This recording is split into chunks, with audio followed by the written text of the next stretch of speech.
Bore da I chi gyd, rowndiau terfynol yng nghartref Rugby Cymru unwaith eto heddi 4 gêm ar eich cyfer chi yn mynd o'r 5 adran i'r ail. Digon o rygbi gwych ar eich cyfer chi yn dechrau gyda Aberhonddu yn erbyn Bargoed y tîmau athletic. Good morning everybody. A glorious day in Cardiff.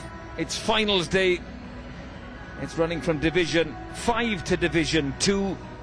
A festival of rugby at the home of Welsh rugby at Principality Stadium, and we start with Brecon Athletic against Bargoed Athletic, the Warriors of Bargoed. Let's have a look at the teams.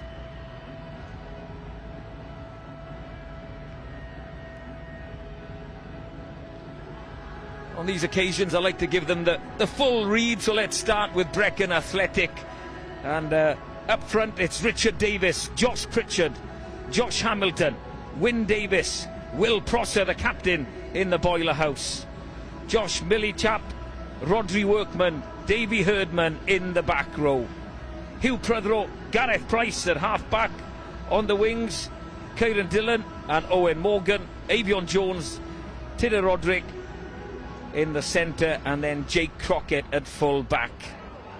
Let's have a look at the Bargoed Warriors.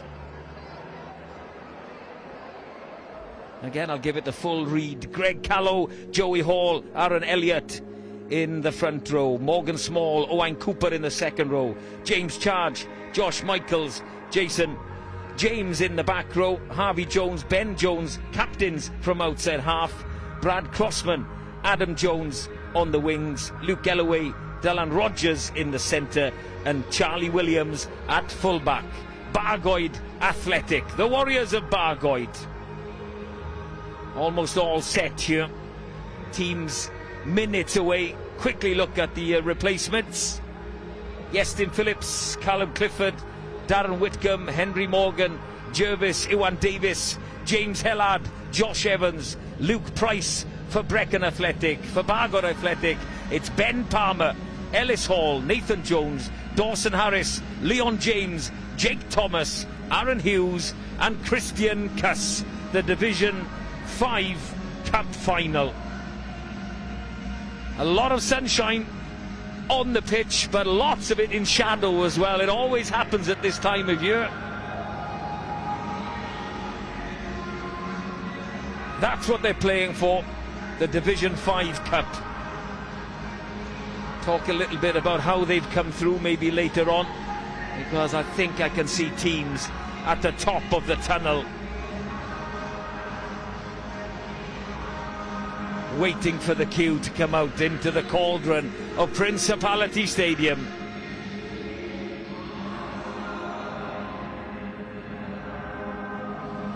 And here come both teams.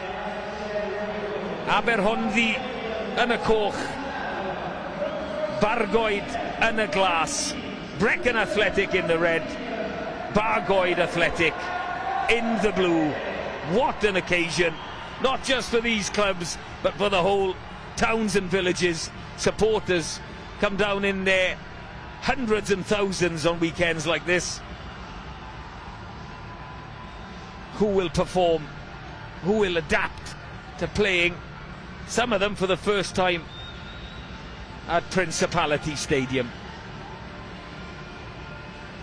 Both teams have been here before, they have experience, but the athletic teams are the second teams of the clubs that have gone into the leagues. So you do sometimes get players who have played their whole career at a club in the first team, and then while they're getting a little bit older, they get into the second team, into the athletic, and that is the case with these. A lot of homegrown talent in both clubs. All set then for the Division 5 Cup final. Bargoed Athletic will kick off. Brecon Athletic to receive in the red, in the sunshine. Backwards off blue. Red ball. Knocked on into touch potentially. Yeah, you're good there. We're going to use the assistant referee to out. help mark the lines. Numbers, Looks like please. it's going to be a line out, and a good chance for me to bring Hold the line there, the Bargoed. WIU's head of rugby engagement. Big title there for Chris Ower. Chris, great to see you. How are things? Morning Reese, Boroda, morning everyone. Yeah, really looking forward to this today. Fantastic date in the calendar for community rugby again. Two athletic teams, as you said, High stacked with advantage. local talent. What a great day for both towns. Hold there. Brecon Use athletic. it. Brave first line out, right to the tail. Still advantage.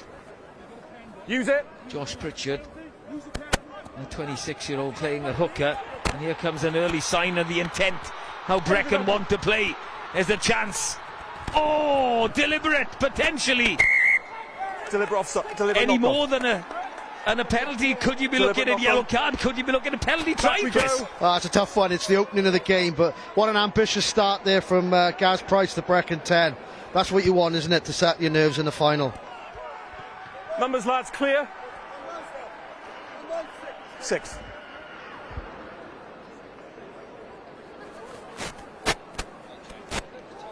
Hold the line. Yeah, you're good there. Hold the line. Another No contest. Brecon athletic line out. Keep it a little bit simpler to the middle and get the drive set. These teams met in pre-season in a friendly. Bargoed took that one, 11 points to 10, but that was a friendly. This is certainly not. This is a cup final. Penalty advantage. On Brecon Trundle. The arm is out. There's a penalty advantage. You don't want to drop this one anywhere. Oh, the arm is in the air. It's a try for Brecon. At the bottom of a pile is a body. Who's the last to get up? Oh, it's the hooker. Josh Pritchard, top try scorer. He's been at the club since under 6. And what a moment for him, scoring at Principality Stadium in the opening minutes of this Div 5 Cup final. That's a great start for Brecon, isn't it? Exactly what they wanted, and what a nice little side story for the hooker there, Josh Pritchard, back playing rugby after 3 ops in 5 years. Part and parcel of the game, unfortunately, isn't it, Chris? You know, injuries, but, you know, what a moment. And looked a good set piece as well. People were saying that Bargoed were the favourites with the bookies. Well, I'm not sure about that anymore. What a start by Brecon. It all came, didn't it, from the fantastic intent to play. I think it was actually Jake Crockett that broke out from within his own 22 originally, and this is what the reward is. Good ambition. Yeah, can't have the extras, can Jake Crockett. Unsuccessful, but Brecon will be more than happy with that start. Behind again.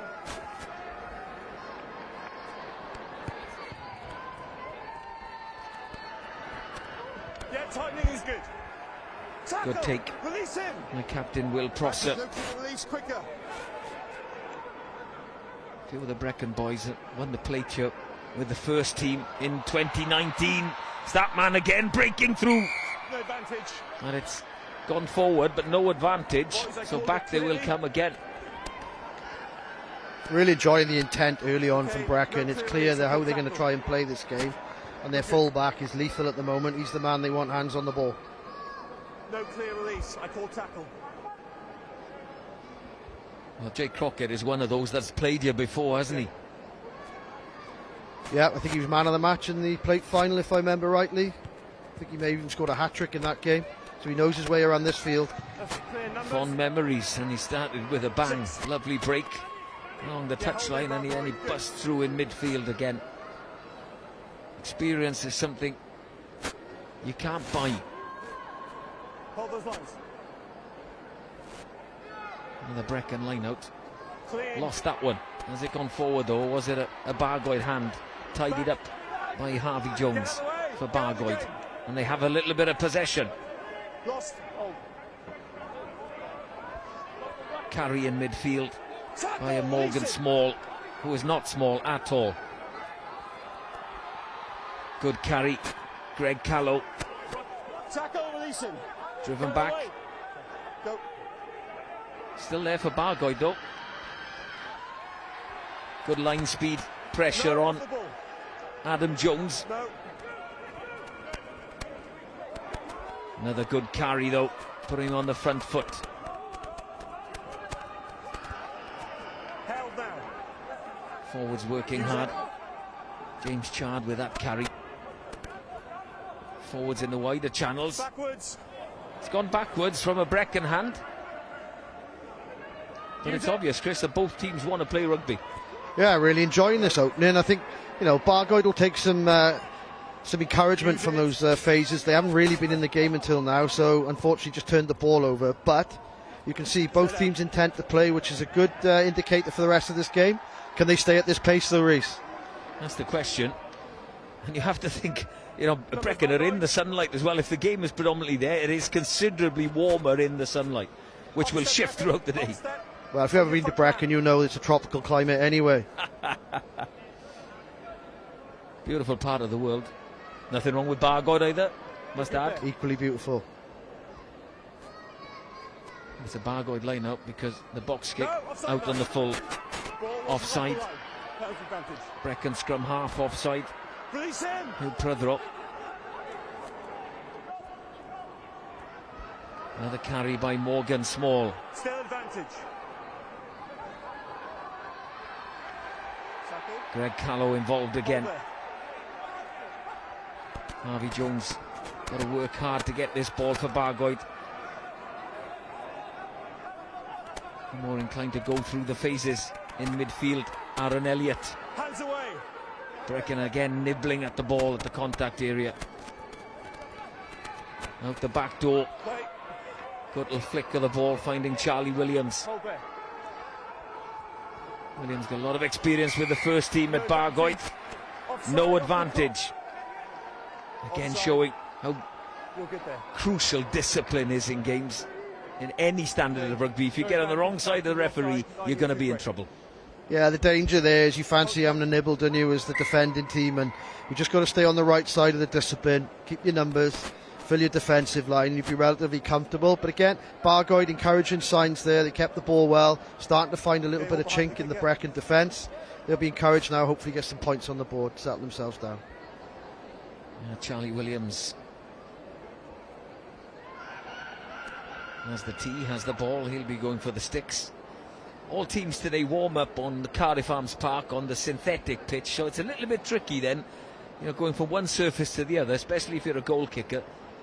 Saw them kicking at goal there, but everything is a little bit different at Principality. Snatched at that one a little bit, pulled it, so it remains Brecon 5, Bargoed 0. 8 minutes on the clock in this Division 5 Cup final. Offside line is the 22-metre line. You're okay there? Just encroach it. Behind the kicker, boys. Both teams seem to have their fullbacks in charge of all kind of kicking duties, Chris, and that happens sometimes, doesn't it? Yeah, and it's always, I think most teams are trying to get a second kick option as well, so if you've got that in your armoury, it's a good weapon to have, relieving pressure and in attack. Through the hands, Bargoed go. Aaron Elliott out wide there. Hold there. Release him. That's gone forward from the hands, I would say. That is Brecon ball. They're looking to react. Get some space, get some width on the ball because it could be on out wide. It's try scorer again. Josh Pritchard with a carry. Still numbers look pretty good. Flat ball, good line, good defence from Bargoed. Use it.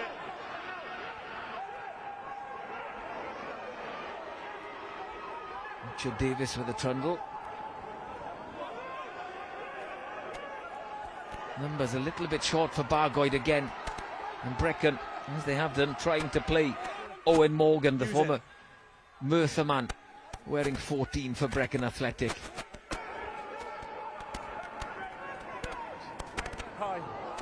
Vital line speed from Bargoed to stop the ball getting wide, but a little bit high.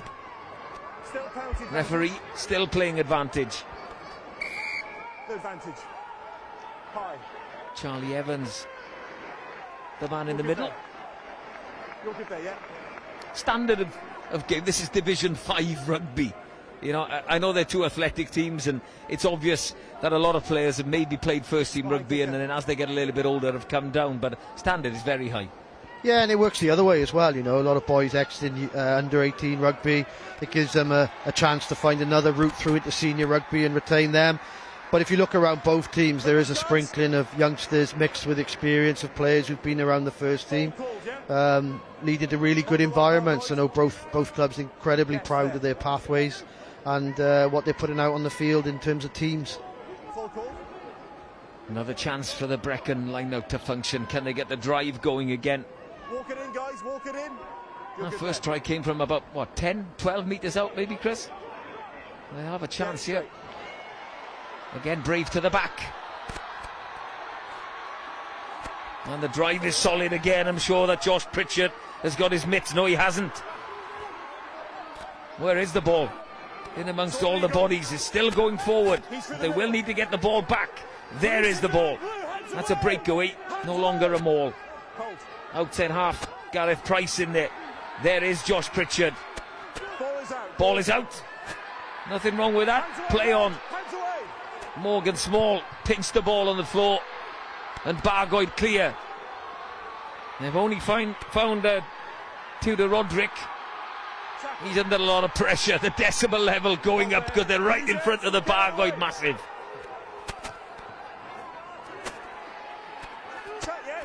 That's a tackle now. You have to release. Rip is good. If Bargoed have pinched this, I think they've got away with one. No, they haven't. And that ball is still in. Will Prosser stepping in. Use it. Breathless stuff. Lovely line. If you wouldn't have had that stumble, well, he still keeps going. Kieran Dillon breaking through, but that ball has gone forward. A chance has gone for Brecon. It's Bargoed ball. Back to Charlie Williams. Will he look for the safety of the touchline? Well, he finds it.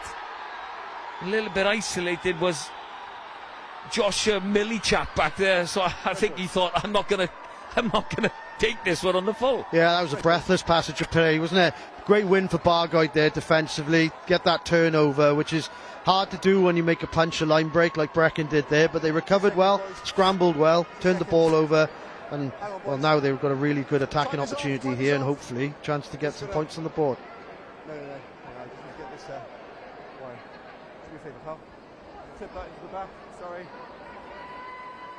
Time is off because the referee's intercoms are a problem. He's getting a helping hand from Aaron Elliott, the Bargoed tight end. Fair play.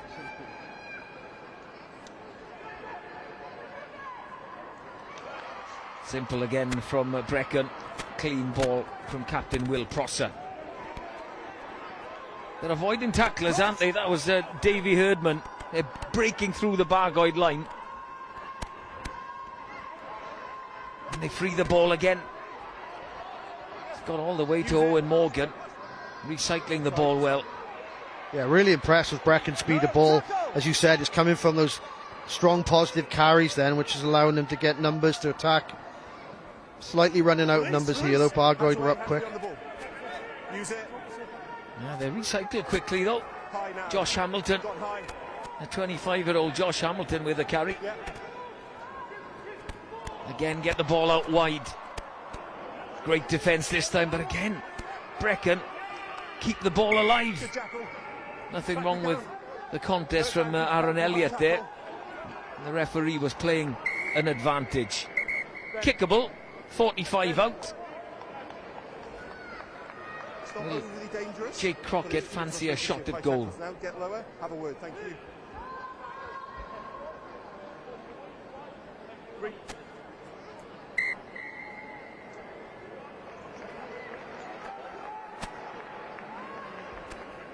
He does. He's got to be confident looking at the distance of this one. It is in front, but it's still a tough nudge. Yeah, didn't seem to have any hesitation. That was going to be his option to go to, so he's no doubt got the range.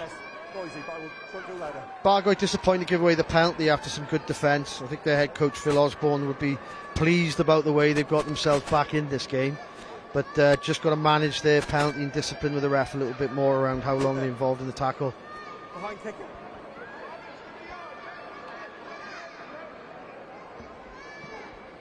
Jake Crockett.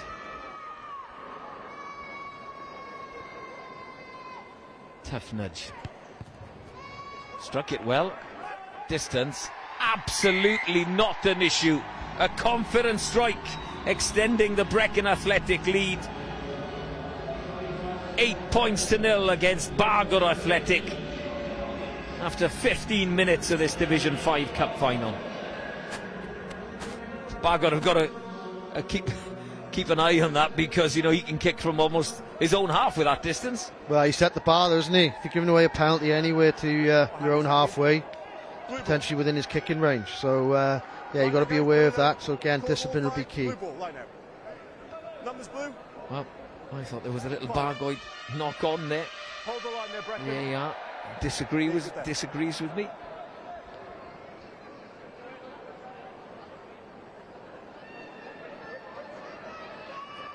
Yeah, all good.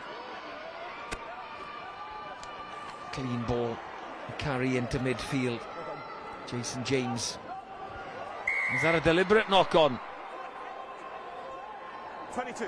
Been 2 of those early in this clash. No yellow cards. Be a different story in international rugby. Yeah, I think he's got away with one there, to be honest. Even though Bargoed didn't have great numbers, not sure he made a two-handed attempt on that one. Bargoed Athletics chance to go for the corner, get their line-out drive operating. Best field position they've certainly had. You're good there. 6 called.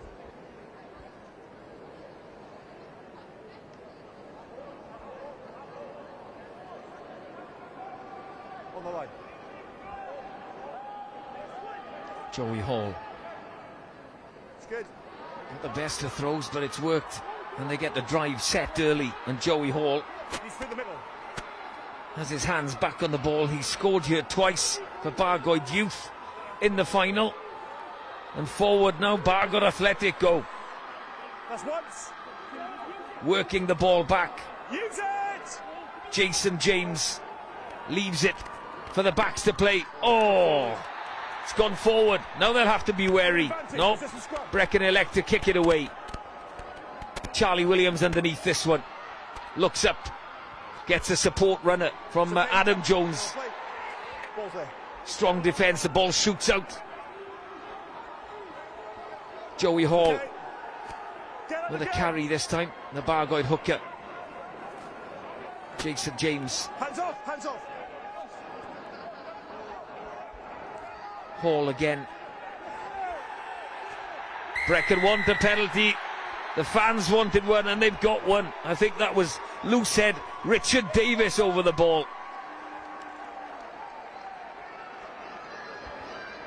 That's a great jackal there from the Sennybridge farmer. I think Bargoed just got short on numbers. I'm not sure they were clear exactly what they were doing there. I think the ball came to Hall, he wasn't aware, carried a little bit isolated, and then bread and butter turnover then.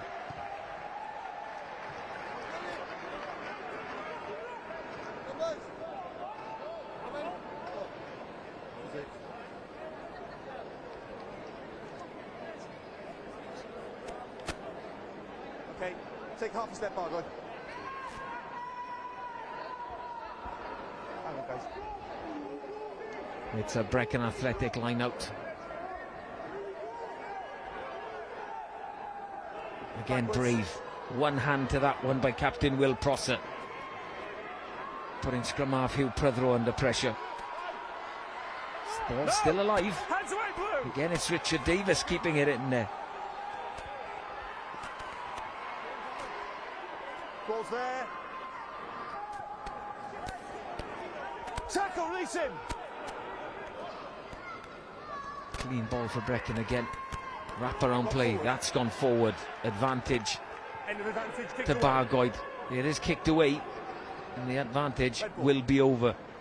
Do you like that law? You know that if you do kick the ball away and you're kicking it positively forward, then that knock-on advantage is done and dusted. Yeah, I do. I think if the team elects to kick the ball away and there's some decent yardage, I think it's a fair thing to then advantage over, because we don't want endless loads of advantage play lasting for too long and then coming back to the original penalty. I think we need to speed the game up, not slow it down. I think it's a positive one. Just interesting there, Greg Callow putting the kick through.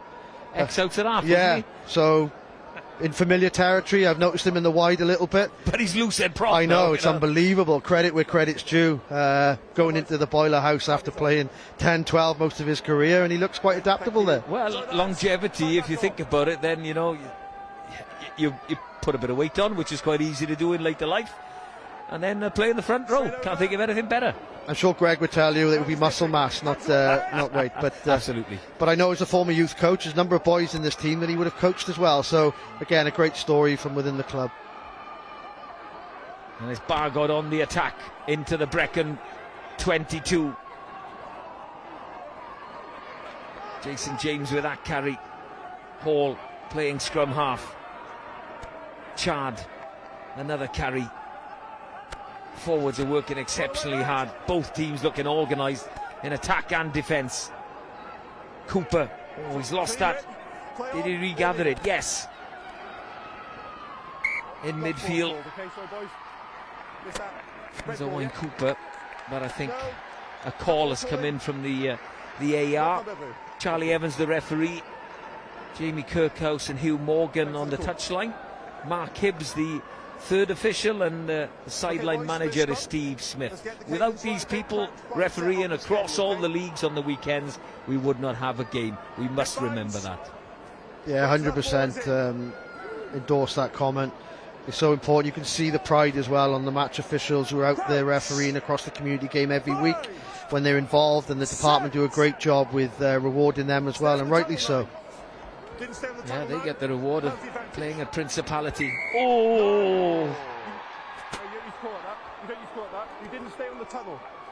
I think the referee has penalised Harvey Jones. We might get a replay of this one, I'm not sure.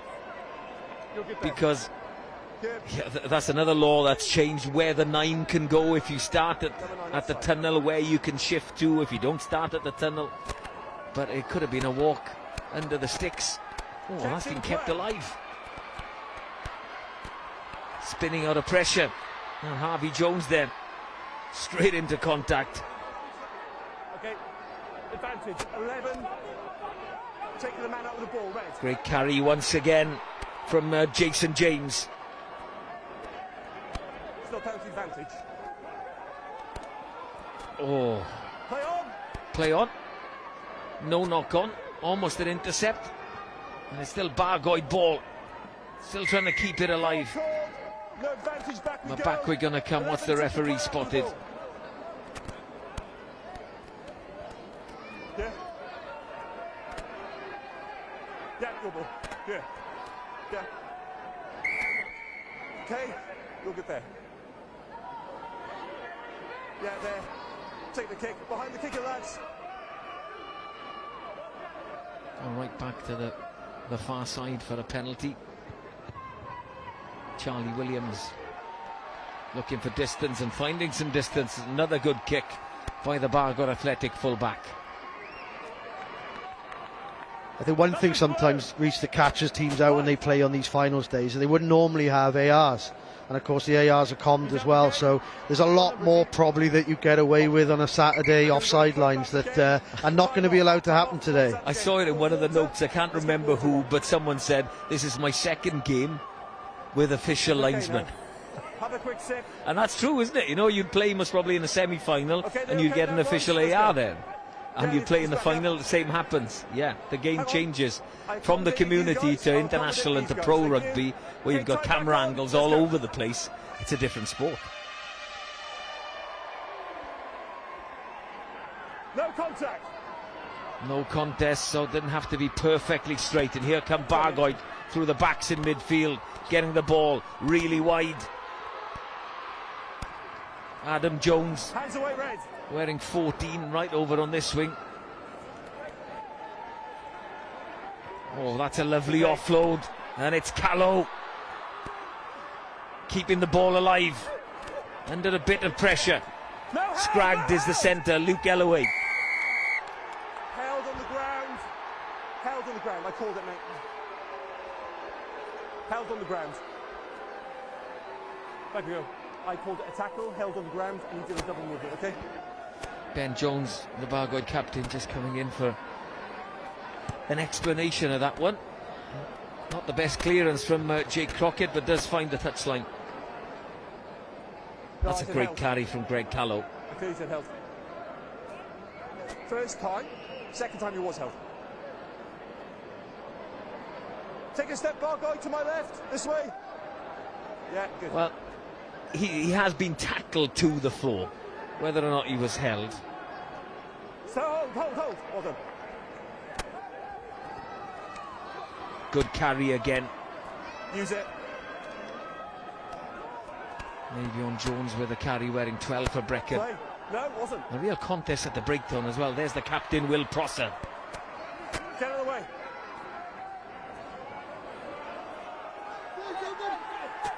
Yeah, I was going to say, if you get isolated, you know that Bargoed are going to be over the ball strong. And Hugh Prydrom, you know, may have thought that he spotted a gap, but it shut quite quickly. And it's Brecon now on the wrong side of the referee. Yeah, I think Bargoed have been quite tactically smart there. I think they've realised how Brecon were going to play early on, and now they're less committing into the first initial breakdowns, keeping their numbers, keeping on their feet, and then they're competing in some of the wider breakdowns, and Brecon are getting short on numbers. So smart there. I think the message has got through the team how they wish to defend a bit more effectively. Get the timing right, lads. Genuine chance then for Bargoed Athletic. The Warriors of Bargoed. Sacking is good. Nothing wrong with how that came to the ground. Owain Cooper with a take. Tackle, release it. Chard with a carry. 3 metres out to Bargoed Athletic. Elliott, big man, and he's got that on the whitewash. Oh, I thought he scored. Hands away. No. That's the advantage we will have, is seeing it on camera, and we'll get to see it again. I wonder if the AR on this side saw something. They're over again, but this time held up. Over the line, held up. No advantage. Held up, goal line drop out. No TMO. Ball held up. We are the TMO, Chris, and you know, but this is real rugby. This is week in, week out. Well, on first instance, I think he scored. I think he got this down. We'll see now on this replay. Behind. Yep. No television match official. No TMO. Aaron Elliott denied a try at Principality. And I've got to be honest, it was a tough one for the AR on this side. 2 posts in the way, into the sunlight as well. Not forward. No advantage. Not forward. It wasn't. It's a knock on. No, I didn't see that, buddy. Back again. By Bargoed's scrum for Brecon. They'll be disappointed, but obviously, you know, the replay goes onto the big screen here, which everyone can see, including the officials. It's one of those things, isn't it? Yeah, well, like we said earlier, they are commsed up, so I'm sure if the AR felt there was a clear try scored, he would have communicated it in. Thought maybe the official could have consulted with him, potentially just to double check, but again, they are linked up. But Bargoed will feel disappointed with that. They feel they should have had a try awarded. Solid Brecon scrum. The ball shoots out. Picked up by number 8, Davy Herdman. Another good carry by the captain. Quick ball. That's the ball, the flat one. And strong Bargoed defence as well. Dylan Rogers getting across there. He's dipping. Tackle now! Tackle now! And I would say the referee's having a very good game. His communication is excellent out there. Very vocal. Good offloads. Brecon over the advantage line. Side. Use it. There's the blind side again. Josh Millichap. No surprise to see the captain, and a lovely tip on to Josh Pritchard. That's gone backwards. Oh, almost got boot to ball. Didn't get boot to ball, but Bargoed do get the penalty. It was Luke Galloway that almost had a hack on through, which would have been an interesting chase. Yeah, great defensive set again from Bargoed. Like we said earlier, they're starting to fill the field now. They're not over-committing to dead rucks. And they're Brecon a little bit isolated, and they're challenging that breakdown to go after that, which won the penalty. So, again, smart from Bargoed. They're feeling they're getting some wins in defence. Well, this game has quickly got to the 30-minute mark. Half hour has flown by here at Principality. been enjoyable, Reece. Really enjoying it. Yeah, high standard of rugby. Good continuity in play. Good refereeing. Good co-coms. World class. Yourself, obviously. Backwards. Oh, the Bargoed line out. A malfunction. And very good play by Brecken to relieve some pressure there. Good work by scrum half Hugh Prydro, and here they come again. Oh, that's gone forward, hasn't it? Yeah. Comms are working between the ARs and the referee. I think Jake Crockett was hoping that Owen Morgan would potentially come on the inside there and have a little bit of a switch. Yeah, you know, as they say, sideline's your enemy there. You needed to change your angle. I think Jake was trying to get Owen to kind of run an inside line off him. Didn't offer it on that occasion, and the AR right on the spot. But again, Brecken's intent, and they're at the moment they're just that much urgent, that much quicker in what they're doing both sides of the ball.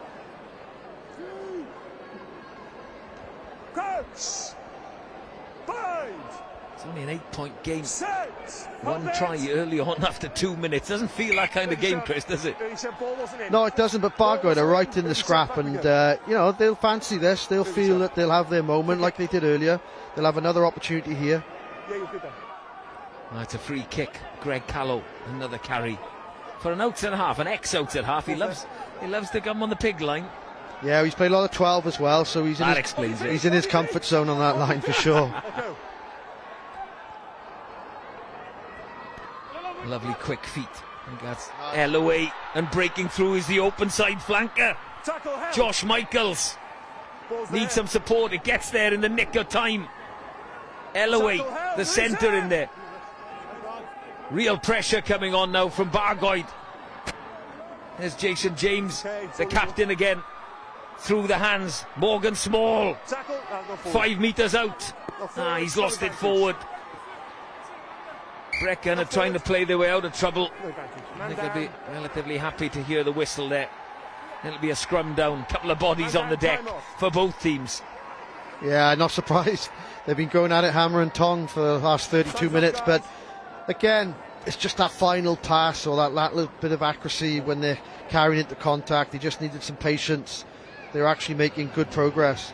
Great line break here, striding away.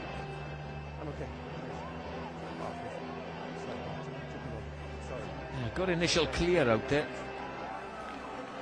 But Brecken managed just to scrag a few people, slow it down a little bit, and they lost it in contact in the corner. Yeah, they're so niggly, aren't they, Brecken, around that. They compete in. Their front row are pretty mobile as well, been really, really effective in those defensive rucks. Just knock on, okay? Second, buddy. Okay, thank you.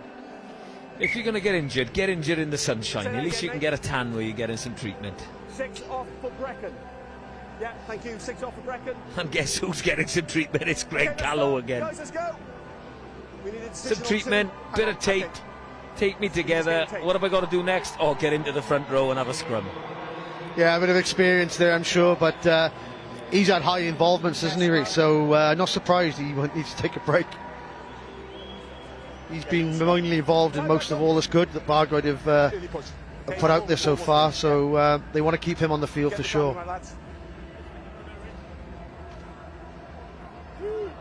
Let's go, seconds. Coach, bind, set.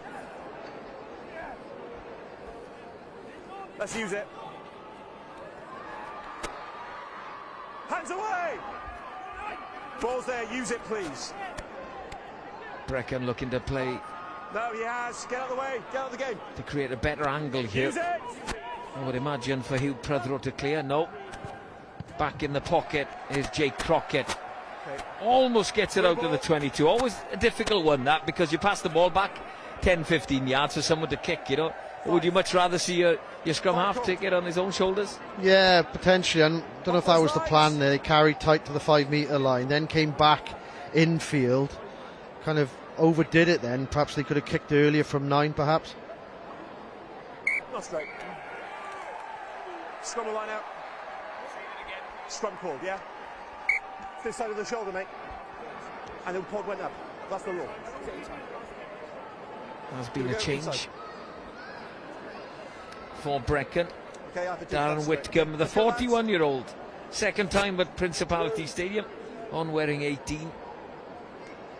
And Josh Millichap is off, who was wearing 6 for Brecon Athletic.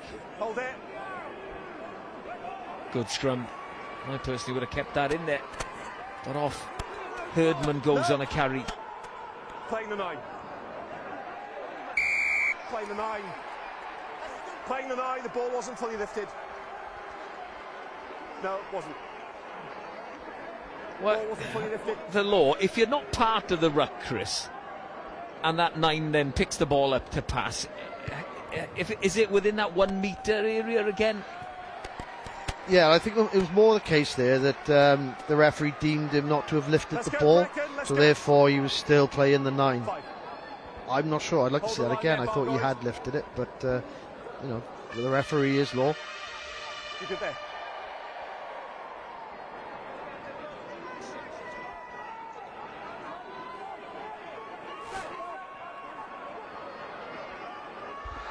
Well, that's gone wrong for Brecon Athletic. Hands away, Red. More like a Bargoed line out, that one. Jason James, another carry. Great carry. Tackle, release him.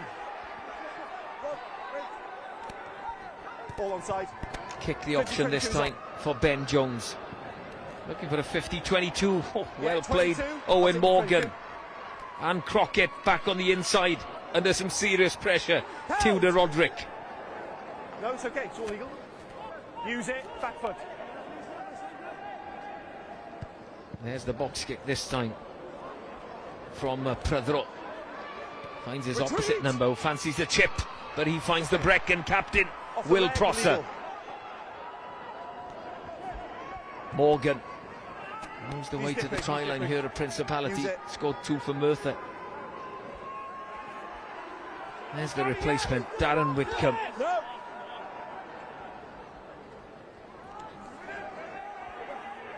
Hands away.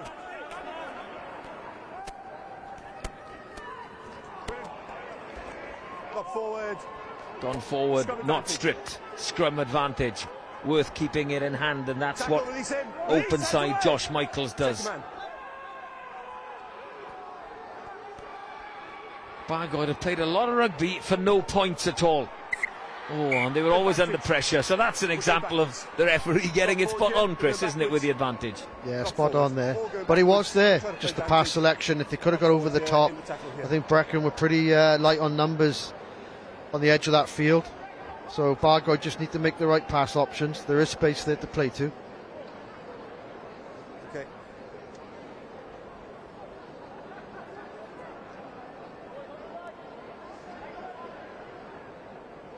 Okay, get your timing right, lads. Coach!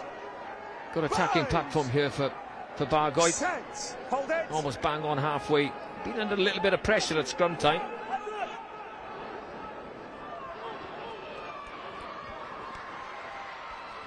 All backwards. Behind the gain line at the moment, Bargoed Athletic. Brecon pouring through. Balls. Red ball, red ball. Release it now. Hands away. Rucks forward. Brecon ball. Tight head Josh Hamilton with the carry. Get the ball wide to Jake Crockett. No crossing. No contact. Puts the nudge through. Does it set up for him? Oh, he elects to kick it again. Well played, Charlie Williams. He's gone to grab the ball, but it's just not forward. He's gone to grab the ball, but he's not Just gone forward, and it'll be a Brecon scrum. It was a catching action, okay? Wasn't the charge there. No, there was no contact. There's got to be contact for crossing. Contact. This referee is great. Charlie Evans is getting a lot of questions, but he's answering them very well. Yeah, and he's right on the spot recently. Every time he's up with play, and he's making those calls and confident. So it's what you want. Coach! The communication with the players is excellent. We can hear him on the ref mic. It's very, very good. Still going. Brecon on the attack. Oh, if that had gone to hand, Owen Morgan would have been in. The advantage is over for the knock-on. A long clearance by Charlie Williams, finding the touchline just over the halfway line. Great clearance, but a real chance gone for Brecon Athletic.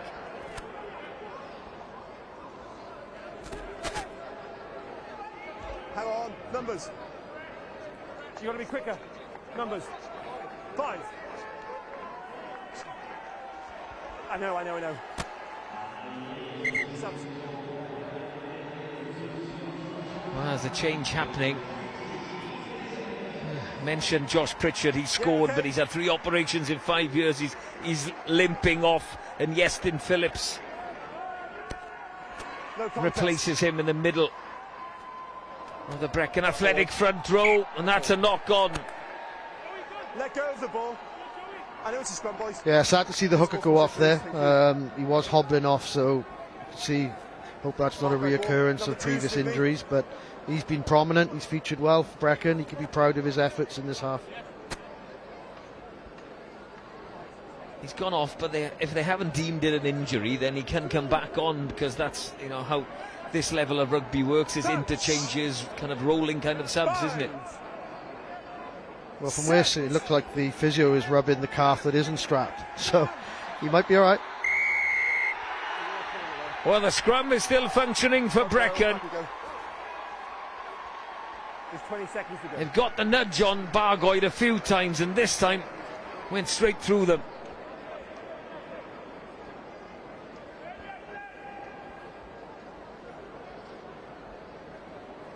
Good news from the touchline is that Josh Pritchard just had a bit of cramp, so he could make a reappearance. Let's go, Brecon, quicker. Full. If he gets a chance, because Iestyn Phillips has come on Last play of the half. and certainly added to the considerable weight in the Brecon scrum and won them the penalty. This should be the last play, barring an infringement anyway. No, play. Simple to the front, taken by captain Will Prosser. They do like a drive, but not when you're 40 metres out, surely. Yeah, ball was clearly played. Well, for me, that is a penalty because the Bargoed player is attached to the maul. Off your feet. Hold there, use it. But it's still Brecon ball. Davy Herdman with a carry.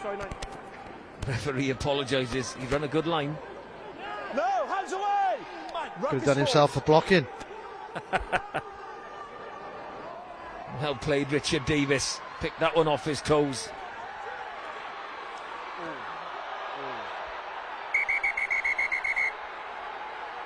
Bit of falling out. A lot of players running in.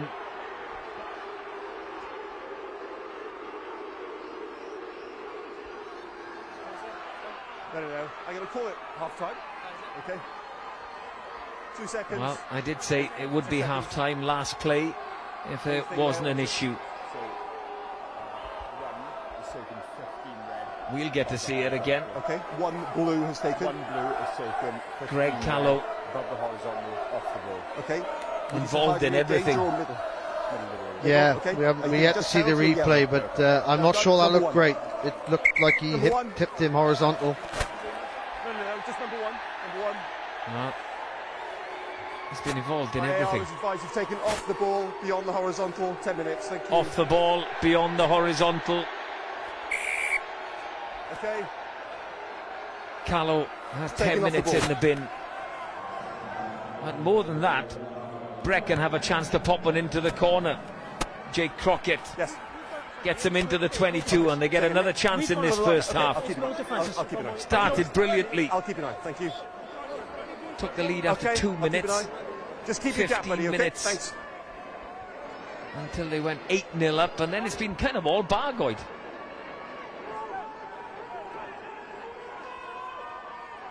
No contest. Sacking Couldn't is see good. it there on the replay, and the game has restarted. Ball's there. Ball is there for Brecon to go again. Josh Hamilton picks and goes, but this time Bargoed get the penalty. And surely they won't want to play, Chris, so this will go off the park. Yeah, this will go to Stan Z for sure. You know, they did well there. They managed that well. If they were going in and conceding another try, especially down to 14 men, it's a different complexion. But they've managed that out quite well. They have indeed. A great tussle in the Division 5 Cup final between Brecon Athletic and Bargoed Athletic. I'm okay, buddy. Just need to get some tape, really. Brecon took the lead early on, thanks to a try by their hooker Josh Pritchard, crashing over from a driving line-out. Bit of an arm wrestle since then. Made a penalty for Jake Crockett. So at half-time, the score is Brecon Athletic 8, Bargoed Athletic 0. As we see the replay of the only try of the contest so far. Josh Pritchard crashing over after 2 minutes.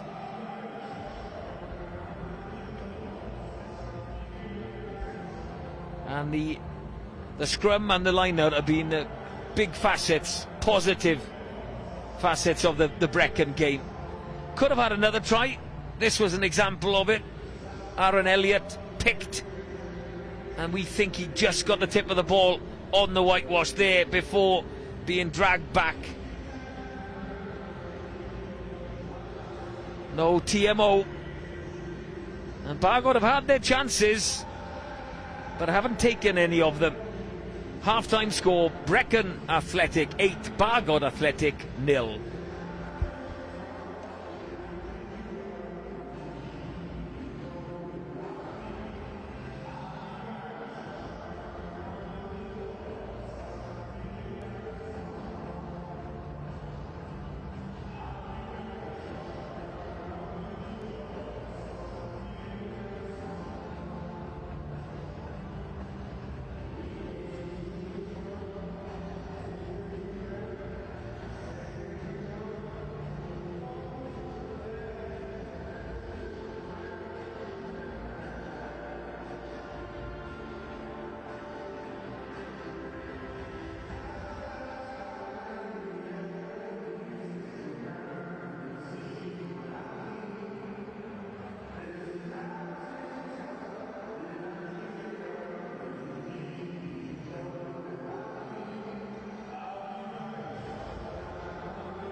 Here we go then, all set for the second half of the Division 5 Cup final.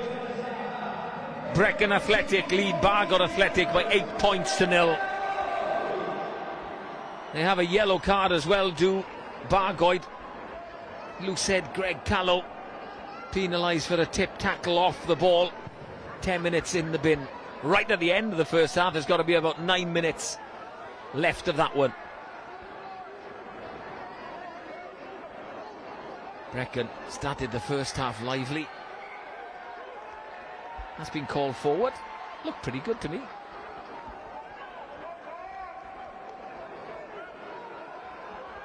Got Chris Ower alongside me, head of rugby engagement for the Welsh Rugby Union. This is a high quality game, Division 5, and sometimes the first game of the day often is the best game, Chris, isn't it, on these occasions? Yeah, and that's credit to both sides, isn't it? And proves where they are in their respective leagues as well. It's been really enjoyable so far. It doesn't feel like an 8-0 really. It feels could be a lot more than that, but yeah, really enjoying.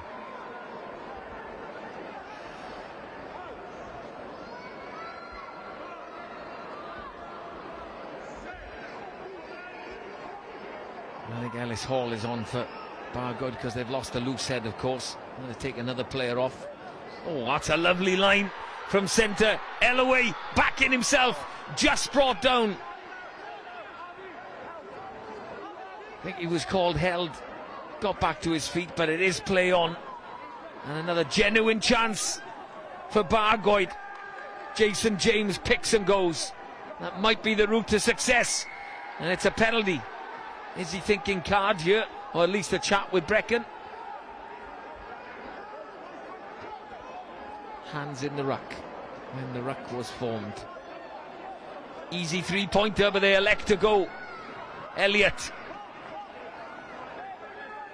on the hunt for what would have been a second try. Owain Cooper with a carry. James wants it again. Always beats the first man.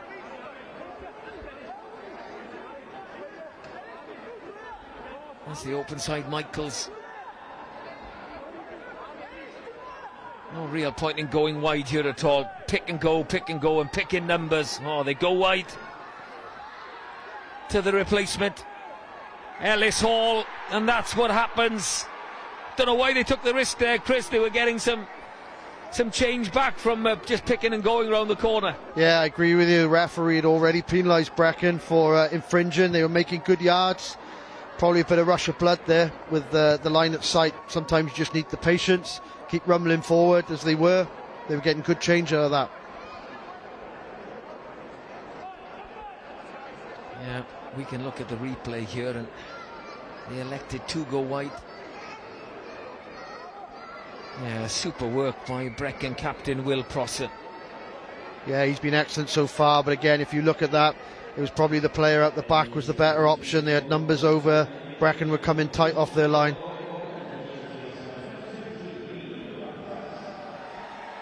Change for Brecon.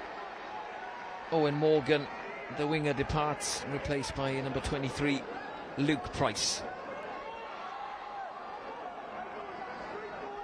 Brecon ball, not the cleanest lineup. They do make some meters. Box kick from Prothero.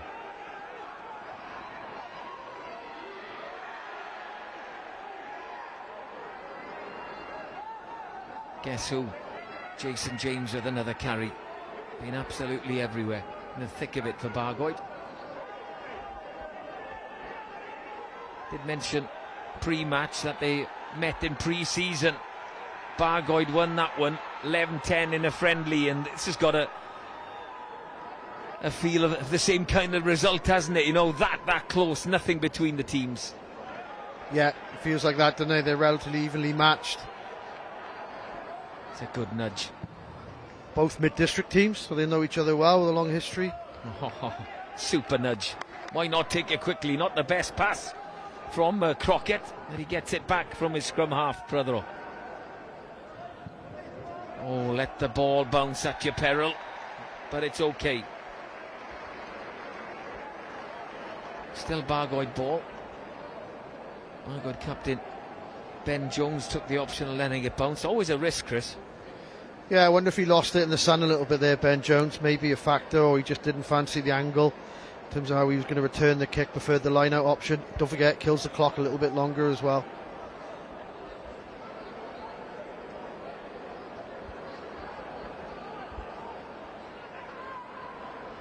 That's worked out. Elliott tidying things up. That's a good raking kick across field. And right behind Luke Price. It's carried back into the 22.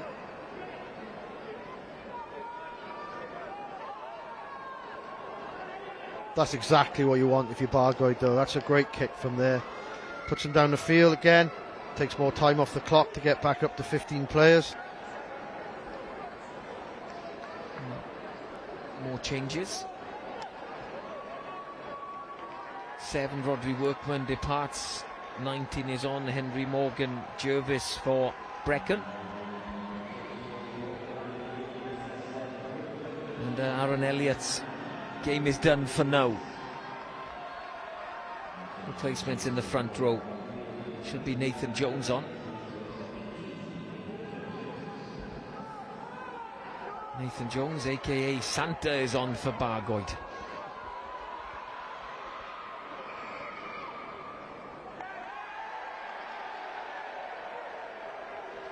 I think a bit of back chat potentially there from Owen Cooper. Let's have a listen.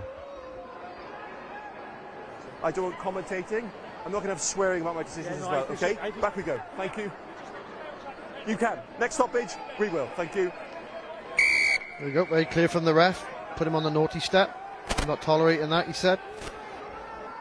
Chris, he said no commentating. What are you doing? Yes, mate. Yeah, of course. Got to have a fun. Bit of fun today. It's a long day. Okay. Took me a while to get that one, to register. Numbers, guys. Lots of fans. You look at the blue and the red there. It's maybe a few more from Brecon have made the journey down, but it's packed on the lower tier there. You need to go straight up, no jumping across the line. Yeah, great to see families, lots of kids in here as well.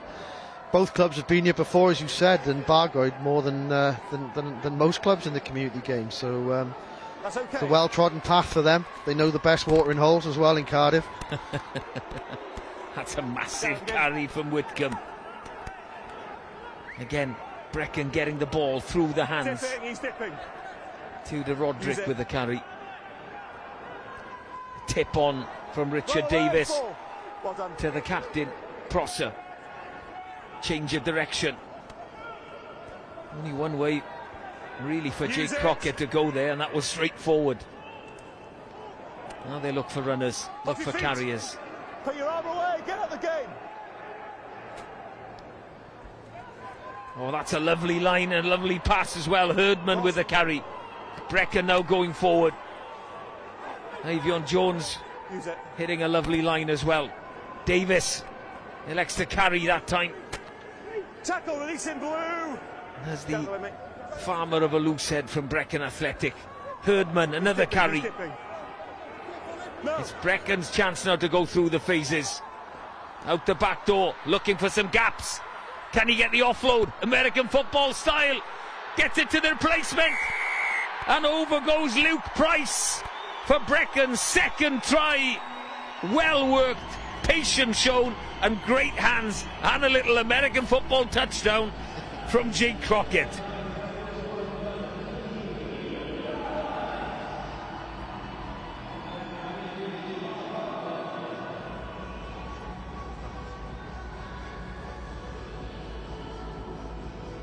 Yeah, super play here by Brecon.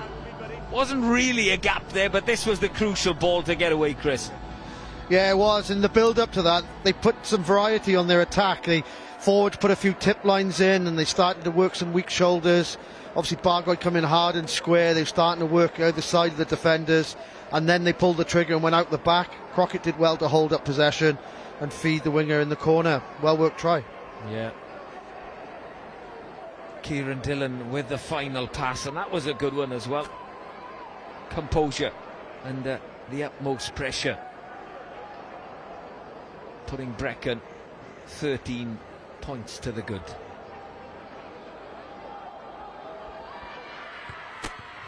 Crockett struck it well, drifts past the upright, so it remains 13 points to 0 to Brecon against Bargoed.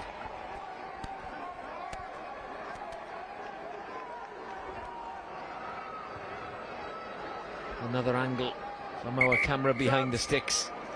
It's a good angle to see how they kind of kept the Bargoed defence honest, Chris, isn't it? Yeah, it's really good attack actually, holding the Bargoed defence square, leaving a lot more room to scramble. Obviously one down in defence as well, Bargoed with the yellow card, so well worked attack.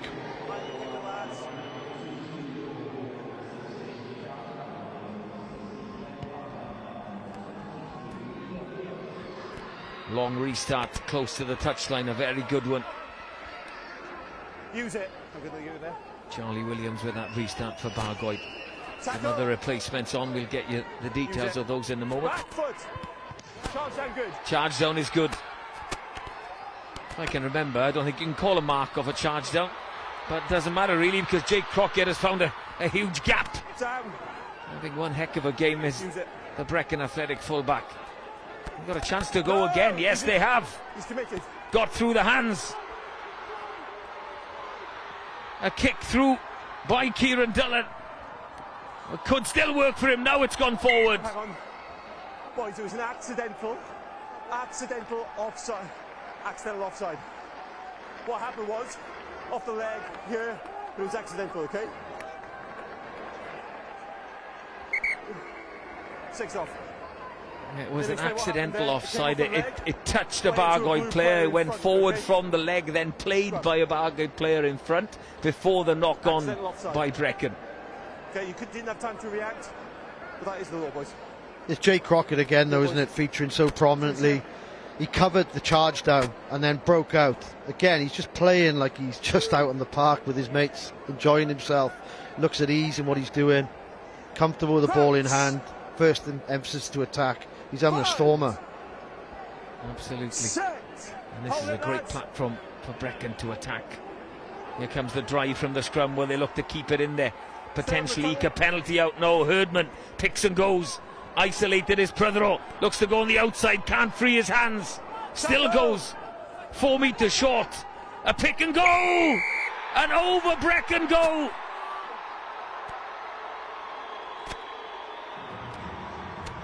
It's a third try for Brecon. Have to wait for the replay to see who has gone over. Apologies that we don't recognise players by their faces. But I can tell you who it is. It's Wyn Davis. Wyn Davis started his life as a drover in Llandyfri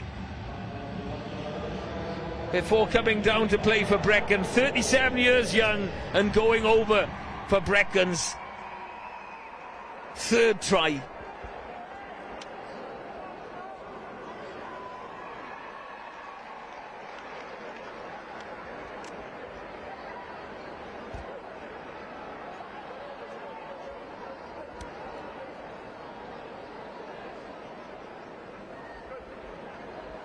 Tries coming thick and fast now for Brecon. Just didn't see this happening.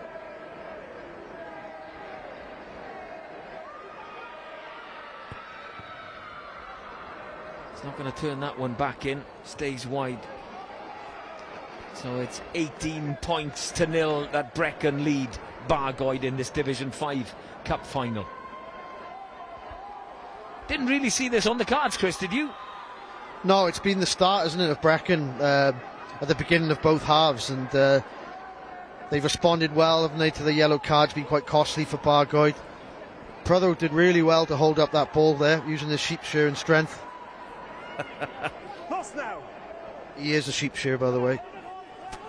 Yeah, I read somewhere that he was a British record holder for the number of lambs sheared in a record time. Yeah, that's some achievement. I think he's part of a four-man team that sheared over 600 sheep in a day. I did question the lamb bit of it, but you know, there we go. Bargoed now have to respond. You've got a feeling that they can. Retreat 5, 7, retreat. Well done. Maybe a 50-22, but it's not going to get to the safety of the touchline. And Kieran Dillon has given that one heck of a shunt. What a clearance. No quick ones now. He's really come into the game a little bit, hasn't he? He was there with the last pass for Luke Price's try that he was involved in the breakaway here. Yeah, that's a great relieving kick, isn't it? It just adds more pressure back on. Good kick by the winger there, hitting all the right notes. Hold there. 6 goal. 6. Bargoed line out. In there Knock forward. in their own half, and that's gone forward. Advantage Brecon. Knock forward by Breen. Hands away, get out.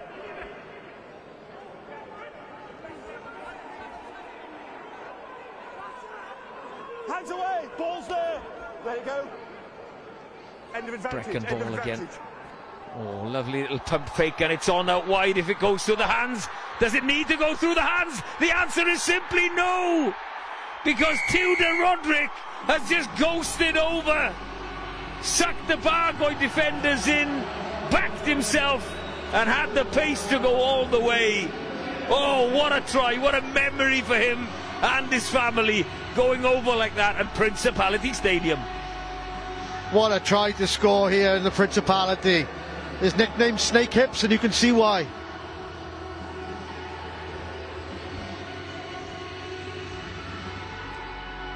Fourth try for Brecon, 3 of them coming straight after one another, and Bargoed are under the pump here. What a finish.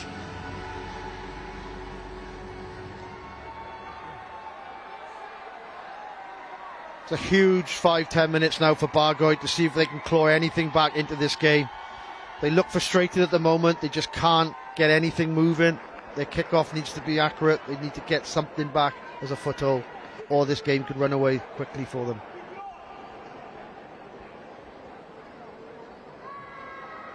Crockett. Unsuccessful once again. Since that great penalty, he's had no luck off the tee at all. But the scoreboard now reads Brecon Athletic 23, Bargoed Athletic 0. This was not on the cards. Some performance thus far from Brecon. It's a confident looking Brecon team at the moment. Their tails are up. Ooh, okay, there's a chance here for Bargoed to respond off that mistake.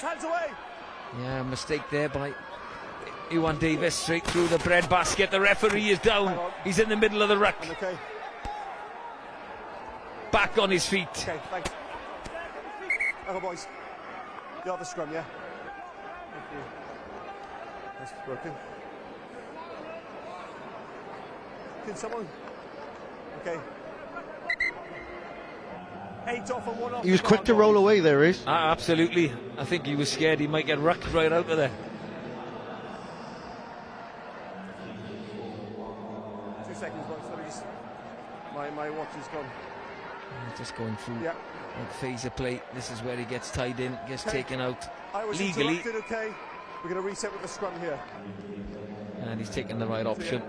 Your ball, yeah. Disrupted the Bargoed play, so he's going to restart with a Bargoed scrum. Just wait for this player to get treated. Can't yellow card himself for being offside.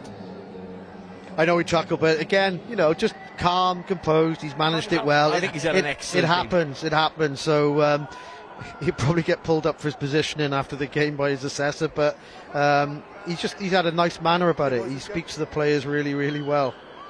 Yeah, I think that's crucial for any aspiring referees. You know what your demeanour is like, what your manner is like. If you want respect, then you've got to show it as well. Restart with a Bargoed scrum. Listen to these calls. Crouch. Bind. Set. Hold it. Upper hand for Brecon, and there comes the pressure on again. What's going on there, mate? Knock on. To back. Red ball. Knock on at the back. The Brecon scrum again going straight through the Bargoed 8. Not a chance at all for Harvey Jones Knock on at the back, boys, okay? to get the ball out.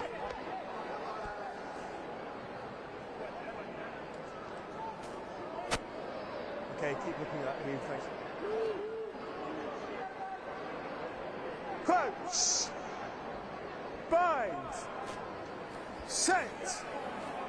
Early.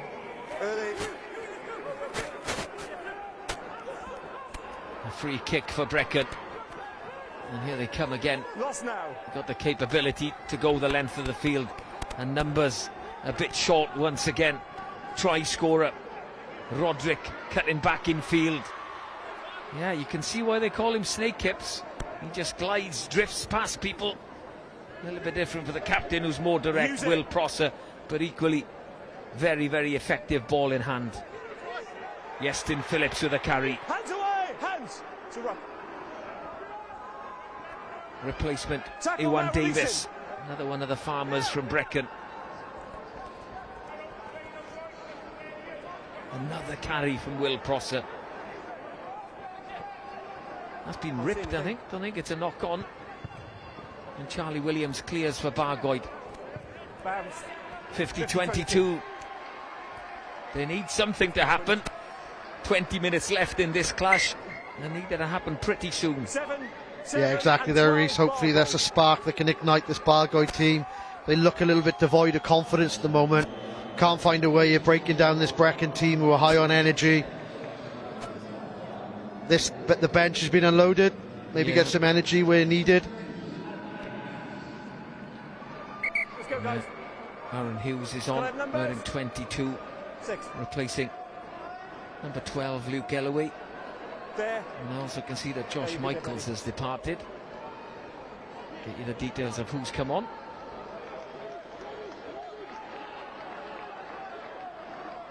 Let's go. Don't take him. Clean line-up ball from the back.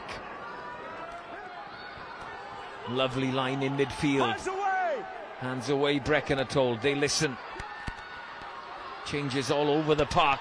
But this is a great opportunity for Bargoed. Get the ball to the deck. Yeah, it's fine. Nothing wrong with that one. It was just a counter ruck. And under pressure, once again, is Harvey Jones. There's one of the replacements, Aaron Hughes on.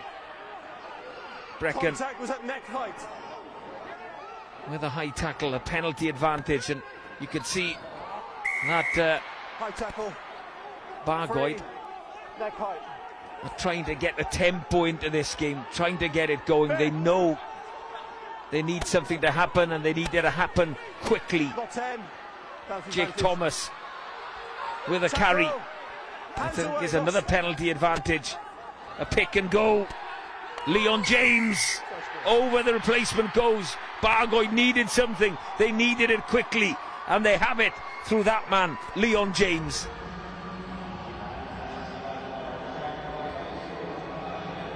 Yeah, good decision by the Bargoed coaching group.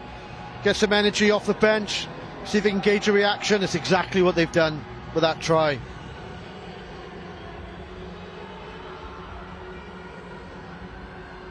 You get a feeling from the last couple of minutes, this game isn't done and dusted, Chris. No, I still think there's more scores in this game. It's just the clock at the moment isn't Bargoed's friend right now, so they need to get an immediate response again after this conversion. And they need this conversion as well. He's pushed it wide. Every single point is going to count. So it's Brecon 23, Bargoed 5. 63 and a bit minutes on the clock. Division 5 Cup final.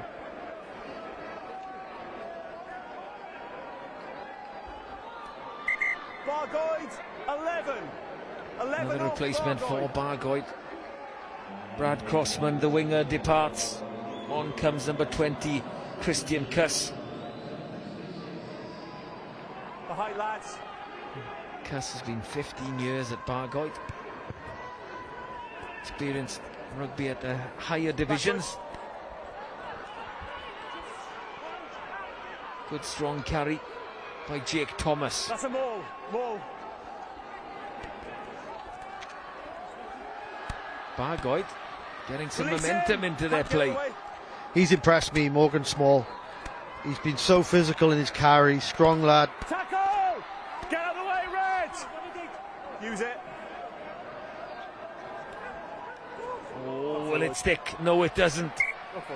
And that's what Bargoed don't want to happen now. They have to force it. If the pass is thick and it comes off, great. If it doesn't, and Brecon get their mitts on the ball, it spells trouble. Yeah, I put the kiss of death on him there, didn't I? But I'm not sure that was his error. It was the right option. They have to change and try and find some holes in this Brecon defence.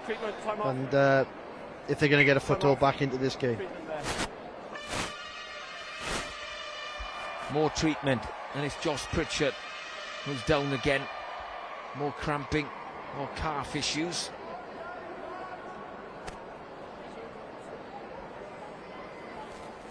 Uh, 16. Division 4 Cup final on next, Chris. It's Pontyclun against Llangadog. Another kind of East Central against the West. And then who have we got in Division 3? It's Tumble against New Dock, isn't it? That's almost a bit local before Aberafon Quins take on Cymru Caerdydd in Division 2 Cup final. All available on the Welsh Rugby Union's YouTube feed. Catch your club play or just come and watch some rugby. Some quality rugby. Let's use it. A pick by Herdman. Lovely delay in the pass. And that could be the final nail in the coffin. Jake Crockett, hugely impressive from full back for Brecon Athletic, and over he goes for their 5th try, which could prove the victorious one.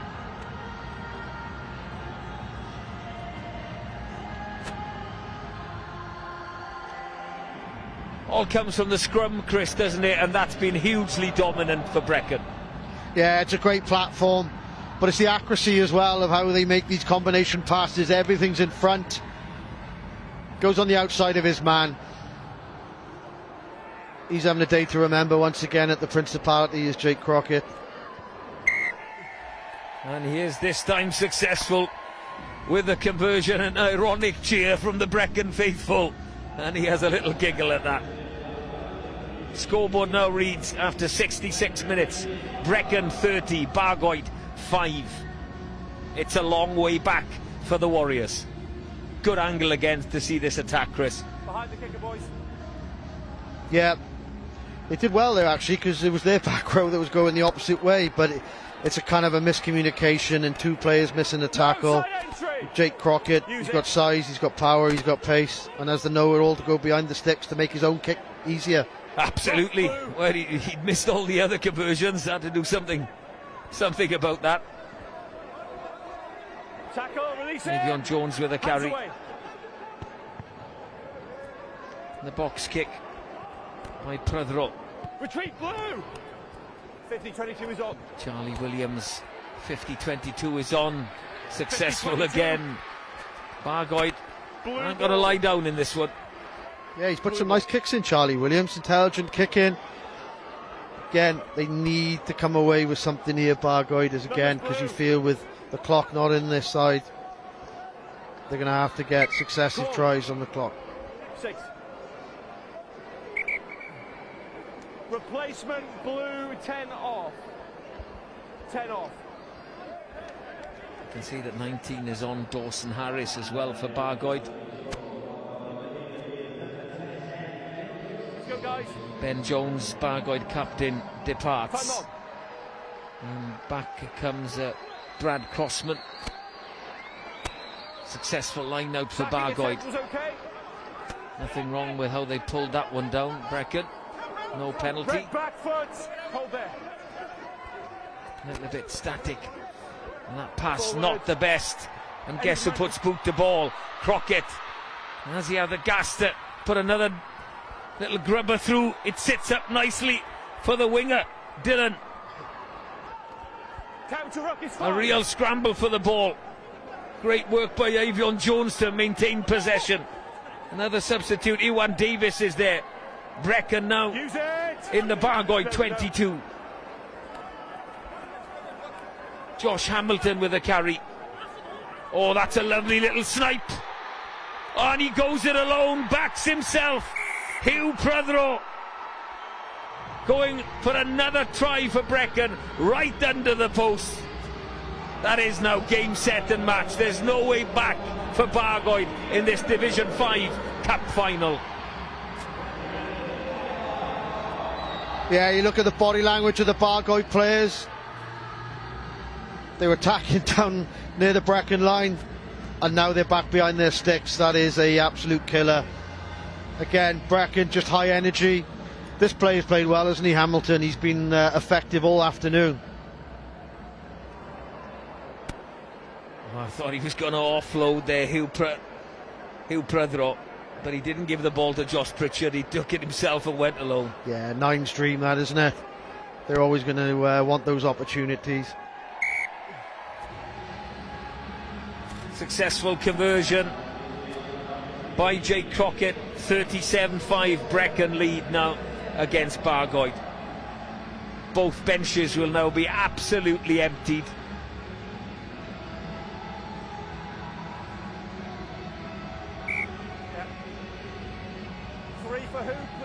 Which is good to see, Reece, you know, as we said from the outset. Full of local lads playing at their hometown clubs. They all want that experience of running out on this unique pitch, and good to see both coaching groups are giving them that opportunity to do so. James Hellard is on, 18 years old, the youngest member of the Brecon team, wearing 21, replacing number 12 Avion Jones. And here come Brecon again, the impressive Davy Herdman. Ball in hand. I'll remind you, Chris, that you are picking the player of the match as well in this Division 5 Cup final. Get your thinking hat on. Lots of options. Henry Morgan Jervis with the carry. Prythro, another show and go. Open play. Well, that's great play by Iestyn Phillips. On his shoulder, James Hellard. That is a penalty for Bargoed. Yeah.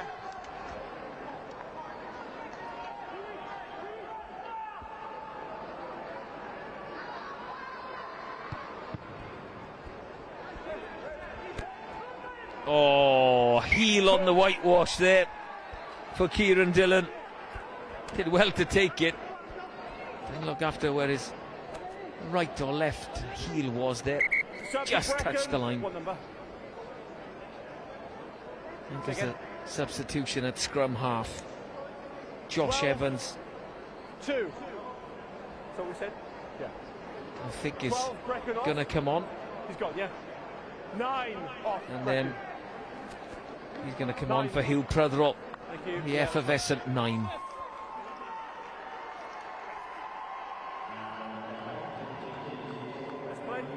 Yeah, time on. That substitution is happening now. Okay, got it. Josh Evans, the carpenter, is on.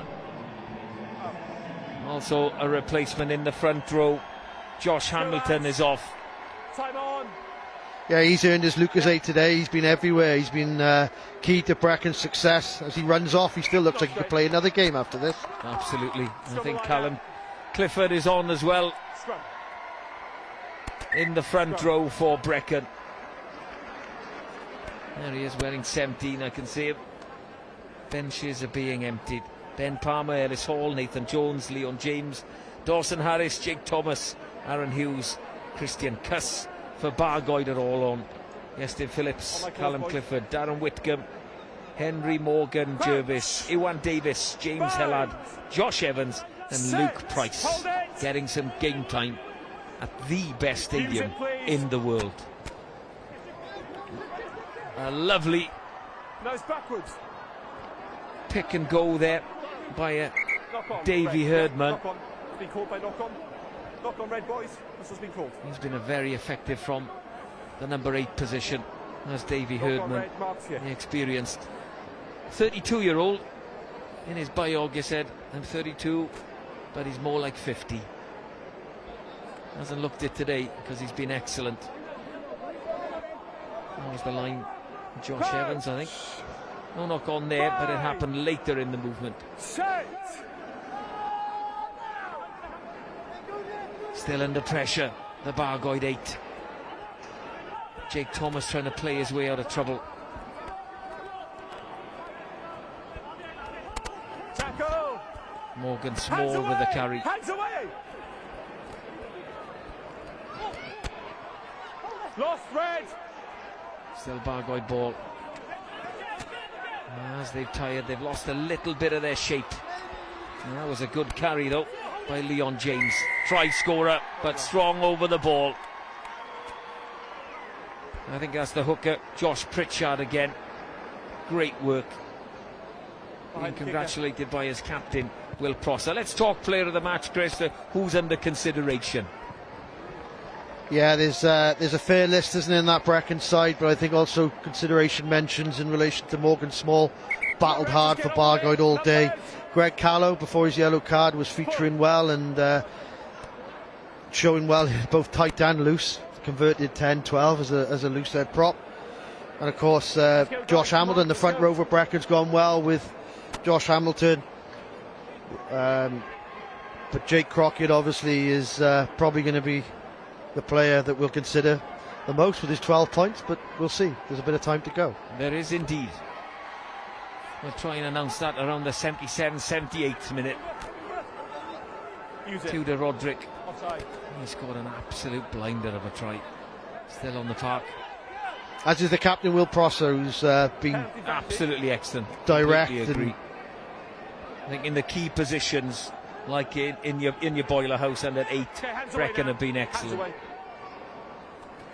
There's a little injury. If it gets close to that injured Bargoed player, I'm sure the referee, who's also been excellent, Charlie Evans, will blow this one. Look to go wide again. Snake hips. Roderick trying to get away. Gives it to Jake Crockett. Hold there. Ball back inside. Another good carry by Pritchard. Sacco. And also gets it to the deck. Ball's there. Don't play him. Out the back door. And I think that is a wise option for Dylan to chase. Oh, just over the touchline. Still the Bargoed player. It's the centre, Dylan Rogers, getting some treatment there. He's been down for a while. Holding an arm. It's not good. It's his left arm if he's left-handed, but he is a carpenter. But this is the nature of rugby, isn't it? You know, it's a physical sport. Yeah, sad to see him leave the field there. I hope that's not too serious. He's worked tirelessly in defence today as Dylan, and I hope he's okay, especially as a carpenter.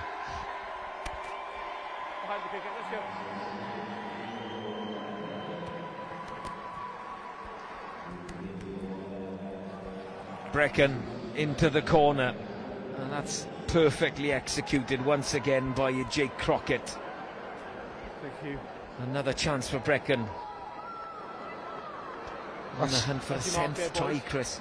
Yeah, and it just sums him up again, isn't it, about how casual he looks and strikes the ball 5 metres from that kick. You'd be happy to see that at pro level. Jumping straight, thanks. Came to the club at under 6 level. Simple to the front again, to the captain, Will Prosser. On comes the drive. As I said, on the hunt for a 7th try. Just short. Just dragged down. Composure now needed. But everyone wants a try at Principality. Penalty advantage. Short again. Pick and go around the corner. And I think Iestyn Phillips will be the last man up. He sniffed a chance and went for the whitewash, did the replacement hooker, and he has gone over for Brecon Athletics' 7th try. And while we're talking and looking at the try again, let's pick the player of the match in this Division 5 Cup final, Chris. Yeah, I think when it boils down to it, Reece, it's a no-brainer, really. I think with potentially 12 points, he's just about to kick the conversion here, so I've given you the clue already. He's been head and shoulders, really, the player above everyone else on the field today with his performance. It's Jake Crockett. There we have the confirmation that that man, Jake Crockett, is the Division 5 Cup final player of the match. Seren y gêm, haeddiannol iawn hefyd I cefnwr o Aberhonddu.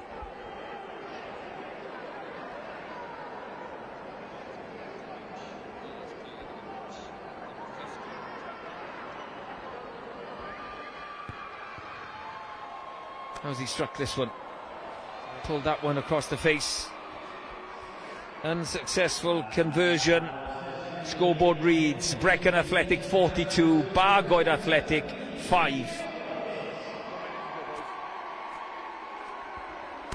Minute even, boys. Back. Into the final minute of the cup final. It has to be a loser in the cup final, even though you can share the cup at this level because there's no extra time. If everything is equal, then you can potentially share the cup. But in this instance, Brecon have dominated this clash. Nobody saw it coming, but they've really performed on the biggest day. But it's an intercept for the substitute, Aaron Hughes, into the Brecon 22. Bargoed deserves something from this one.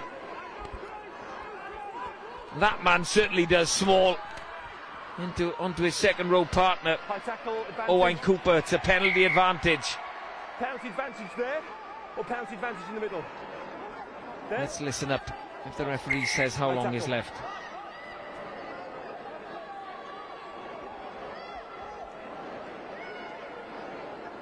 Okay, boys, that will be last play. You got time for the line out. There's confirmation. Time for the line out. Last play. Into the corner. Bargoed go. Boys, come here. Here's the line. I'm marking your line there. Numbers, boys. 6 called.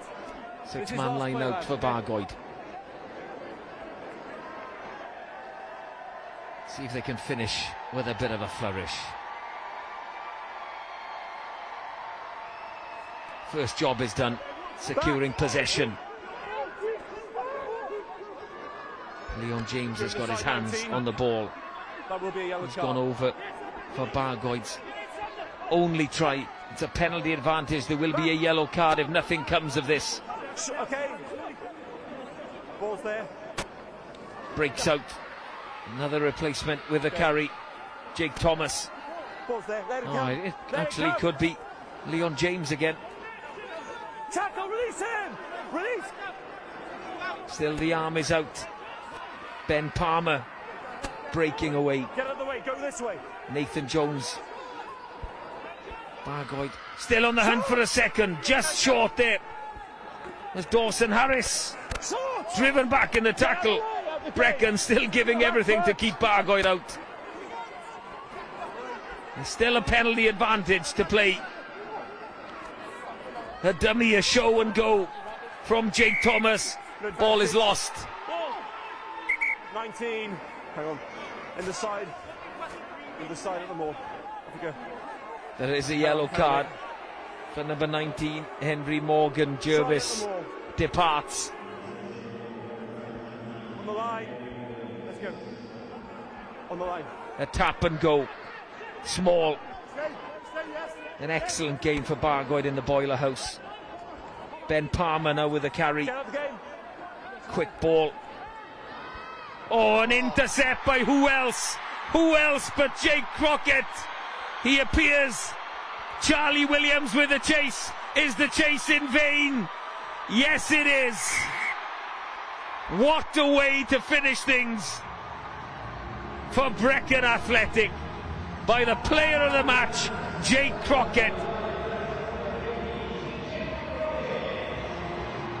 Lots of falling out afterwards. You can see how disappointed Bargoed are.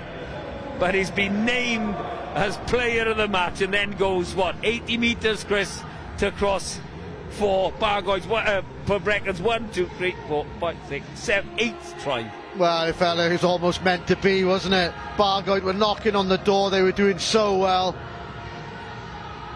They release the backs and he just reads the intercept. Then that puts the cherry on the cake.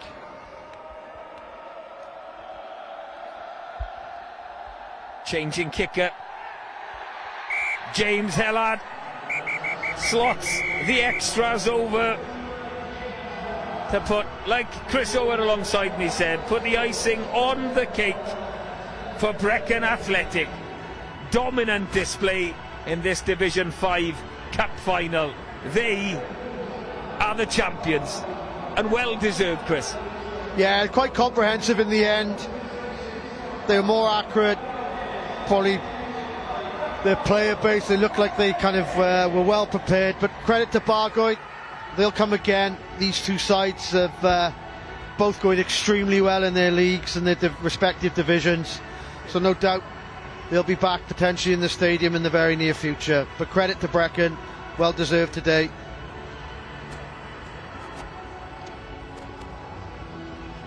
Well deserved indeed. 8 tries.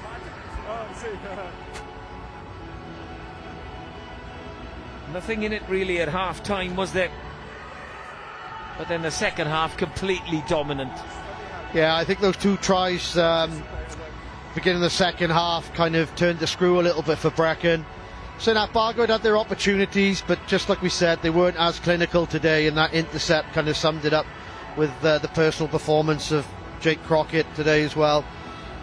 So good final though, great way to kick the day off at the Principality. Both sides can be proud of how they got to this final, and like I said, no doubt we'll see them again in the future. Absolutely, 2 great clubs as we see the run of tries.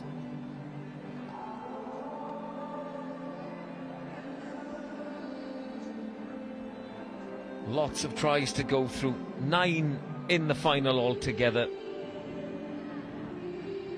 This was the start of them, I think, wasn't it? The real crucial ones. Replacement Luke Price went over, and as Chris Owen alongside me said, then they scored 3 really quick fire tries.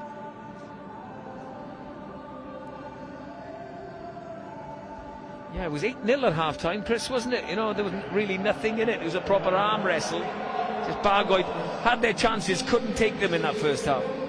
Yeah, we were commenting, weren't we, saying that, you know, it didn't feel like an 8-0. It kind of felt like Bargoed, dogged as they were, had seen themselves to half time. I think the yellow card was quite important at that critical moment, and then those quick successive tries of the second half just kind of grew Brecon in confidence, and they managed to release their backs a little bit as the Bargoed defence kind of tired, and they looked a little bit younger, perhaps a little bit sharper in certain positions as well today.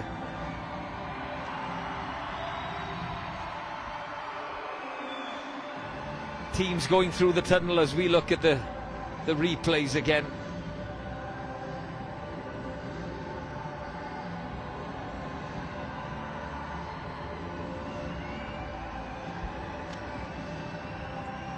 Two teams always in a final. One winner, one loser today. The big winner was Brecon Athletic.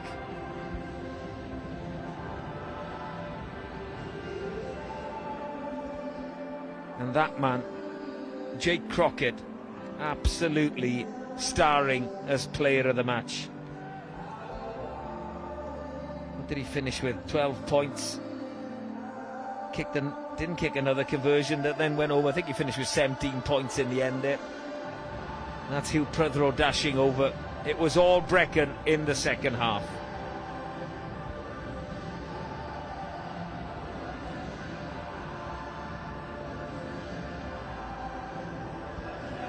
Match officials, and we must give them credit, especially referee Charlie Evans. I thought he was absolutely excellent today.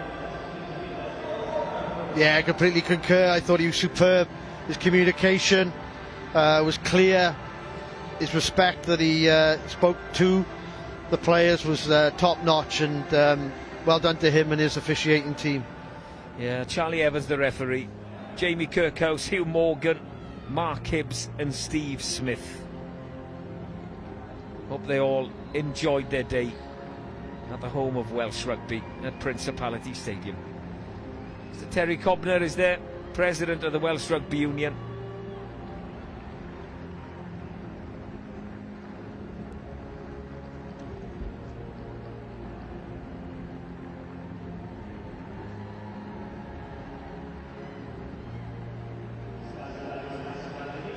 Rhaid i rywun I golli mewn rownd derfynol yn anffodus yr Athletic o Bargoed ddim yn gallu troi be maen nhw wedi gallu neud yn y gyngrair trwy giro pawb, ddim yn gallu dod ar chwarae na i'r rownd derfynol.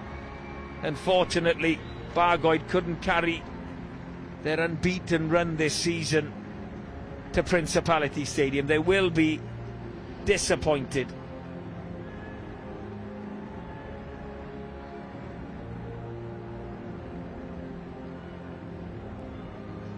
Got Jamie Willis, Sue Butler and Mr Terry Cobner there from the Welsh Rugby Union presenting trophies. In a game that was really nip and tuck for long periods. Brecon Athletic scored after 2 minutes.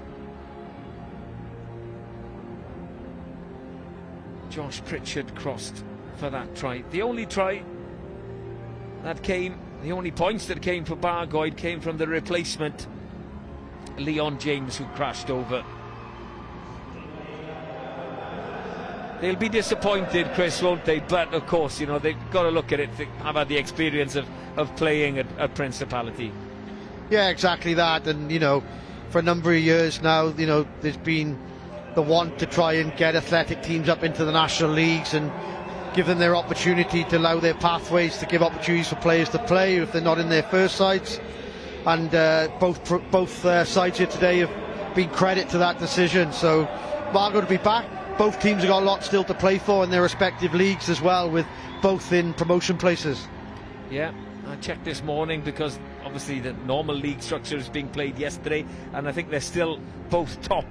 Brecon top of 5 East Central, Bargoed Athletic, or the Warriors top of Division 5 East. Well, the man that led Brecon Athletic up was the player of the match. Their fullback, Jake Crockett, finished with 17 points. The second time he's been named player of the match in a final at Principality Stadium. I think he was named in the 2019 plate final as well as the player of the match. Last but not least up will be their captain, who came close. He was instrumental today in all things good that Brecon Athletic did. Captain Will Prosser. I'd give a mention to Davy Herdman as well, the number 8, and a cracker of a try scored by Tudor Roderick. But there is the captain alongside Terry Cobner, president of the Welsh Rugby Union. Will Prosser takes the cup. Enillwyr y cwp ar eleni yw Aberhonddu, Division 5 Cup winners this year, a Brecon Athletic. Huge congratulations to the whole club. It means so much. A day out of Principality, and there are hundreds of Brecon Athletic supporters in at the stadium today, playing in the first game, kicking off at 11. You're all done by 1:15. Stay in town for a little bit, still make stop tap at the club. It's going to be a big night in Brecon this evening. Yeah, it'll be a fun trip home up the A470, I'm sure. Off work tomorrow. Win or lose, you've got to book a day off on the Monday if you're playing a cup final on the Sunday. Look at the support from Brecon Athletic. I think the Bargoed played Brecon in the Prem yesterday as well.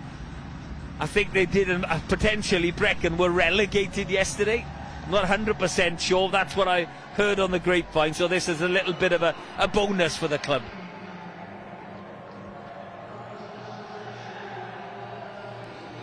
Well, Chris, thanks for your time in commentary today. I think we're going to call it quits because games are coming thick and fast on this one.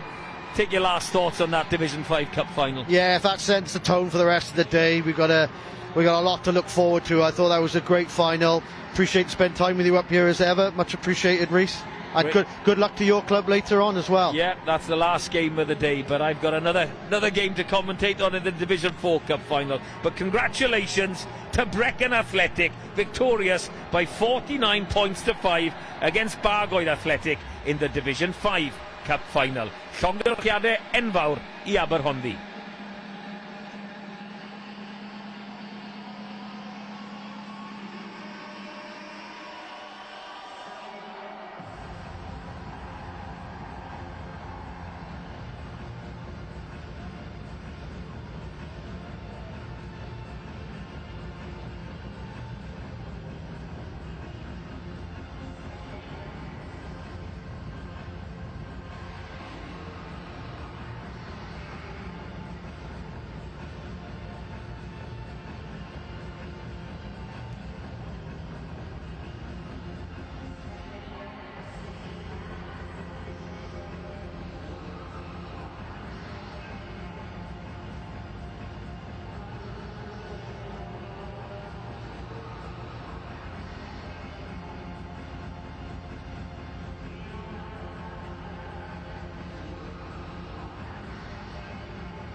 I can feel the love, can you feel it too? I can feel it, wow. I can feel it, wow, yeah. You know I said it's true. I can feel the love, can you feel it too? I can feel it, I can feel it, you know I said it's true. I can feel the love, can you feel it too? I can feel it, I can feel it,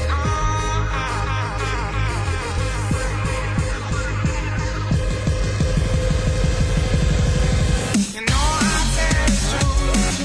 You know I said it's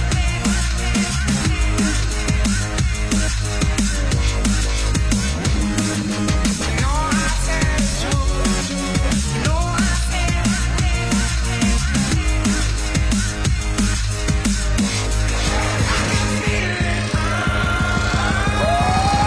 You know I said it's true. I can feel the love, can you feel it too? I can feel it, I can feel it, you know I said it's true. I can feel the love, can you feel it too? I can feel it, I can feel it, I can feel it, I can feel it, I can feel it, can you feel it?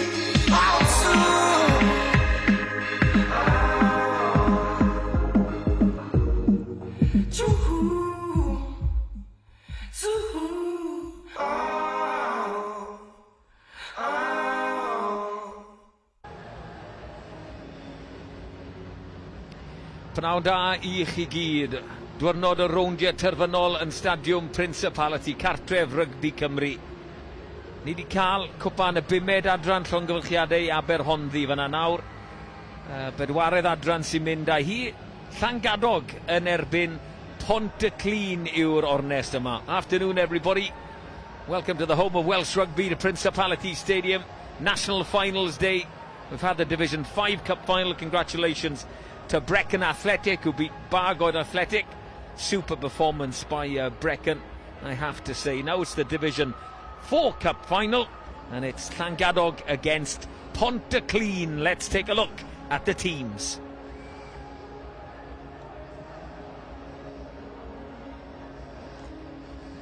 Llangadog from Division 4 West B. They're the champions there, and this is the team they've selected for the final. Llyr Thomas, Daniel Morse, Telor Dyer in the front row. Second row, Rhys Evans, Owen Williams. The back row, Tom Davis, Johan Hughes and captain Charles Hanford. The halfbacks, Tom Bailey and Kerry Williams. Kerry Williams, a vice-captain. On the wing, Ben Morgan, Iestyn Williams. In the centre, Casper Andreasen and Rhys Thomas. And then at full-back, Rodri Davis. That's Llangadog Rugby Football Club from the west, just in the foothills of the Black Mountain. Pontyclun, who have they picked for this final? Henry Legg, Sam Barkley, Iestyn Herridge in the front row. Morgan Parsons and Morgan Rose in the boiler house. Evan Cook, Josh Clark, Dan Hemmons in the back row.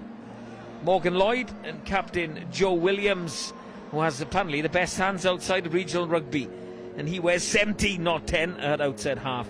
Morgan Stevens, Jake Dennis on the wings, Nicky Thika, Luke Rose in the centre, and Adam Lewis at full back.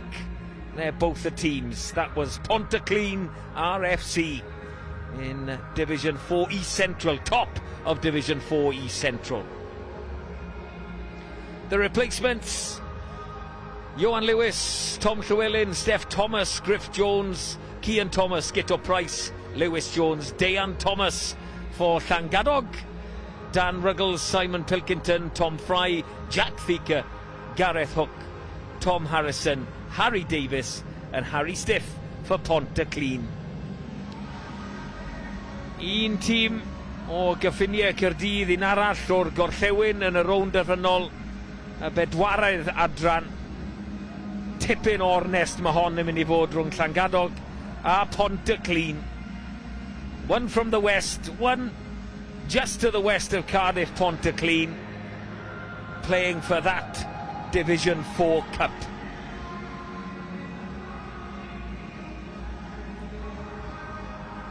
Llangadog unbeaten champions. Pontyclun top of their division, the East Central. How they got here. Llangadog beat Pontycymer, Dreigiau Emlyn, Treharys, Tonnerefail, Pontyclun, Penlan, Oakdale, Ynys Owen and Bonamine Athletic. And here they come out onto the paddock at Principality Stadium. What a moment. Joe Williams, I can't believe he's still playing, leading them out. A classy 10. And Charles Hanford leading Llangadog out. Two very different clubs in two very different places. Fel o'n i'n gweud, Llangadog o'r ochr arall dros y mynedi o Fryn yma. Mae hwnna'n gan hefyd. Ond maen nhw'n glwb yn llawn y boes amaethyddol. Ffermwyr lot yn nhw, boes Cadarn.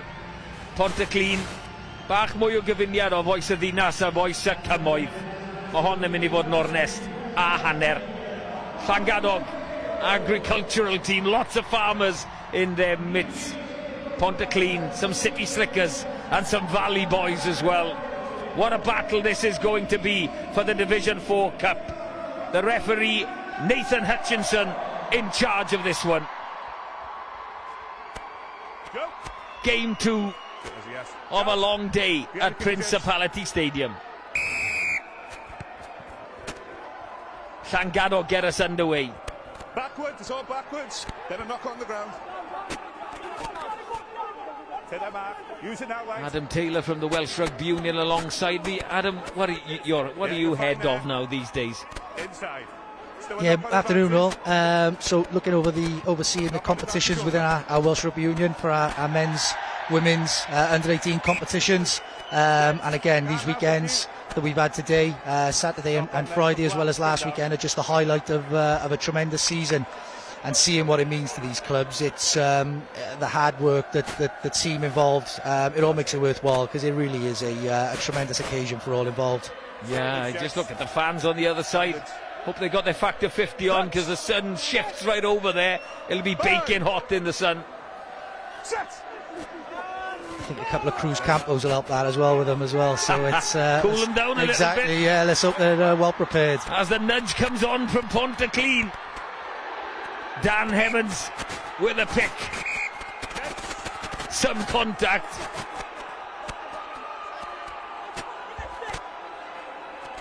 Always be middle, that's your mark, yeah? The ref in our ears, but his mic is rather jittery, so I'm going to turn him down a little bit. Llangadog, as I said, unbeaten.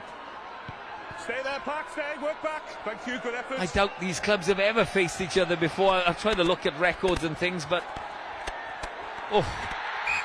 big contact on the far touchline. Both teams right up for this final, Adam. You could tell there's been some huge hits already from Llangadog. It's they're obviously well up for this as well, so we could be in for a cracker here. Hey, how's yours, boys?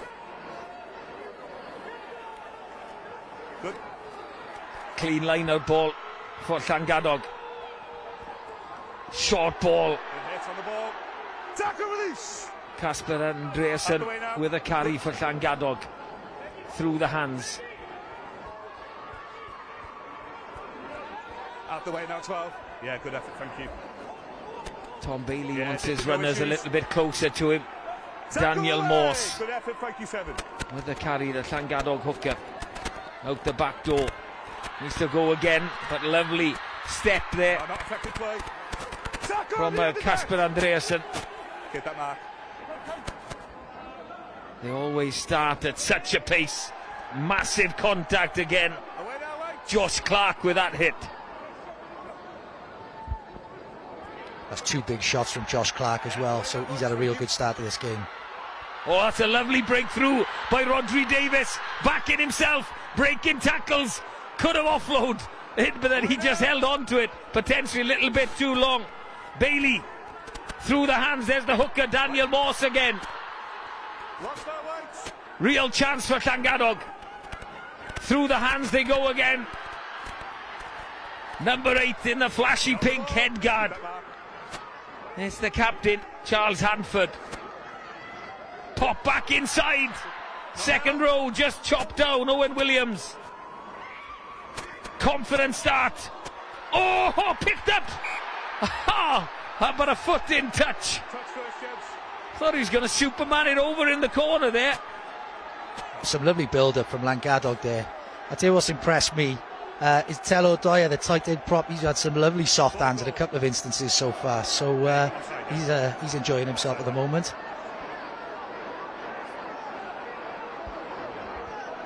What a start. Frenetic start. Llangadog, Pontyclun under pressure in the far corner. Leave this one potentially for Morgan Lloyd to clear. And he's done that very well. Great box kick clearance from the Pontyclun 9. Yeah, you'd be happy with the Pontyclun's management there. Nice clean line out, good exit. That's exactly what they needed.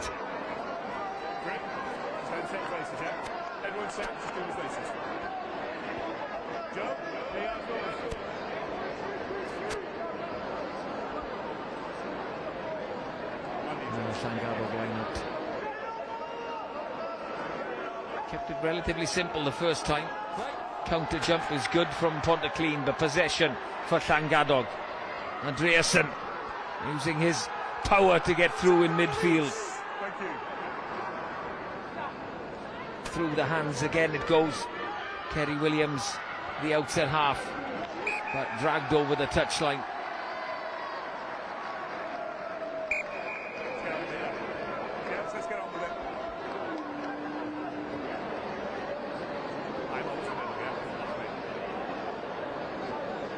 Just joining us, Pontyclun in the black and white, Llangadog in the black with the red and yellow arrows on the front of the jersey. And the pressure taken well, Iestyn Williams. Another little tip on, great line speed from Pontyclun, again involved, Josh Clark. Will they turn this over? Well, they might have done, but a little bit illegal.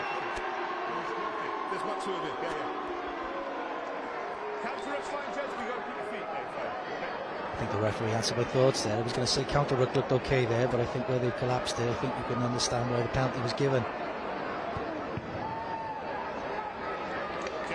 For the touchline goes Kerry Williams, the 20-year-old farmer. And outside half for Llangadog. Looking at who they've played.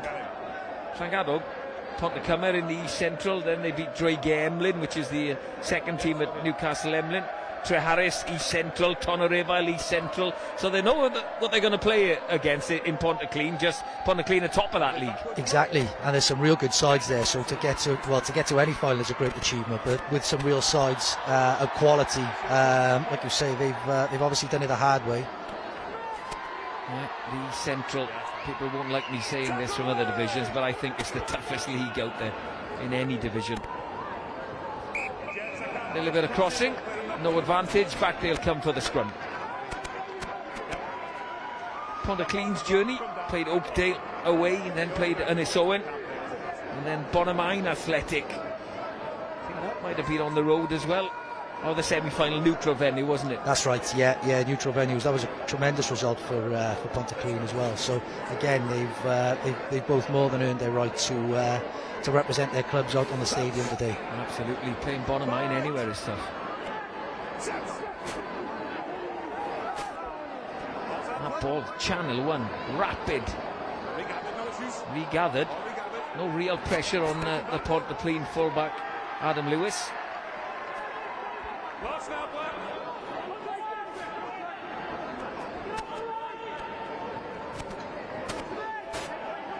Trying to create a better platform to clear from. Midfield, pretty tough.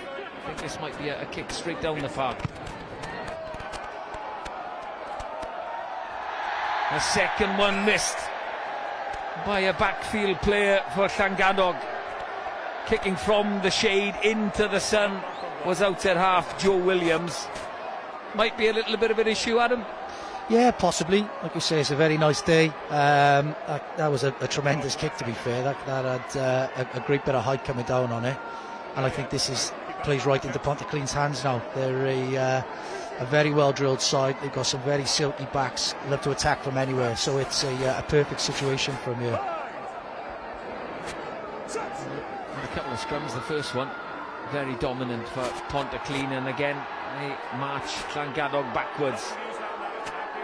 Told to use it. That ball shot out. Well, no penalty given away in the scrum by Llangadog. They kept it square. Just went back at a very hefty rate of knots, just like that shot again by Josh Clark. He's put some hits in at him. Yeah, he's had a great start.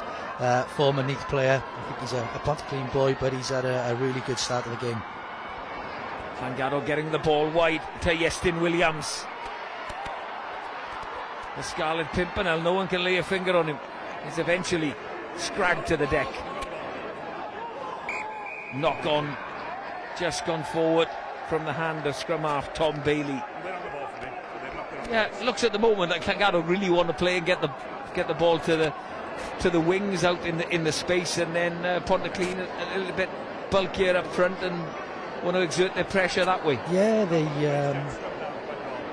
I think looking at the first couple of scrums, the front row Pontyclean definitely have got the nudge. But credit to them, their defensive effort so far has been really, really strong. Some huge hits coming in. Their cover defence has been really good as well. A couple of mistakes from Llangadog in decent positions, but yeah, they definitely are looking to run it from whatever position they are in the field. Set piece, bringing Luke Rose back on the crash ball. And Nicky Thieker involved. Booked the ball by Williams. Looking for a 50-22, almost worked out. But it's Rodri Davis. Left-footed. Right up the tram lines, that one. That was an excellent kick. Halfway. Excellent return kick that was. Fair play to him.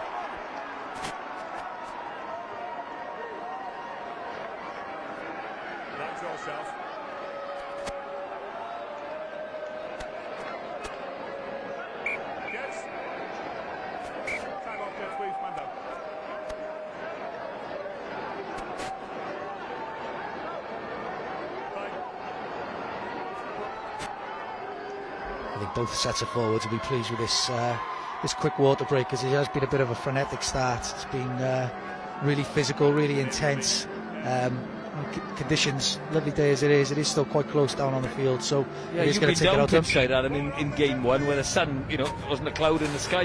How hot was it? Okay. Yeah, it was. There's a bit of a wind down there, but it is still relatively mild. And as obviously as the day's going to go on, it's going to get a bit warmer. And I think some of those Division 4 pitches probably not as big as the one we've got out here as well. So a couple of the big boys is probably going to take a toll on sooner rather than later. Pinched by Llangadog, and again through the hands they go. Asking for a line to come on the short ball. Then he likes to kick it. There's Iestyn Williams. Adam Lewis back there, avoiding tackles. Nothing wrong there. Play on. Morgan Stevens with a carry.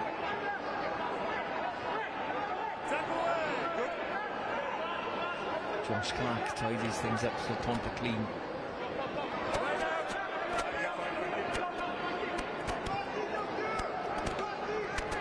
Lovely line again.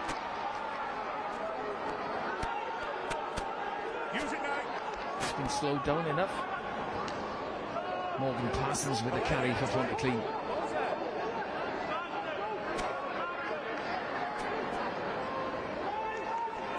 He's looking to put some forward dominance on it there.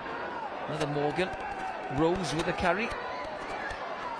There's Joe Williams with a trundle, but he's lost it forward.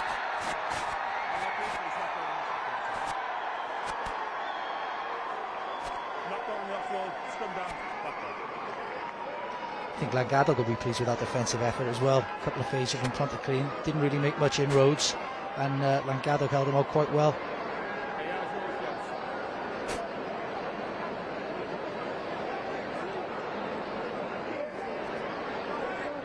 Scrum midfield, usually a good attacking platform, but Llangadog have been under a bit of pressure at scrum time.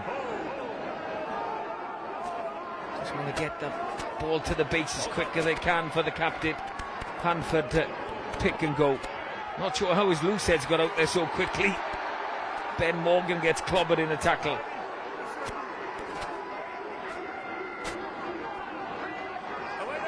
Hanford, another carry.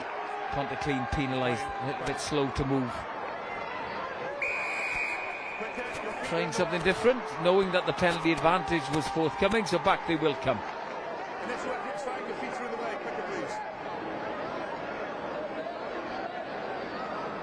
Credit to Llangadog's front row. I mentioned Telodai, the tight end prop, but all three have got their hands on the ball quite early on. And when you look at them, you consider the traditional mould of head down, bottom up, but they've got some silky skills between the three of them. So yeah, there's some nice play out there. Yeah, Telodai, 35 years young, been at the club for 16 years.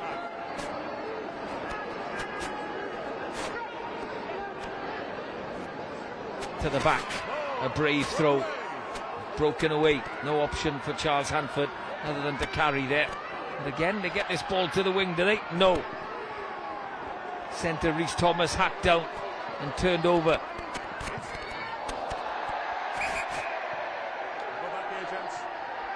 Back they will come.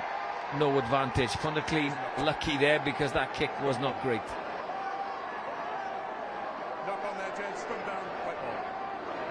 Just got a little bit scrappy in the last few minutes, I think. It's probably a credit to both teams. Two well-drilled sides, probably just both cancelling each other out a little bit. And it's just a few errors creeping in.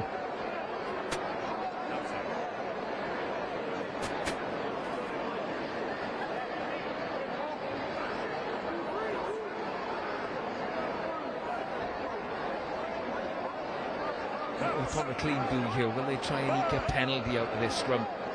Try and get the nudge on Llangadog. Solid platform for Joe Williams. Straight in on the full. As soon as that left the boot, he knew it. Yes, it's quite a poor mistake really. Combs would have been there, they would have known he was passing back in. Such a great opportunity for Llangadog now. Yeah, the line-up has functioned quite well, hasn't it? I think they pinched upon the clean ball and they won all their own line-outs.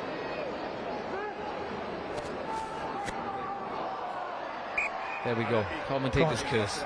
Apologies to Llangadog and their fans. Absolutely on cue there, fair play.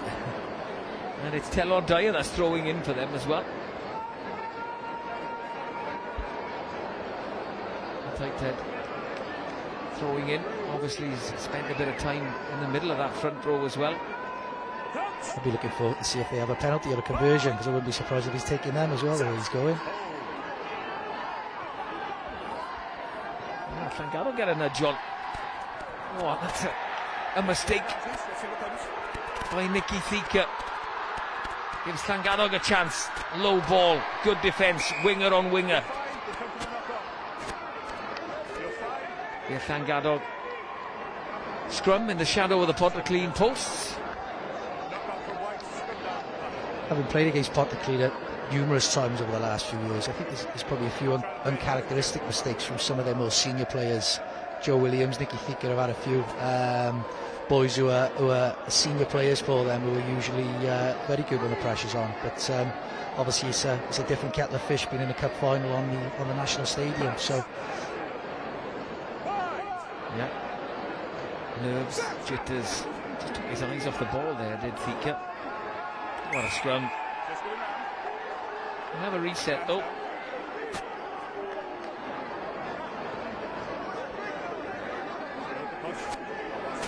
Henry Legg, the Pontyclean loosehead. Massive unit, tall guy for a loosehead against the shorter Telodai.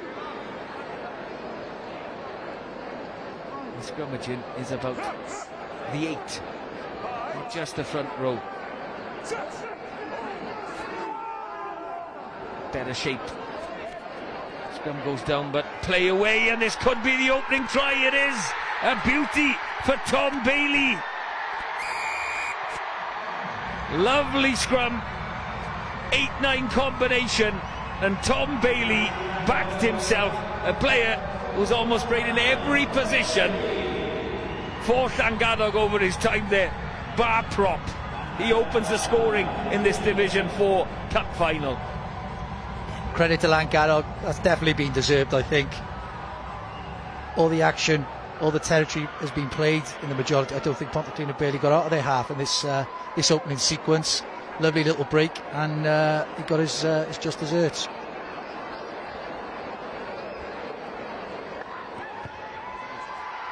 Conversion is successful for Kerry Williams, the Llangadog vice-captain. They lead after 18 and a bit minutes, 7 points to 0 against Pontyclun in this Division 4 Cup final.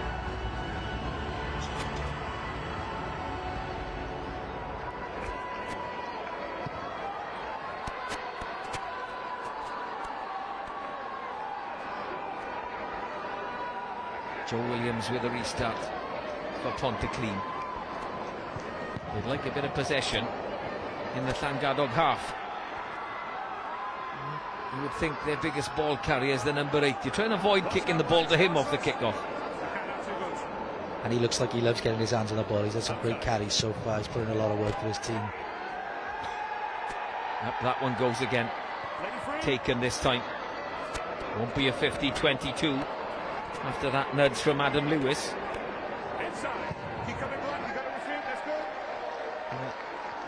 Oh, still in play. You know, the point of the ball just touched the line. You can see the mark still on the floor. There's a little bit of a delay, but like you say, I think the mark is clear as day there. Like a pitch mark in golf, that one.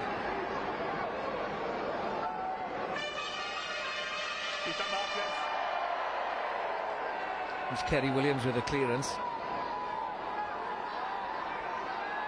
And this is a Pontyclun line. That's fine. Not gone to plan, but it works. Thika breaking through the first tackle. 3 Llangadog players to take him to the deck. Morgan Lloyd, the abrasive 9, looking for runners, but they've turned it over.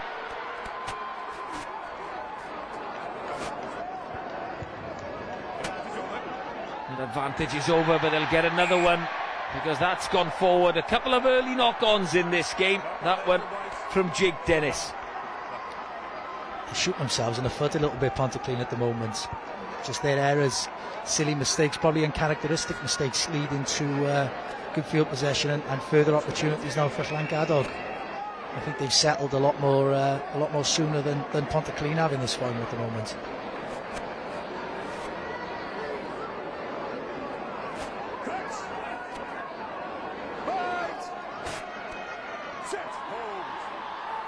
Llangadog scrum under pressure again, but once again the captain Hanford makes meters off a scrum, retreating at a rate of knots, and they want to play again. Short line from Rodri Davis, try scorer, not the best ball to Andreasen. It's that man Josh Clark again. Sometimes in finals and in games you can see who's really played at a higher level, and he's putting his mark on the game. He really is. He's had an excellent start, to be fair. Oh, lovely ball, quick feet and hands as well, getting the ball wide to Rodri Davis. Davis gets it to Ben Morgan. Penalty advantage. Taylor Dyer there again. It was Dyer and Hanford combining to make some space, and it's a penalty against Pontyclun, I beg your pardon. Yeah, you could see that as clear as day from up here. That was extremely high, to be fair. Again, Llangadog really impressive, looking to play from anywhere. Hanford involved again. You can see why he's captain of this team. He's leading them really well.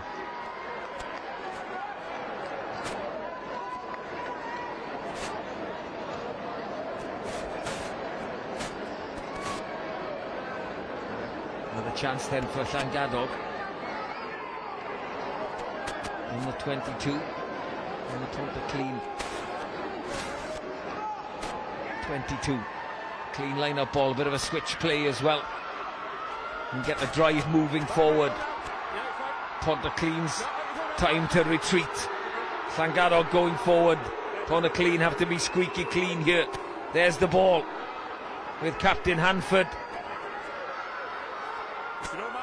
Tom Bailey, the try scorer, in there as well, working the ball to the back of this same rolling ball, or not? No, broke away. Separation, too much separation. I think the referee got that bang on. Yeah, absolutely spot on. It's a bit unfortunate as well because they did get the momentum again, but unfortunately they've done it illegally. Nice inventive line out from Llangadog, though. That was really well worked.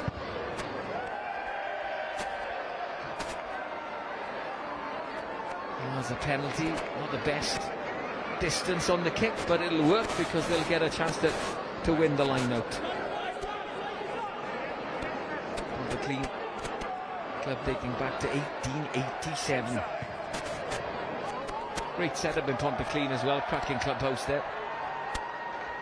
But here comes Llangadog, Rodri Davis. Away now, make an effort. Thank you. Quick ball, Take them back. electing to kick. Not a 50-22, and Adam Lewis calls the mark.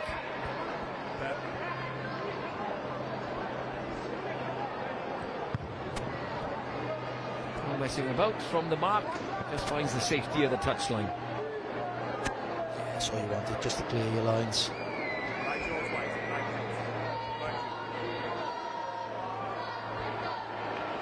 Llangadog, very rural club. Deo Volente on their badge. I looked it up. God willing, it means. I'm sure they've been putting their prayers in for a cup final win in Division 4. And that's a lovely little nudge, turning Pontyclean, his vice captain, Kerry Williams. He looks a real footballer, this Kerry Williams as well. He's controlled things very well from outside half for his team at the moment. Some lovely little touches, knows when the right time to kick, and that was an excellent example of that as well.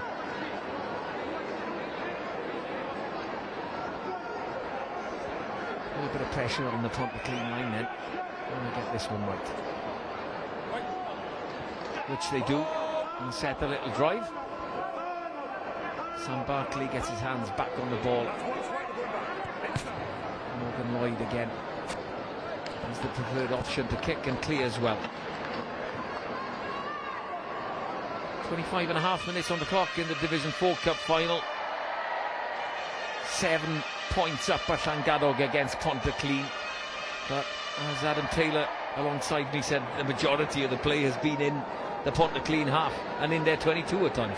Yeah, 22 possession as well. Llangadog have had the lion's share. Pontyclean just need to keep hold of the ball for a little bit, go through a couple of phases, because it's been extremely scrappy from their perspective. Yeah, there was a little knock on there. Didn't look that slick, a little bit static from Llangadog. No one really coming forward onto the ball. Good line out, and they lost 40 yards out of it. Yeah, exactly. You can see they just need a bit of a jeer. You see Morgan Parsons, one of the second rows, trying to get the crowd excited and give them a bit of a lift, because this is a great platform for them now with the way the scrum's been going at the moment.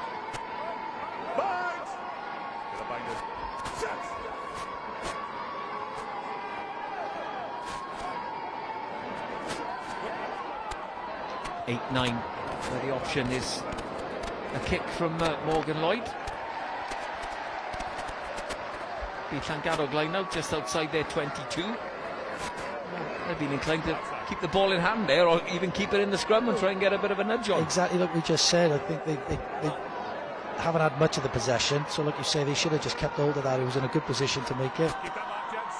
Kick wasn't too bad, but they have to do something with this line out now to try and get the ball back.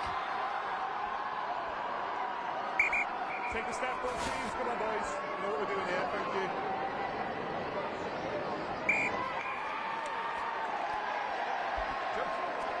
There was a contest. The question was asked by Charles Hanford. So that little kick, and it's worked out for Pontyclean, because they will get a scrum now on the Llangadog 22. I knew it was the right idea to kick as soon as he done it as well, so credit where credit's due.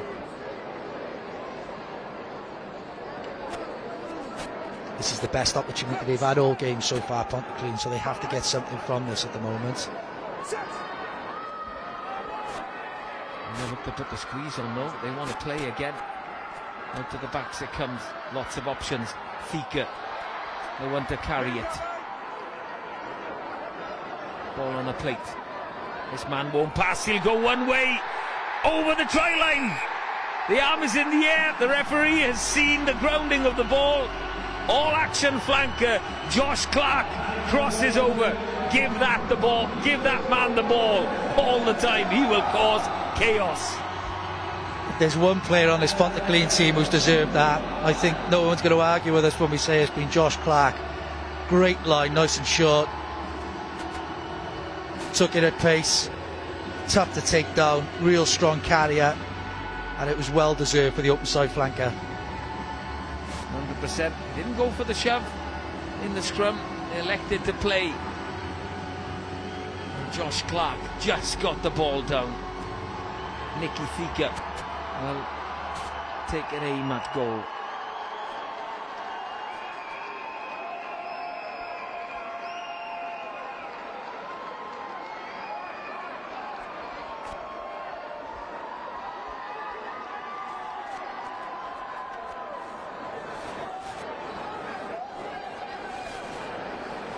We approach the half-hour mark in the Division 4 Cup final. We're going to be all square.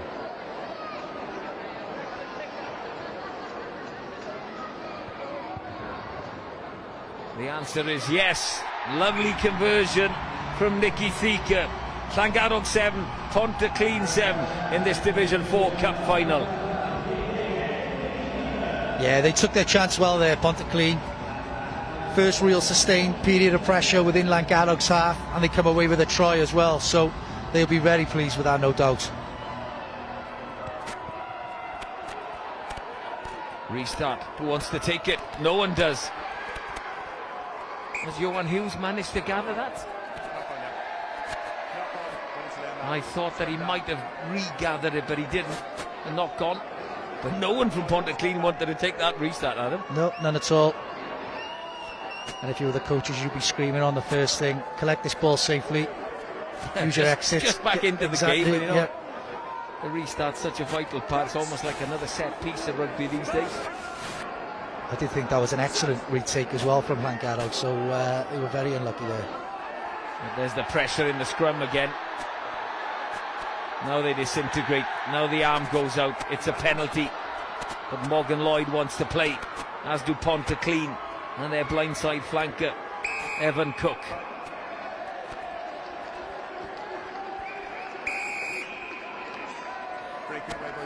They've been under pressure at scrum time. Is that the first penalty they've actually given away? I think it is, Reece. I think they've been on top and drove them backwards almost at a rate of knots at times, but I think that was the first clear infringement that obviously the officials seen today. Certainly an area that Pontyclean will target, but can they target it for 80 minutes? That's the question. Done it for half an hour. And rugby no longer a 15-man game. It's about the bench as well. Clean line-out ball. Lovely ball in midfield. Pontyclean going a little bit more direct. Luke Rose with that carry. A kick the option again from Joe Williams. Try scorer Tom Bailey there. Moves it to the fullback Rodri Davis. Fullback to fullback. Lewis opens it up again to Williams. That'll work. Not the prettiest kick.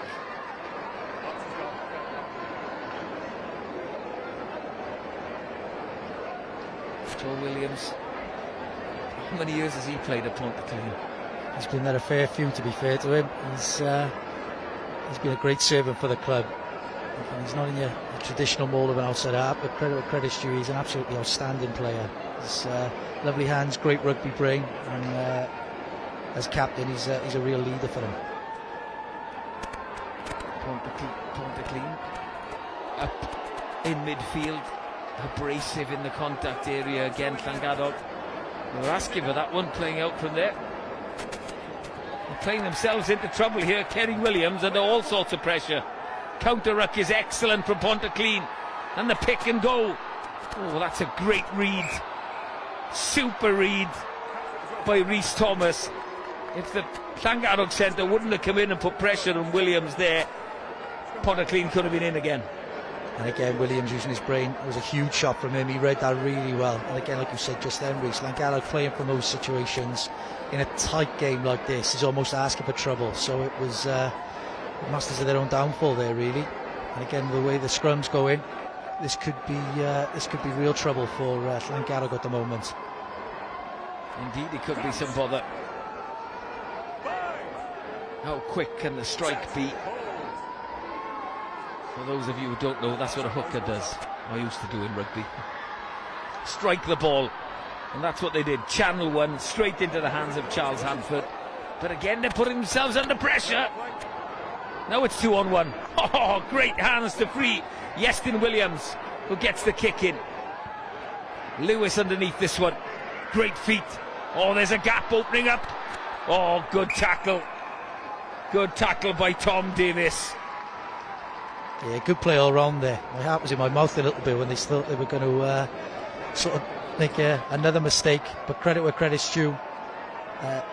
Williams, the winger, made them really well to get that ball away then. And again, nice little break from Pontyclun's full-back.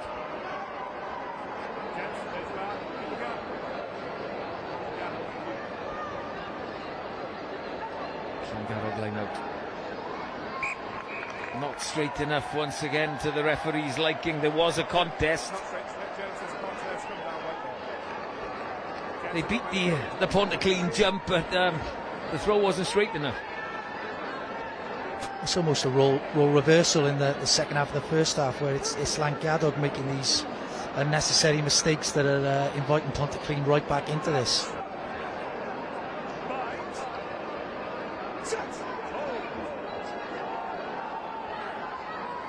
A little bit of pressure on the Pontyclun scrum there. But it's their ball. There's Williams. Those hands being used to good effect. Thika chopped down, not held. I'd say he was brought to ground there. I would have had to release that one before going again. But it's pressure on the outside and in from Llangadog.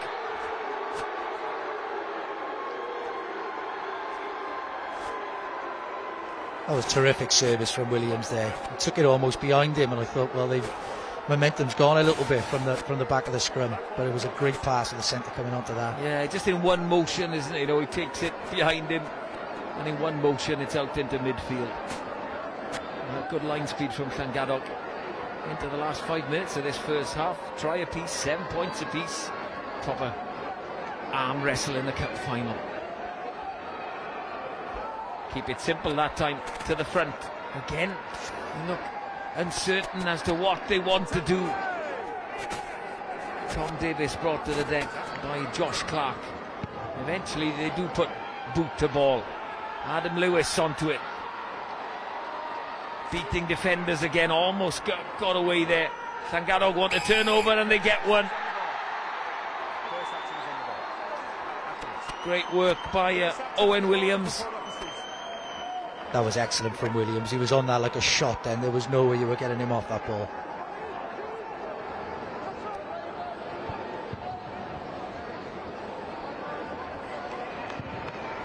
Kerry Williams. Good nudge.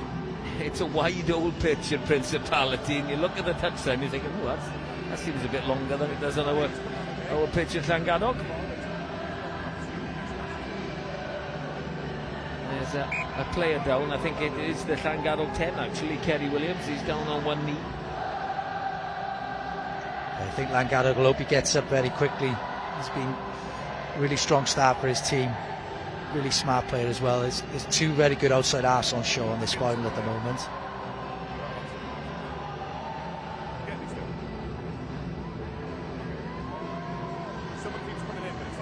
Llangadog, they've got to sort what they do as an exit out, I think, a little bit, Adam, because they win the ball quite convincingly, and then they get themselves into knots a little bit trying to clear it.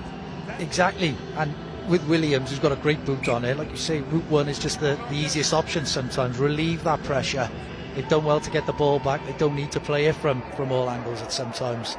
And again, on this big pitch, it's different conditions with a different surface, so they don't need to do anything out of the ordinary, really.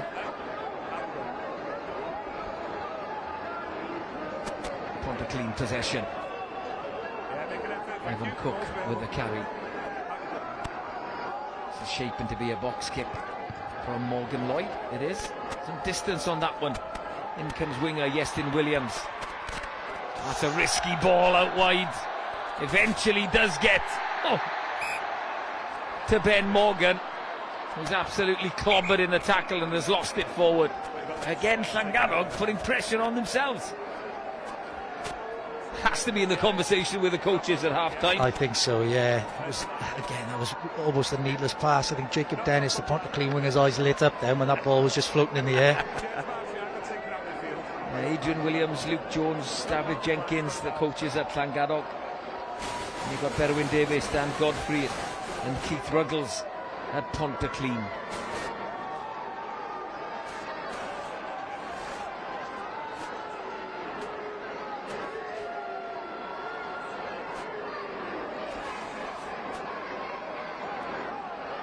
Nathan Hutchinson, the man in the middle, is also having a very good first half as that ball shoots out. Williams, there's that lovely service again. Thika spots a gap, backs himself. Great tackle by Rodri Davis, the Llangadog fullback, but it's still Pontyclun ball. Have they gone the wrong way? Potentially.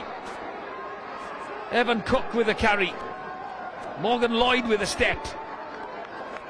Do we have a second score for Pontyclun in the closing seconds of this first half for the Division 4 Cup final? There's their star player, Josh Clark, a pick and go. Williams, Thika again. Thika backing himself, hacked down, just a little bit short of the line. High ball to take, but it is taken by Evan Cook. It's an advantage. Does he have a second? Yes, he does. Josh Clark crashes over. I did say, just give that man the ball. And over he goes again. He's causing chaos in the Llangadog defence. When you saw him coming onto that ball then, I think if I had a couple of quid in my pocket to put it anywhere, I think I'd be putting on him going over, because that was outstanding. He's had a tremendous half and fully deserved those 2 tries. Credit to Nicky Thika as well, 2 lovely breaks in the build-up to that. I did think he might have missed the opportunity just to give that pass out to his winger Dennis, but credit, they retained it, utilised it well, and Clark goes over for his second.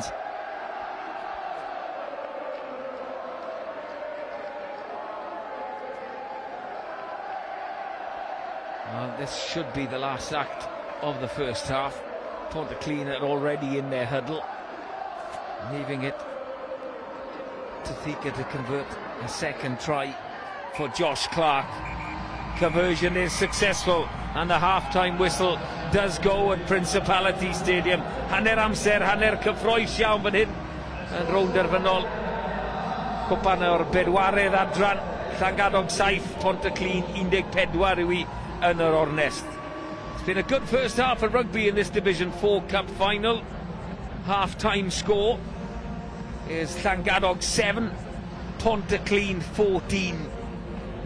3 tries in this clash, 2 for Pontyclun, 1 for Llangadog. And let's have a look at them. This was the opening try, Adam, wasn't it? Yeah, good work from Hanford again, picking from the back of the Llangadog scrum. And a nice finish then as well from Llangadog scrum half Bailey. Yeah, see a couple of angles of this. Scrum went to the ground, but the impressive captain Hanford gave it a little pass and a little bit of momentum for Tom Bailey to run onto. But back came Pontyclun. They've got some key personnel, Adam. Yeah, like we said earlier, that 10-12 channel, a lot has gone through Williams and Thika. And then Clark coming onto that ball was an absolute certainty, I think, when he made that first break. And I know we've mentioned it a few times, but he's been outstanding. Some of the defensive hits, his carries have been well. He's really stepped up for his team today.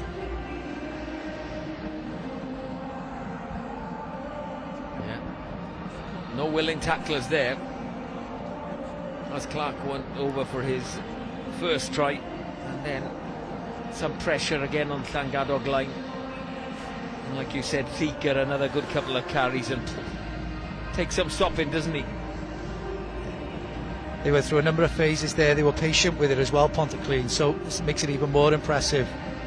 And probably on the balance of things, they probably do deserve the lead just going into half time. I know Llangadog started well, but coaches down there with them now, you can see they're just going to have to tell him to play probably a little bit more sensibly. There's been a couple of unnecessary passes when they don't need to be, when it needs to be kicked, and they've invited pressure onto themselves, which Pontyclun have capitalised on. So I think that'll be one of the main messages that the coaching staff will be trying to get on during the break.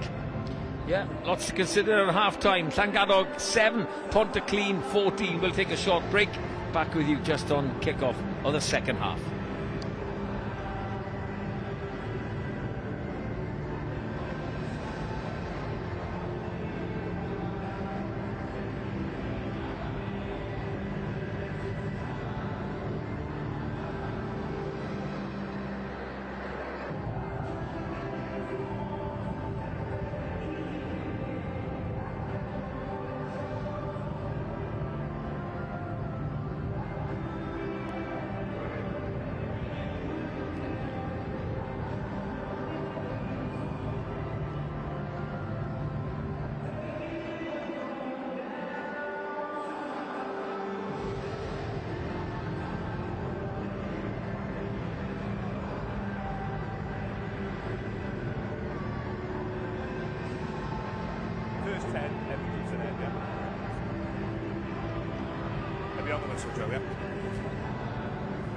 Should be a yellow card, shouldn't it?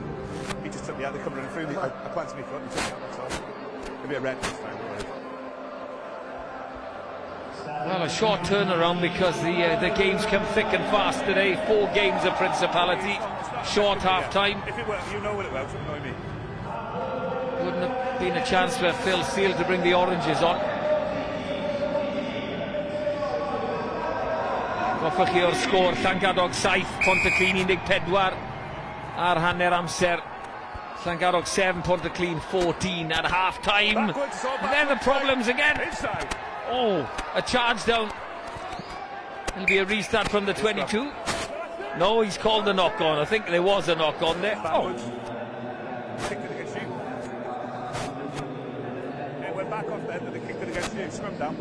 That was a bit of a messy passage of play, but again, Llangadog, they had problems under the high ball in the first half, didn't they? Yeah, it's curious. I thought he'd given Llangadog the scrum when it looked like it was a clear knock on from him, but obviously not. So looks like they might have got away with one there. Yeah, there's the charge down, so it hasn't touched anybody else, and it's gone dead. So it eventually has got to the 22. Let's go, Ted. I could have sworn that Llangadog had made a right old mess of the restart there. Don't want to kick it to this man either. Thika easily beats 2 men. Yeah, thank you, Charles. Williams, his trusty boot. Lovely little nudge. Charles, just your voice, please. Just your voice. Yeah, that's the experience of Joe Williams. Turn Llangadog, put pressure now on their line out. Yeah, another terrific kick from the outside half. Just getting people commentary. That's in a tricky situation, and the way Llangadog were performing in similar situations during the first half, and makes you wonder whether another mistake could unfortunately be on the way. Go. Straight enough, that one. As Tom Bailey clears. Backwards. Right. It's gone back from Jake Dennis. Adam Lewis on his shoulder. Brought to the deck. Llangadog scrapping for the ball. Don't get any change out of that one. And Josh Clark with the ball out to Luke Rose in the centre. Step move. Thank you, Charles. Strong carry by Morgan Parsons. A little bit isolated was Iestyn Herridge. And likewise Morgan Rose. Williams, hands, super hands. Regathered that time by Luke Rose. Yeah, play. And Williams fancies a trundle. Off he goes. Not scared of the contact. He's out at half, Joe Williams. Away now. Another carry by Iestyn Herridge. Use it now. I will say, Adam, Pontyclean's shape is much better than Llangadog's, is it, in attack? Yes, it is. They're, you can see they're a very well-drilled side, very patient with what they do. Everything goes through Williams, they strike when they need to, but the shape is very sharp. Tackle away!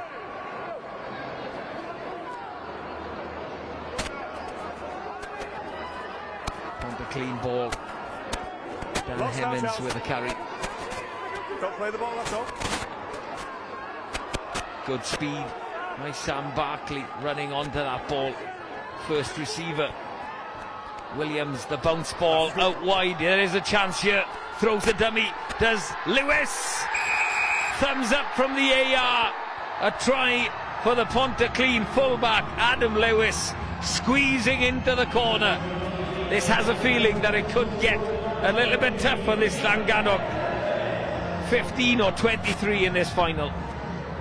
And that was a try made by basically the Pontyclean 15 as well.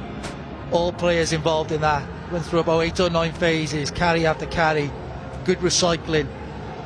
Another great pass from Williams, good hands from Luke Rose as well to put Adam Lewis in with a nice finish. That was a very, very well worked try. Credit where credit's due.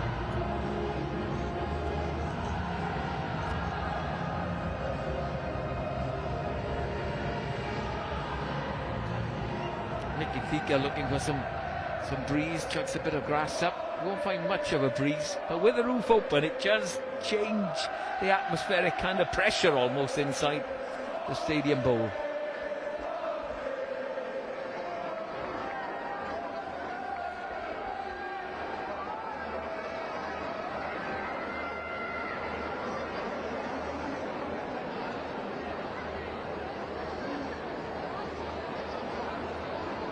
Last goalkeeper there. And he struck that one beautifully. Super conversion. Nicky Thika extending the Pontyclean lead. Llangadog 7, Pontyclean 21.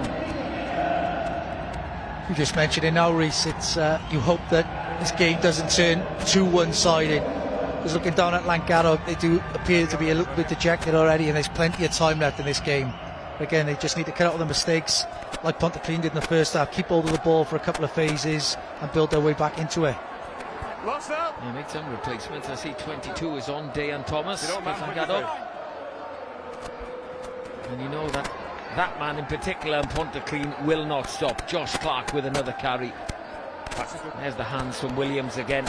Out to Luke Rose. Rose, really good hands. He kept that one in play. Rodri Davis back there. Now he opens it up, tries to get away. Scragged in the tackle. He's got the ball. And they've turned it over. Have Pontyclean. Well, Llangadog have to try something. But for long periods, every time they've had to try something, they've been under pressure. That was well deserved for Pontyclean there. Great kick chase. Isolated, hold him. I'm not sure if it was Thika or if it was Morgan Lloyd, scrum half, who made that tackle on Williams, the Llangadog fullback. But that was excellent. That was an excellent effort from the team. Not really surprised to see the tea coming on, Adam. You know, it's about keeping that scoreboard ticking over. Cup finals are about winning games, and that is it. Exactly. It takes it above 2 scores. Nice position for Thika, especially considering the one he slotted shortly, just a couple of minutes ago for the conversion.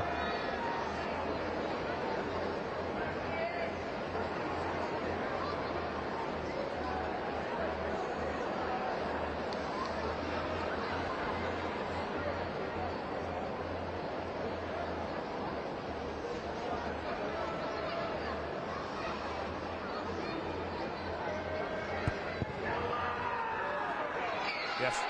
Confident strike from Nicky Thika, extending the Pontyclean lead.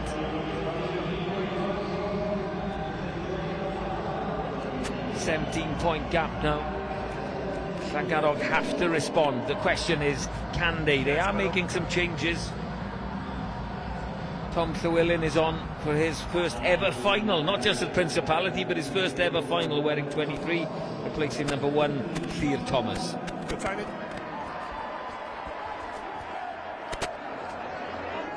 Outside. Everyone's there. Box kick from Lloyd. Good contest. Good contest in the air, but it's gone forward from Tom Bailey, and Pontyclun are on the rampage again. Knock on advantage over. Not help. Starting to break tackles now with Pontyclun. Got to get galvanised and have Llangollen. Well, they've got strong over the ball. I think that turnover by Casper Andreasen. Check your mic, Shane, please. I got some. No, I'm talking to you. He looks a real handful as well, this Andreasen. He's a big old unit. They look like they need to get him in the game a little bit more. But again, when they're making these uncharacteristic mistakes, it's tough to get any momentum in any phases built.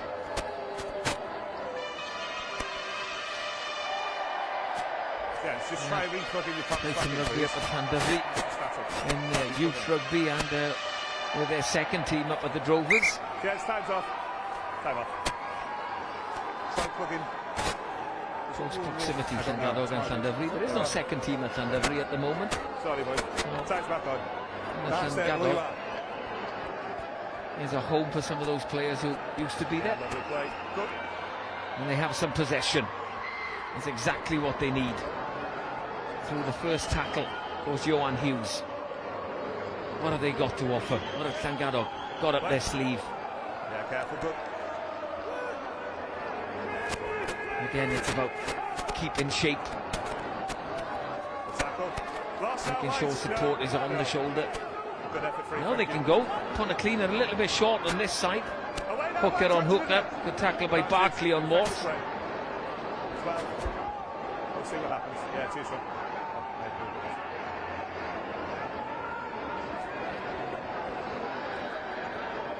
Tackle away! Not getting any mileage out of the Pontyclun defence at the moment at Llangollen. Crossfield has not got over the head of Thika, so back they will come for a penalty. Yeah, they need to change things up a little bit, Llangollen. What is the answer? Have they got an answer on the bench? I'm not sure, Adam. It looked tough for him there. He looked a bit of bereft of ideas, playing right into Pontyclun's hands. They were really physical in that defensive set as well. They look a little bit fitter from this angle, Pontyclun and Llangollen. But again, if they can manage to get some points here, it might galvanise them then for the second half of this second half.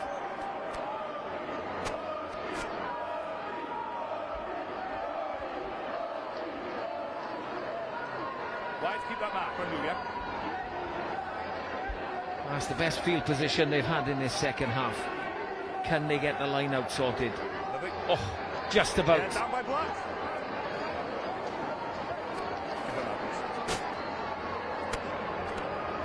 Through the hands they try and go again. There he is, Andreasen. Gets the ball to Iestyn Williams. Not held.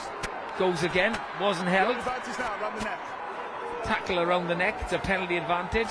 Potentially not rolling away as well. Yeah, and this is what they have to do, bring some tempo. No issues. Vice-captain Kerry Williams tries to carry it. Did I hear knock back 10 as well? Owen Williams with a carry. A try here would bring Llangollen crowd to life. Oh, what a tackle by Joe Williams. Great read on Hanford. Crossfield, too much on that? No! Beautiful crossfield kick. Super take by Rodri Davis. What a response from Llangollen. I said they needed to try something and bring something different to the game. Well, they've just done that. Are they back in this clash? Maybe. Kenny Williams looked for that in a couple of phases before, and I thought the kick wasn't very good. And when he put that up in the air, then I thought this way too long. But credit to the fullback, that was an excellent take, and managed to get a couple of yards in field for the conversion as well. But that's exactly what Llangollen needed, because it looked like the game was unfortunately going one way. But this, no doubt, is going to be the shot that they need. A little bit of ill discipline. Then Kerry Williams takes a quick penalty. Just gets Pontyclean a little bit on the back foot. They have to think differently outside of the box. Conversion. There's another gem of a kick. Kerry Williams successful this time. It's another 10-point game. Llangadog 14, Pontyclean 24. Changes happening for Pontyclean. Off come number 4, Morgan Parsons, and number 6, Evan Cook, to be replaced by number 19, Jack Thieker, and number 20, Gareth Hook. Llangadog just need to get in some of these positions. I mean, through Williams and Andreasen, they've definitely got some weapons to cause Pontyclean trouble, as we just saw then. Yestin Williams on the right wing as well. It doesn't look like much to him, but he punches above his weight. He's been a real game runner. The restart, again a problem for Llangadog, tidied up by open side, Johan Hughes. Away now! No. Now it is. I think Llangadog have made a change as well. They brought on number 24, Cian Thomas. Has that gone forward? Yes, it has. Oh, rugby is a funny old game. Momentum shifts very, very quickly. Llangadog haven't made that change as yet. Keep an eye on what's happening.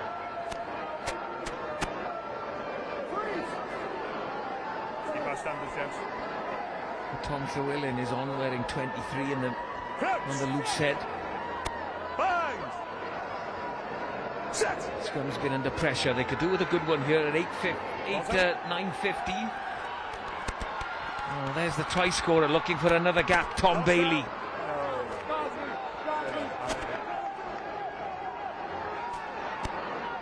Plenty of arms in that tackle. A good shot on Owen Williams. Use it. Bailey. Boys, hold. Well, has the message come on to try and turn Pontyclean a little bit, put some pressure on them in the backfield. Keep coming, White. They'll have another pop at it maybe. Well, Kerry Williams. That's not the best nudge in the world, because he's found Joe Williams. Went old school with a spiral. Yeah, not bad. 25 yards. It's a decent position for Llangadog now. And you can see they've got their tails up a bit. This passage of play has really been important for them with getting that try and not letting Pontyclean run away with it. I would say special mention to Captain Charles Hanford, because considering that scrum is under so much pressure, he's cleaned up extremely well and got his side out of a bit of trouble on a couple of times during this game. Absolutely agree with that one. Lovely. Good. Yeah, Clean line-up ball for Llangadog. Why they try and go again until the big man Casper Andreasen straightens. For me, they just run out of options a little bit too quickly, and then running into brick walls isn't going to help you. But you know, with Llangadog, they will not stop trying. Crossfield they go again from Williams. Oh, taken on the full by the replacement, Cian Thomas. Oh, put it down, man. And then he's clobbered on the head as well. Well, he got the hit on the head there because he took his time to put the ball down. But Crossfield works again for Llangadog. We have a game on our hands. You just mentioned sometimes they looked like they were running out of options, and it was running through my head. I thought, well, there's no real plan B for Llangadog after you go past Andreasen. But what an excellent kick from Williams. He's been superb in this game as well. And what an excellent take from Llangadog's Cian Thomas as well. Bit iffy with the finish, just get it down. But credit where credit's due. That was an outstanding take. Yeah, because Adam Lewis was coming across, and you can't blame him. He did everything legal as far as I was concerned. I know he's trying to make the conversion a little bit easier for outside half Kerry Williams, yet no bother with the previous, and no bother with this one as well. It's a 3-point game. Llangadog have almost come back from the death, and there's still 23 minutes to play. I think Williams will still be slotting him from the stand, so I don't think it makes a difference wherever Thomas is going to put it down the way he's playing so far. But credit to Llanggarog, they almost looked dead and buried very early on, but coming back into it, just 3 points trailing now thanks to 2 excellent tries and 2 great kicks from Kerry Williams. This was not on the cards. Now Pontyclun taking their foot off the gas. I'm not entirely sure. Or have Llanggarog put the foot down. Got the Massey Ferguson really roaring on all cylinders. Taken by Lewis. Good option. Rodri Davis. A little dink over the top. There's no cover there from Pontyclun. Davis collects it. Almost breaks the tackle of Hemmans. Bit upright in the contact area at Llanggarog. Oh, there's nothing much Pontyclun and their centre Luke Rose could have done there, because they went pouring through. Everyone tried to stay on their feet, but it's given Llanggarog another opportunity. A little bit unlucky there. I think they were worried about picking it up and getting charged into touch as well, so it was not really much they could do. Off feet. Count to that's fine, gents, but we'll have the feet.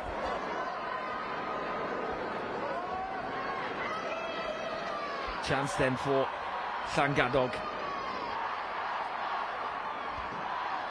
you're fine.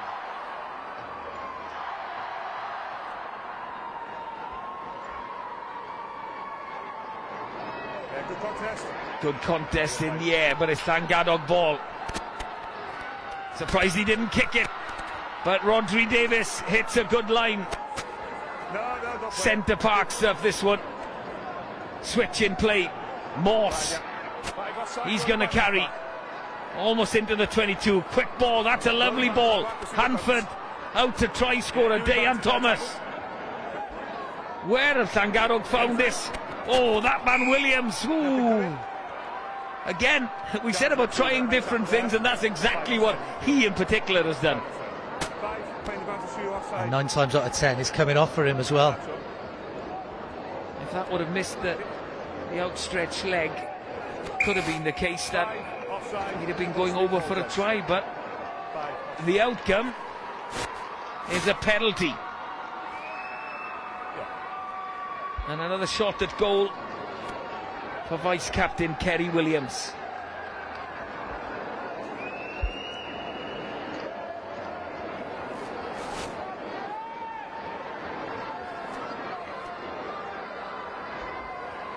Are we going to be level again in this Division 4 Cup final?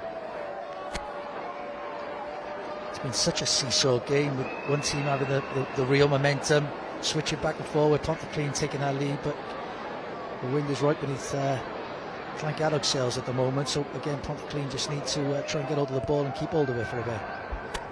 Pulled that one, hit the upright. So we're not all square. And back they will come again if the ball bounces up. It does for Tom Bailey. Captain Hanford beats the first defender, makes a couple of metres post contact, exactly what you want. Owen Williams, another carry. He's come into this game as well as the Llanggarog second row. Tom Llewellyn, wide they go again. Andreasen cutting back in, beating defenders, but Pontyclun have a sniff at this ball, do they? No, they don't. Hands get it to Rodri Davis. Davis beats 2. Can he offload? Yes, he can. And I said that Llanggarog wouldn't go away, they wouldn't roll over, and they've proven that. They will keep playing. I don't think that's a penalty at all. Players didn't cross, it was the other side of play. I think Pontyclun have got one there. I think it was Herridge. It's like they made the shot early, and I think, like you say, Reece, they've definitely got away with one there, to be honest, Pontyclun.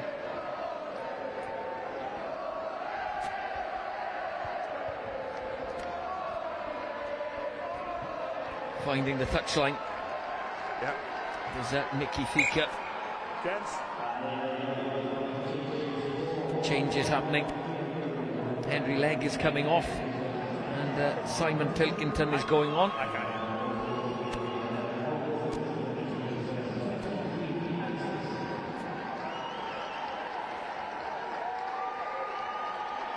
Oh, gents. Gents, we saw it, subs. Yeah, let's go then. Pontyclun just want to take a breath. They've been under some pressure from Llangadog. And the pressure in the line out. All gone backwards, say the referee. Ball's there. Still Pontyclun ball. Yeah, the lovely hands of Williams again.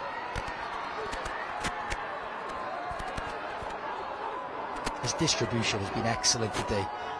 He's had an all-round good game, some huge hits defensively. Yeah, his kicking has been really good. Thank you, good effort.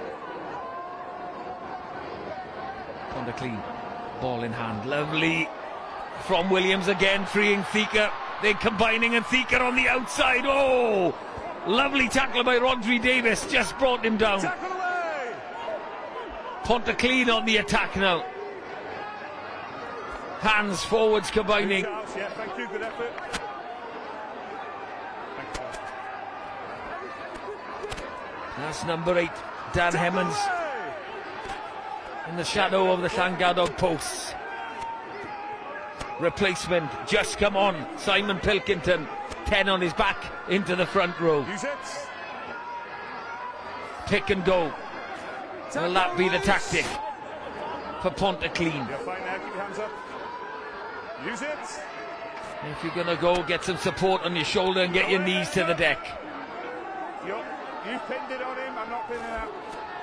And a good call by the referee there. Another good line. I think it's Luke Rose again hitting a line. They're just short. Pontyclun.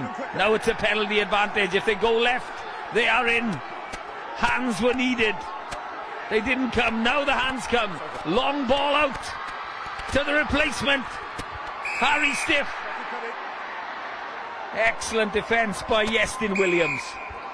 This is a penalty, a very kickable penalty.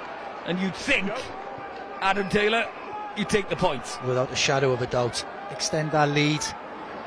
Could have been a lot better though. I think Pilkington saw his name in lights then. He had 2 or 3 outside him and chose to go alone when the pass was the right option. And they're not taking the 3-pointer. Well, they feel they've got some pressure on Llangadog and they want to not put this game to bed. Intricate play! Forward pass. I did think upon first look that definitely looked a little bit forward. Credit's a good decision by the ref. Have a look at upon review on the replay shortly, but I definitely seen forward from where I am. Forward pass, come down. Well, Jack Thika thought he was going to celebrate, but yeah, it was great position by the referee and the assistant referees, Nathan Hutchinson, to call that one. This is the perfect angle that we've got. Let's have a look. Yeah, perfect. Absolutely. Yeah, that was a forward pass. Fooled everybody, including the PA here at Principality, who pressed go on a great bouncing track.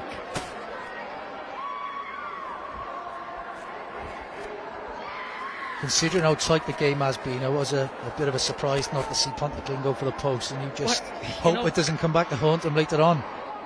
You know, it's a 6-point game then, you know, if Llangadog got a score and convert.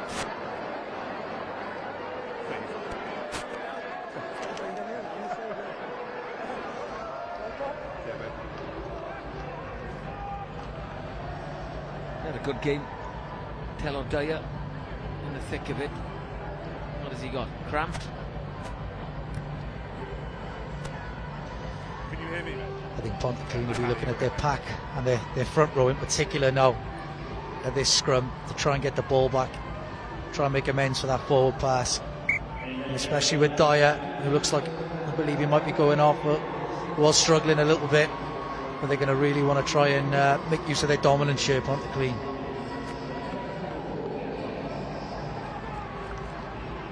Changes for Llangadog. You see that 24's come on, Cian Thomas. Get to the other change in a moment. Line back up.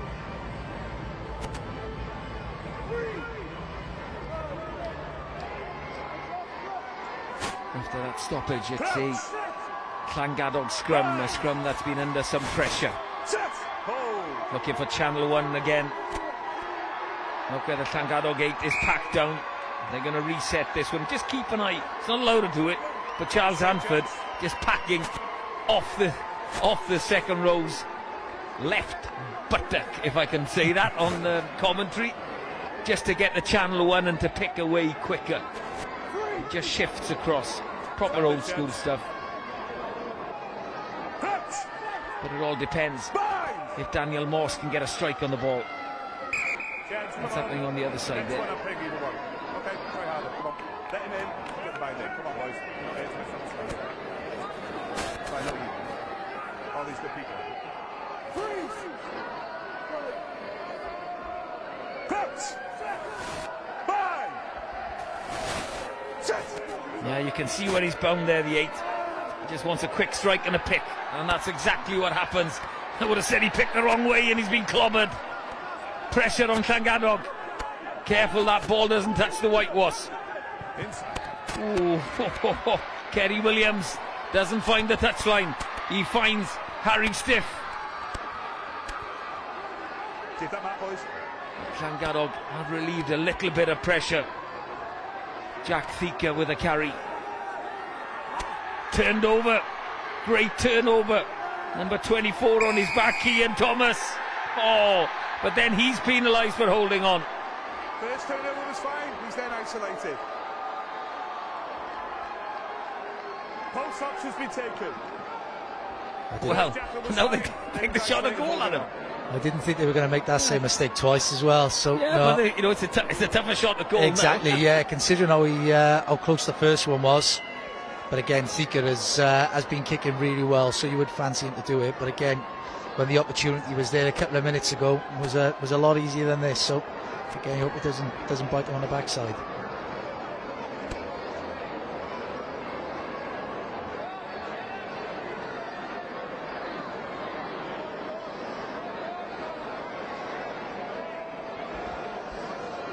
The chance for Nicky Thika to extend the Pontyclun lead. Could have been all square, could have been 24 points apiece.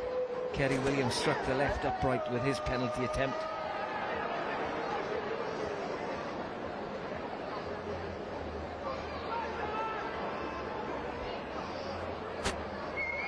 Thika turns quickly, usually a good sign that he's happy. So it is a 6-point game. Llangadog 21, Pontyclun 27. We're almost into the last 10 minutes in this Division 4 Cup final.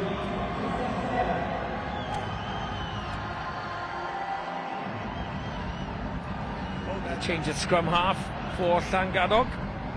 On comes number 20, Gito Price. It's his first senior season, replacing Tom Bailey with a good game.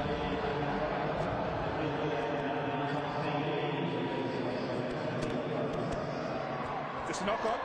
Was there a hand to that one? No, but it's Pontyclun ball. Sam Barkley carried strongly. Knock on advantage over. There's Joe Williams. Yeah, committing issues. Pontyclun playing some rugby. They don't necessarily have to play a lot of rugby here.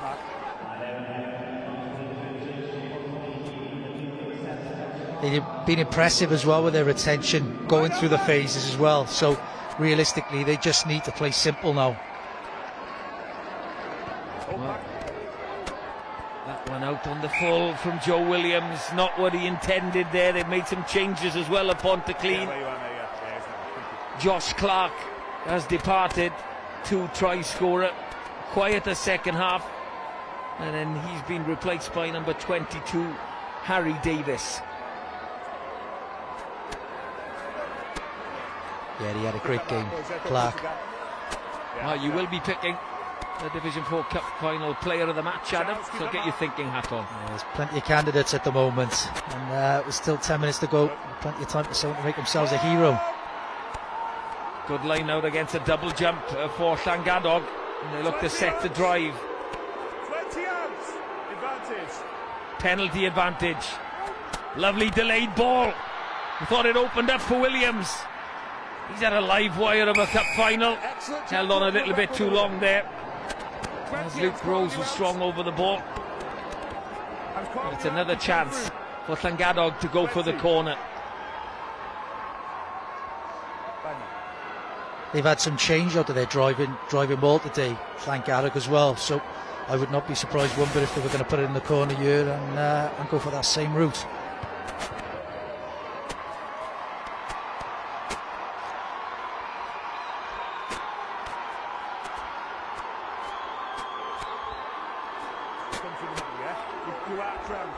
Will they jump against this one, Pontyclun? They double jumped the last. This one is 5 metres out. Wouldn't be surprised if it's number 8 and captain Hanford again the target. There he is. Pulled down. The sack is fine, they say. The ball is there. Hands have got to come off the ball. The pick and go from Taylor Dyer. Yeah, make an effort, thank you, don't pin him. Good effort from the Pontyclun player to get out of the way there. But this is a genuine chance for Llangadog. That's Owen Williams, the second row. Use it. A yard or so short of the line. The pick and go again. Taylor Dyer waits, support on his shoulder. He turns, trying to set up a more, but he lets the ball go. Oh, it shoots out for Williams. Williams, oh, he's knocked it on. Knocked it on, inches short of the line. I don't know whether he's reached out there to try and grab the headlines, but he needed to keep hold of that ball and recycle it. Taylor Dyer is down again, needs some treatment. But it's a knock on in the tackle for Llangadog. I think Pontyclun's Morgan Rose has done well there, coming down and being able to dislodge the ball out of the Llangadog player's arms. Well, we got a little injury, so let's talk about player of the match, the potential candidates, Adam. Yeah, there's plenty. Kerry Williams has been outstanding for Llangadog. Charles Hanford again has played really well. Pontyclun, there's been a few. Nicky Thika has made some serious meters on this pitch today with a number of great breaks. Joe Williams we've spoken about. So there's plenty of candidates. But again, with still 7 minutes left, there's still time for someone to put their hand up. Well, we will try to name it around the 77th, 78th minute. But like Adam said, there's still lots to play for.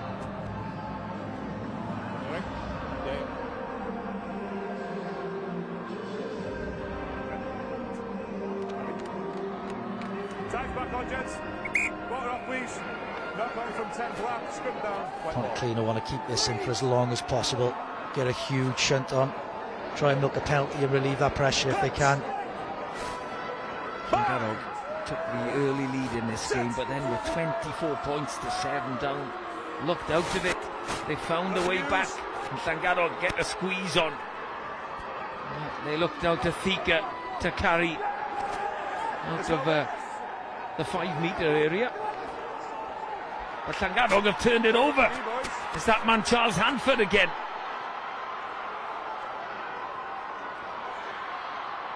Cian Thomas with a carry. Replacement scrum half Gito Price. Good hit. Strong carry from Andreasen. 22. Good. Another strong carry from Owen Williams. Llangadog putting the pressure on the Pontyclun defence. Long ball out, finds Williams. Killed a bit of space, but Williams does exceptionally well to find a little bit of it, but he's knocked it forward. Mistakes, crucial mistakes at vital moments, costing Llangadog dearly. He's another one who's had a really good game, Williams. He caught that pass almost behind there. He put his head down, accelerated hard. He was unlucky to lose that ball there because he's carried really strongly throughout the game.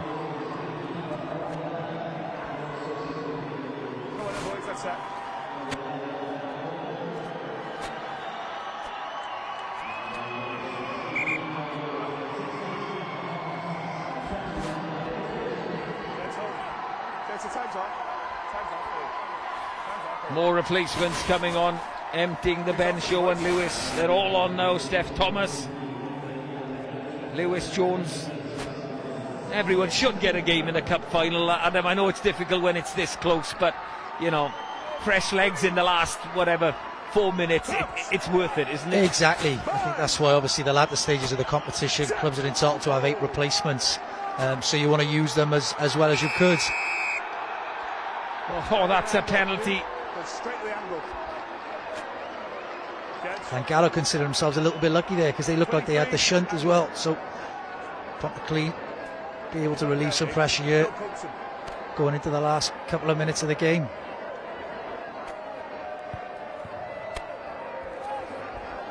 Pontyclun made a change.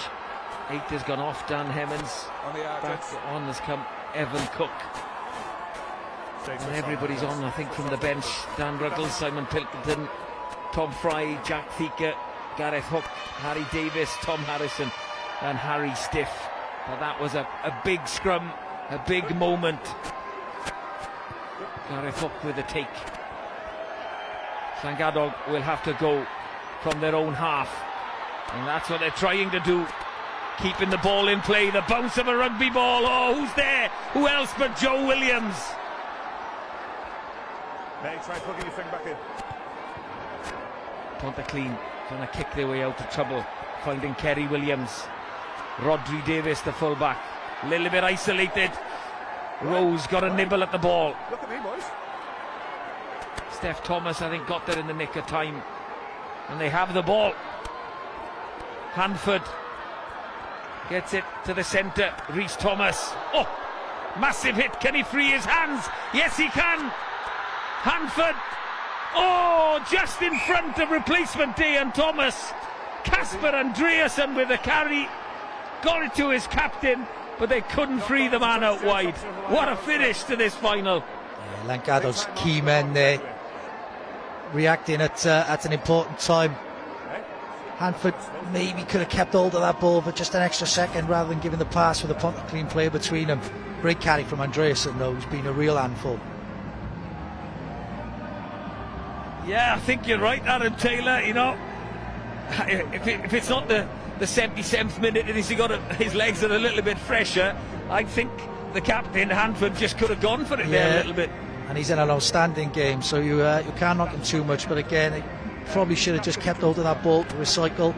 There would have been space out wide. Right, let's talk about player of the match and let's make a selection. Yeah, credit to both sides. As I say, Hanford's had a terrific game. Kerry Williams, Josh Clark with the 2 tries in the first half. But I think my choice of man of the match would be Pontyclun's captain, Joe Williams. He's controlled the game very well. His kicking at times has been excellent. His distribution has been outstanding. He's carried when he's need to. He's led the team well. So he's my selection for this Division 4 Cup final man of the match. Let's just get him sorted first,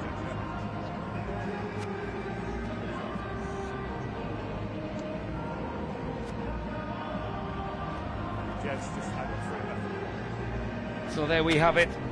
The player of the match in this Division 4 Cup final is the Pontyclun outside half, Joe Williams.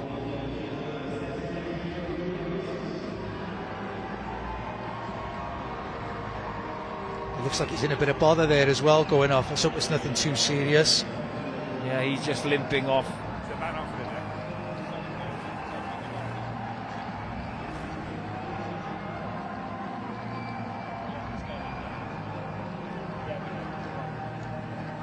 Jets, it'll be on the fight. Limping his way off is the player of the match, Joe Williams.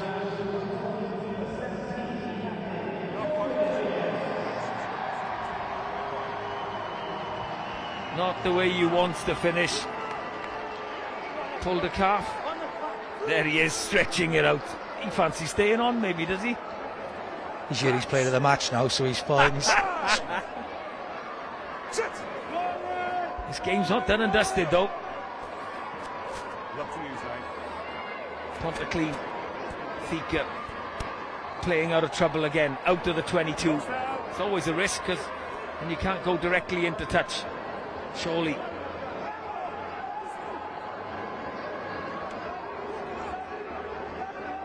It is a risky. He's fine, stop it. Take it back.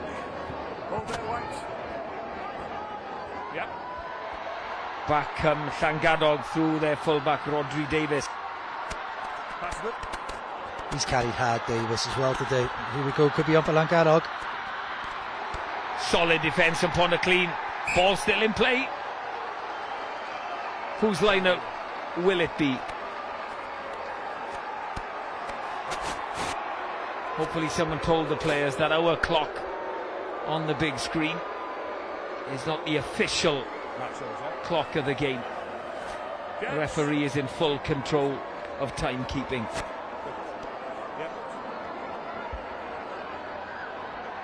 So we'll always keep a ear out for what the referee is saying.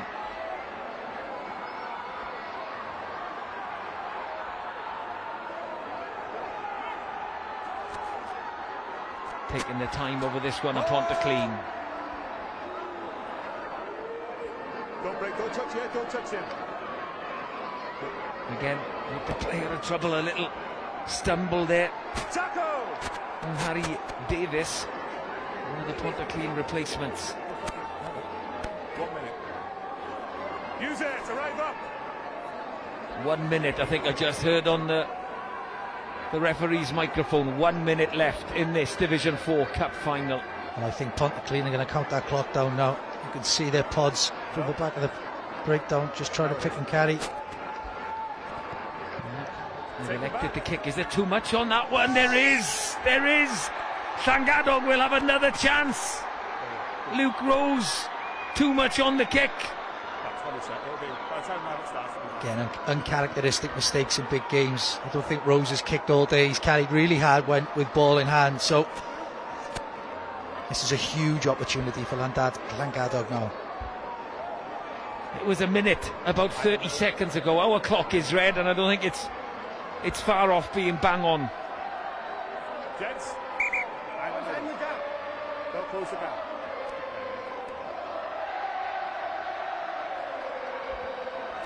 Pressure on this throw. Job is done.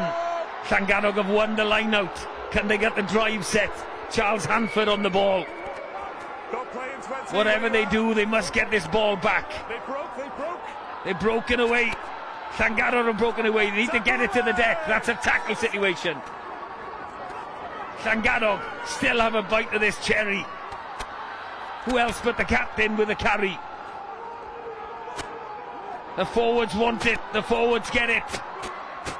Ball's there. 7 or 8 metres out. That's a penalty advantage. Playing the 9. What do you do here, Adam Taylor? Do you get the hold of the ball and take it quickly and keep Pontyclun on the back foot? I think their line-out has functioned really well, to be fair to them. So I think they'd have to look to go to the corner. Scrums come under real pressure. And like we've spoken about, they can be a little bit aimless at times in terms of when they've just carried a few moments of magic from Williams' aside.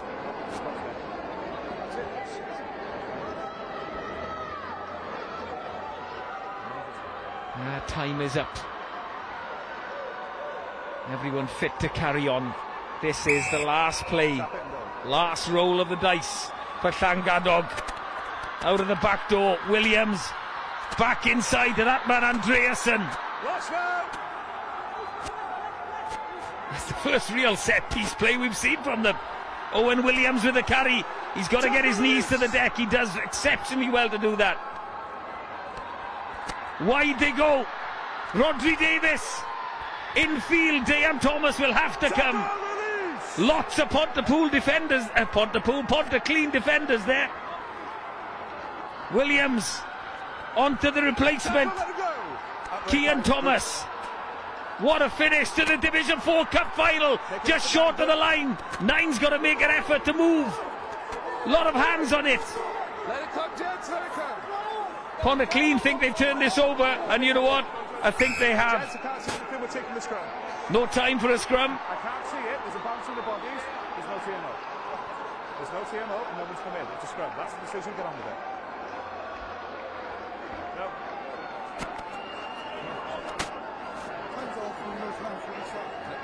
It's unplayable because it's a man to the body, so we'll take the scrum. No. Scrum.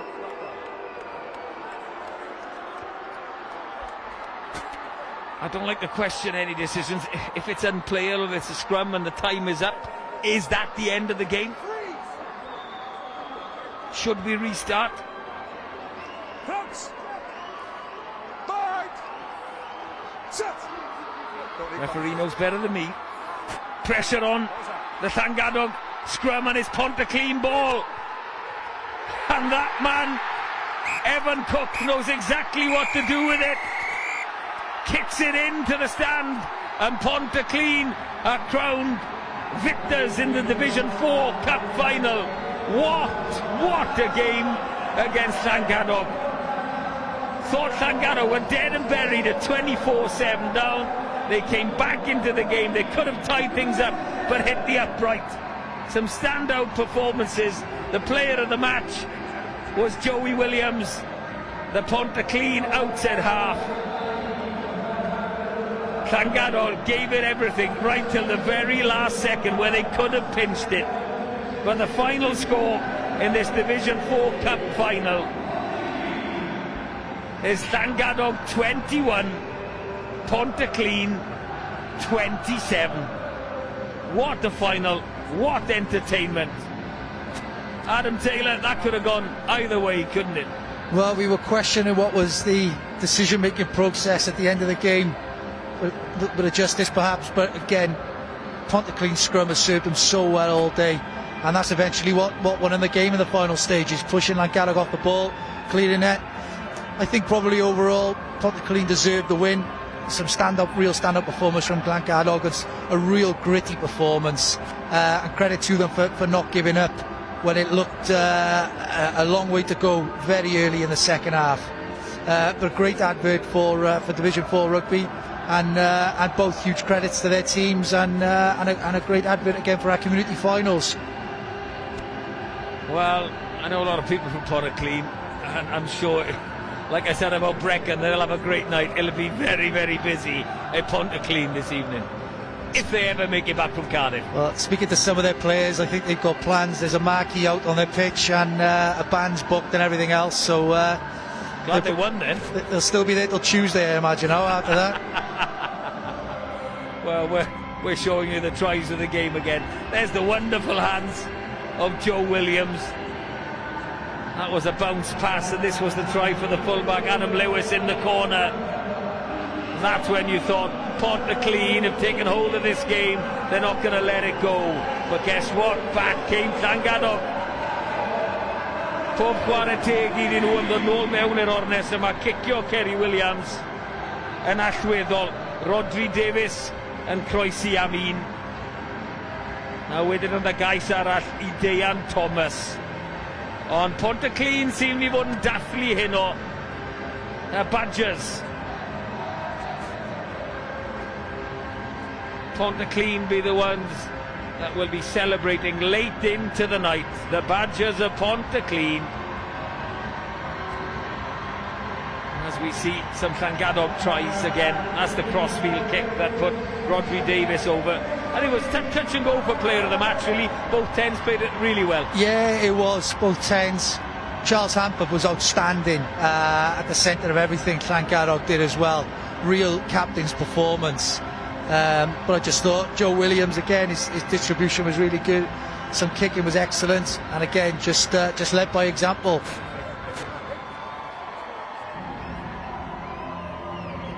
Well, what a game. Second game of the day. 2 more games to come. Division 3 Cup Final, Division 2 Cup Final.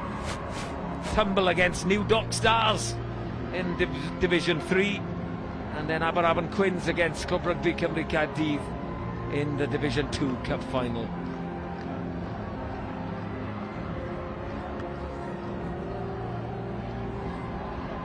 You can see the Llangadog fans and players down there. They're all still enjoying things, Adam, aren't they? You look at the crowds, especially for the first game and this game. It's a great occasion, not just for the players and coaches, for the supporters as well. I speak to a couple of our colleagues within the Scarlets region and saying that the atmosphere and the build-up from Llangarog as well coming down has been outstanding. So I think it's the last one out the Llangarog turn the lights off today because everyone's at the stadium. But again, it's regardless of the results, they no doubt, we hope they've had a tremendous day and enjoyed every second. Yeah, lovely, beautiful part of the world. Nathan Hutchinson, Mike Gwilym, Gerard Thomas, Sean Wynn, Peter Mortimer, all the officials today, and I'll say it again, without them we simply do not have a game. Diolch yn fawr, enfawr, diolch enfawr iddyn nhw am ymroddiad i'r rownd derfynol yma. Massive thanks for all their work in this terrific Division 4 Cup final. Os ydy rhywun yn colli mewn rownd derfynol, ac yn anffodus Llangadog yw'r tîm hynny, ond wedi gadael popeth mas ar y cae hynny, pob clod iddyn nhw. The losers in this cup final, Llangadog, but massive credit. They left absolutely everything out there, led by their captain, Charles Hanford. Kevin Lewis, Delith Summons and Hayley Dunn of the Welsh Rugby Union are out there handing medals out. Not the medal they would have wanted, but what an experience for every single one of them and the Llangadog fans.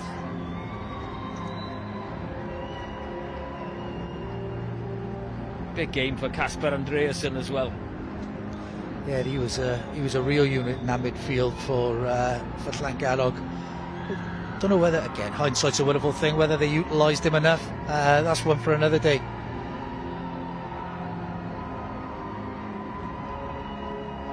And another one, Telor Dyer, involved in everything. Rodri Davis got a try in the final. You can see the disappointment,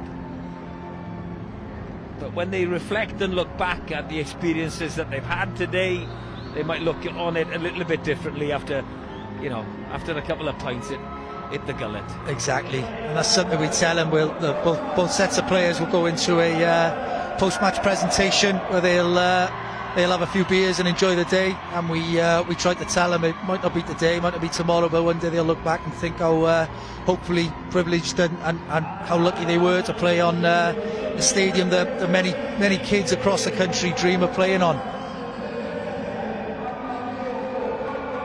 Pontyclun are up collecting the winners' medals in this Division 4 Cup final.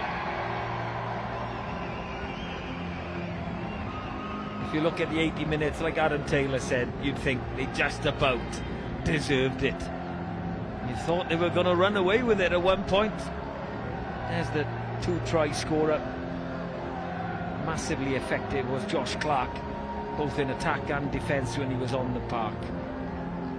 But everybody contributed to this Pontyclun victory.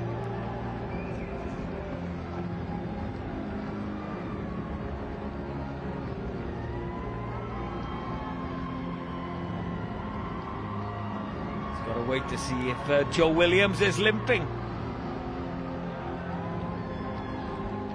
I think it is a bit of cramp maybe, but there he is, the Pontyclun captain, Joe Williams, the player of the match also, and he will receive the cup.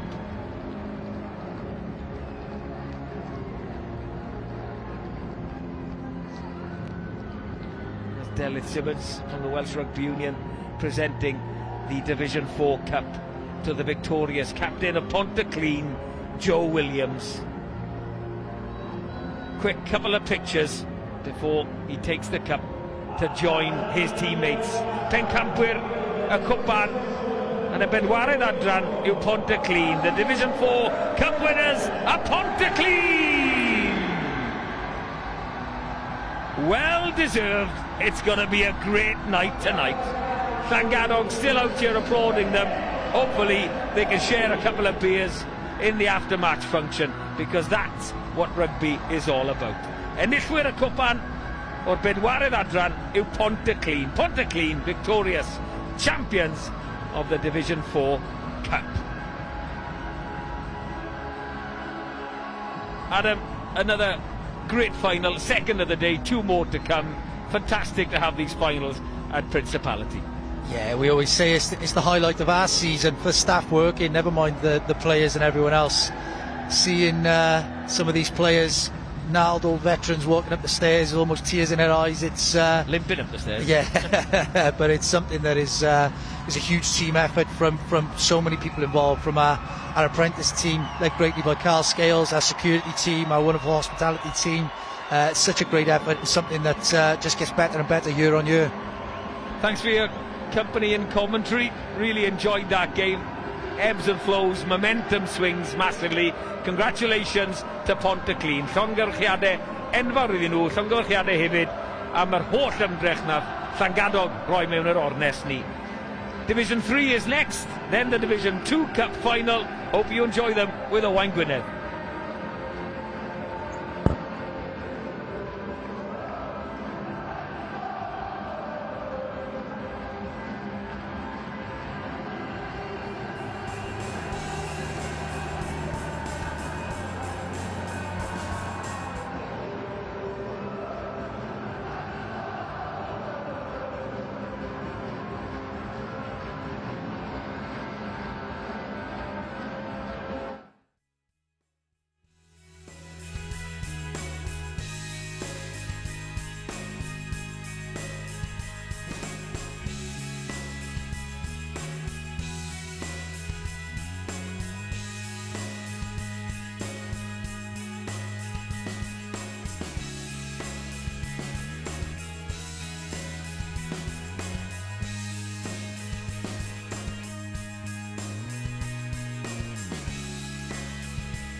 No, I said it's true. I could feel the love, can you feel it too? I could feel it, I could feel it,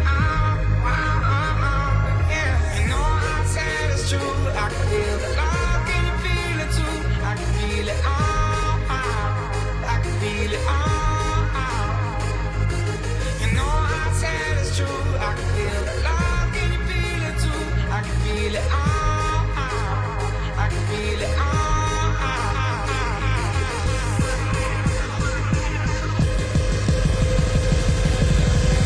You know I said it's true. You know I said You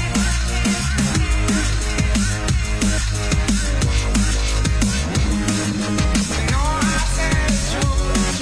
You know I said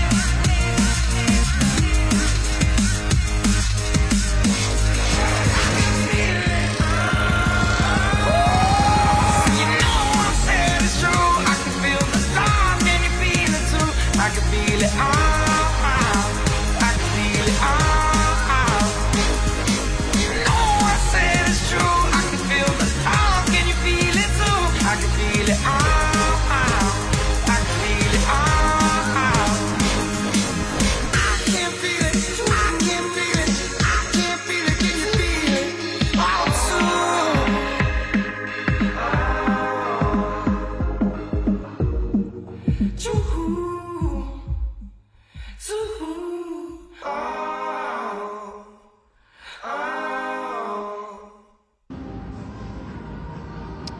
Hello and a warm welcome to the Principality Stadium. We've had 2 finals here already, the Division 4 and 5 finals. Now it's time for the Division 3 final between Tumble RFC and New Dock Stars. RFC both play in the Division 3 West, so know each other very, very well. And let's have a look at the team, starting with Tumble. Their front row includes Iago Richards, David Humphreys and Garrett McPherson Williams. Second row, Ryan Williams and Nathan Willard. Back row, Leonard Ellery, Harry Bennett. Number 8, Stephen Owen. Halfbacks, Ewan Morgan, Ellis Payne. Captained by Stephen Price, wearing 12, David Thomas, his centre partner. Back 3, Rhys King, Scott Jones and Stephen Hewitt. Robert Owen, their head coach.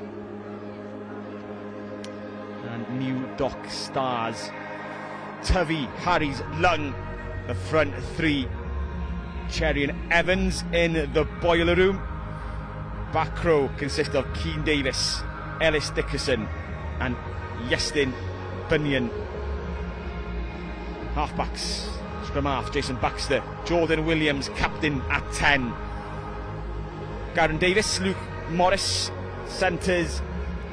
And the wingers, David Daniel wears 11, Chris Howells 14, Adam Geely, full-back at 15. Tom Evans, their team manager and head coach.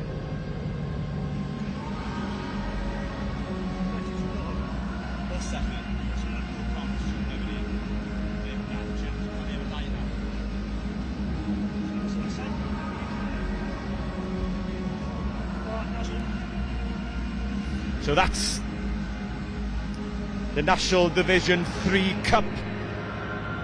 The trophy up for grabs today. And Just a note that these two teams, as I previously mentioned, both play in the Division 3 West competition. Well, it's essentially Tumble who are in third against New Dock in second. New Dock favourites for promotion. Top two of the leagues get promoted into the higher division. Tumble need New Dock to lose 2 games and for themselves to win the last 3 games, or their 2 games of the season, whilst New Dock have 3 games remaining. So here we go. Both teams come to the field. New Dock Stars in blue, Tumble in the black and white shirts.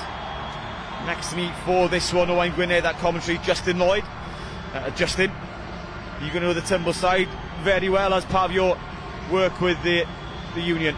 Yes, I do. I know Tumble played against most of their fathers now, to be honest with you. So, yes, great to be here today. Great crowd here, and let's hope for a cracking little game here. Yeah, as we see on our monitors, Jordan Williams. If you heard the name, you definitely recognise the face. Former Scarlets, Dragons, Bristol, Wales Sevens, speedster and superstar. Now playing with his local club, New Dock Stars, and the other name probably recognisable, Ben Lung, formerly of Scarlets and Carmarthen Quins as well. There's plenty of talent and experience in this side, the New Dock Stars side. Whilst the Tumble team, from 1 to 15 almost, homegrown players come through the youth ranks. So kick off New Dock Stars in their blue, play from left to right. Tumble receive the ball with Ewan Morgan, left peg, raise it high, the chase is on, knocked on from a blue hand, I believe. The referee agrees, so it'll be an early scrum. And I'm sure of you though, the likes of Jordan Williams will have played here before, several others probably coming through the Sheargar setup, the school setup, they've played here before. It's different play for your local team with all your mates that you've grown up with. Yeah, it is, and you know, obviously this first scrum of the day now, it's important that they have like a platform here to work from. So this is going to be a big set here going forward. So let's see how it goes. I think New Dock Stars are going to be a bit heavier than Tumble, but that's solid in fairness to them. And Ewan Morgan's just got it away from the scrum, and here we go, a bit stifled in attack. Garen Davis with the tackle, stepping back in Rhys King. You see the Piod on the back of the Tumble shirts, their nickname, Piod Pink. That's right. For the women's team. That's right, the Piods. So, and they've got the mini Piods then as the junior. So they've got a good brand going down in Tumble, in fairness to them. Still there. Struggling to get over the 10-metre line at the moment. Tumble happy to keep possession. They've lost the ball on the floor. Ellis Dickerson wearing 7 on the jackal. Tries to G up the crowd as well. And in fairness, that's a very good turnover there. Good attacking play by Tumble there, gone from side to side to using the width of the field, but not penetrating the defence. So I think New Dock Stars now going to ping this one to the corner and put a bit of pressure on Tumble. Yeah, Adam Geely with a kick. And it's a good nudge as well, deep inside the 22. So first attacking phase for New Dock Stars here in blue. So Tumble have got their hands full here now, and they'll have to put all the men to the pump here now and defend really well. Yeah, Tumble want to go behind early because these sides have played each other twice this season. New Dock Stars winning both games, so maybe psychologically with the advantage, and considering maybe league table as well. Our favourites on paper, and they've got this rolling ball moving at pace. Can it be stopped? Unlikely. It's going to be a score. New Dock Stars. If the hooker had it across, I'm sure it would have been a penalty try, but Johnny Harries with the score, and that will be a big warning sign for the rest of the game for Tumble. There's a big battle up front. Yeah, that's some excellent set play stuff there. Just outside the 5-metre line, nice line out there, set up nice and early, and forwards just did the rest, you know, set up a good platform for the hooker there just to dive over. Da iawn chi. Yeah, da iawn. New Dock Stars. 5 points to the good after as little as 3 minutes. Geely setting up to convert.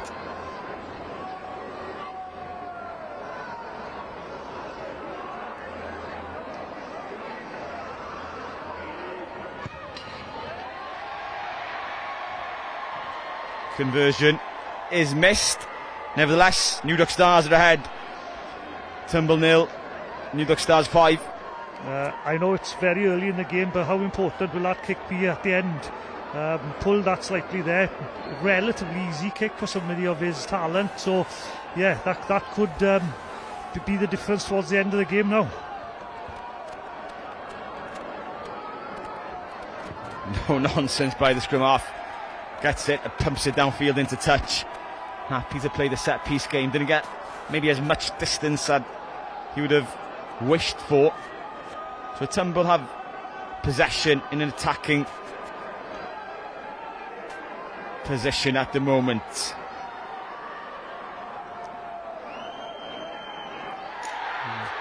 And that's been stolen there by New Dock again. So I know the forwards coach from Tumble quite well, Dorian Jones, so he won't be happy with that at all because they put a lot of work in their set piece this season.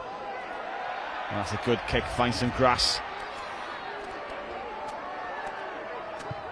And Steve Hewitt with a kick, doesn't find touch. Jordan Williams, he's got a wicked step on him. Oh, great tackle by Rhys King there, the winger on Jordan. You don't want to give him space because he's electric. Ellis Evans into mid Ben Lung. Oh, that's a good offload. Now there's 2-on-1 opportunity. New Dock could be in again. It's David Daniel. Oh, there's a cover tackle. What a try-saying tackle.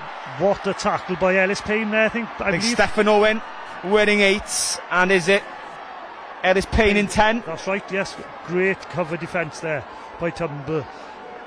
But it's evident at the moment that if you give New Dock Stars too much space, they're going to take it, and that's a great offload. Fair play. Yeah, he's pinned his ears back.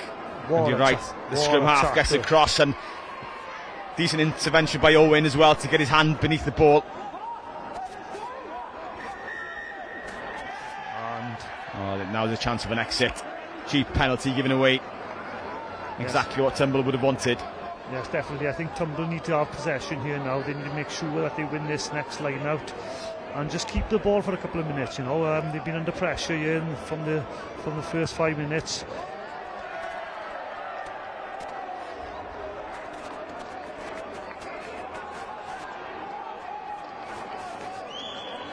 That's fine. So it's not the best kicks, but just important now that Tumble regain possession here from the line out and just build a couple of phases. They've overthrown that, and Ben Lung's on the rampage again.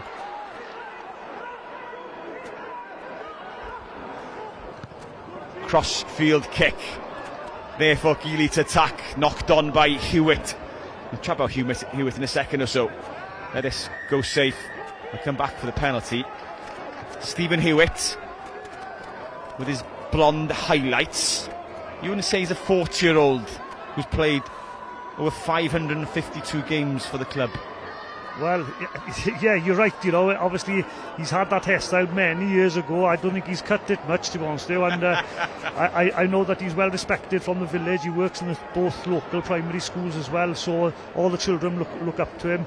He's been a great stalwart for Tumble. Yeah, 3,824 points he scored in his career.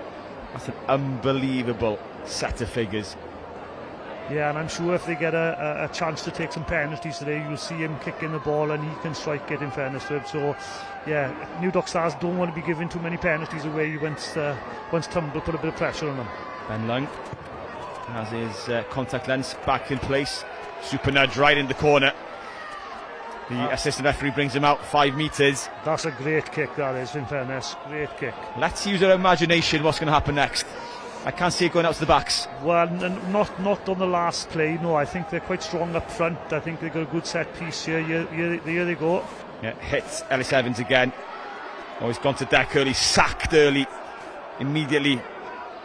That's better defensive play from Tumble there.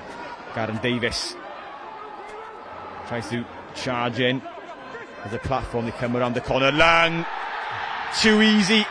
The tight head, almost like a blindside winger coming off his wing, slices through the defence.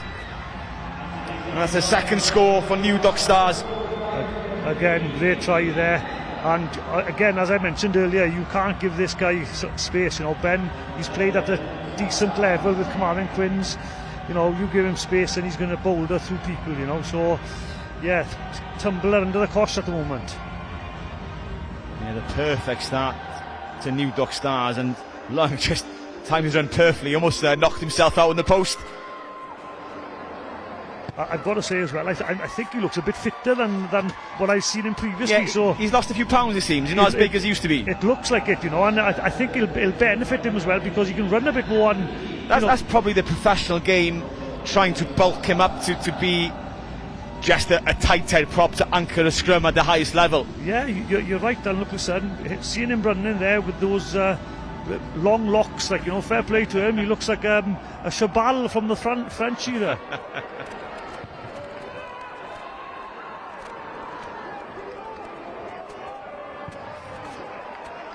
Again, great exit by New Dock Stars there, fair play. Yeah, well rehearsed exit, isn't it?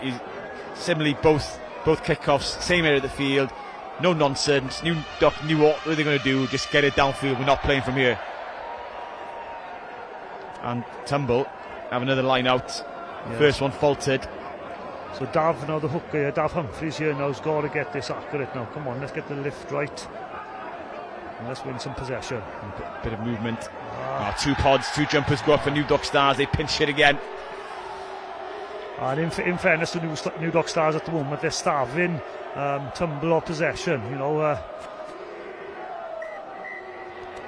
But it's knocked on. It's been knocked on, so they got a chance here. Yeah, a slight reprieve for the Tumble pack. And if you're thinking, or if I was thinking, if I was the Tumble coaching team, just to get some possession for the line, I'm probably thinking shorten the line out, hit the front if they have to. Doesn't matter about getting good ball for the backs, just get the ball. Oh, definitely, you've hit the nail on the head there. I think they've got to go down to 5-man, maybe 4-man. You know, they've got more options there to win the ball and try and get some big carriers midfield then, and see if they can play from there. New Dock Stars get a nudge on, but it's out quickly into midfield towards the back line, and there's a bit of pace. Hewitt chip through, the chase is on. Scott Jones is there. Geely gets there first under all sorts of pressure. You necessarily don't have to let the man get up, just don't jump on the man, you can play the ball. I think Tumble were a bit too generous for Geely, just putting hands off. Yeah, I agree with you. I think Steve could have done a bit better there and try to get the possession back, you know.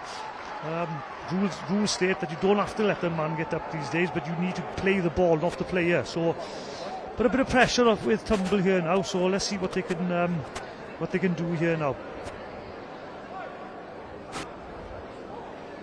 I think they listen to me. 5-man line. You're right. I'm not from Tumble, honest. And that's first off the top into midfield. They get the back row involved. Harry Bennett and that pink scrum cap, the black scrum cap, now down the corner. Better from Tumble. Price, the captain. That's a great carry, fair play. Yeah, great head strength. down, pump his legs. Yeah, Dav Hunt is going here now, taking the ball forward. Oh, they're just playing off 9, aren't they? They're just happy to just truck it up. They're winning the meters. 5 meters short now. They've got the pod of forwards using the tight head. McPherson Williams. The Tumble crowd on their feet for the first time. Towards the post. Oh, stripped backwards. And then forwards. And that's I did think it was stripped forwards from a blue hand more than a white hand. Yeah, it's in fairness to the referee, it's difficult there, but obviously he's gone with New Dock Stars there, so it's a knock on by Tumble. But great to see Tumble with a bit of possession there now, deep in New Dock half a territory area, and let's see if they can, try and get something out of this period now. And New Dock showed they got some strength up front in that in that scrum, and we see the rip again. They're going to try to put some pressure and maybe get a pen here, but they go an 8-9 move down the short side. Geely downfield, good kick. Oh, it's fumbled into touch, and it's error after error compounded at the moment by Tumble. It is, it's tough for them at the moment, being starved of possession, and little errors creeping into your game like that doesn't make it easy for the forwards as well. When they get up from that scrum and see the ball 50 metres downfield, it's hard, you know. So yeah, come on Tumble, you can get back to this now and just try and eliminate those errors.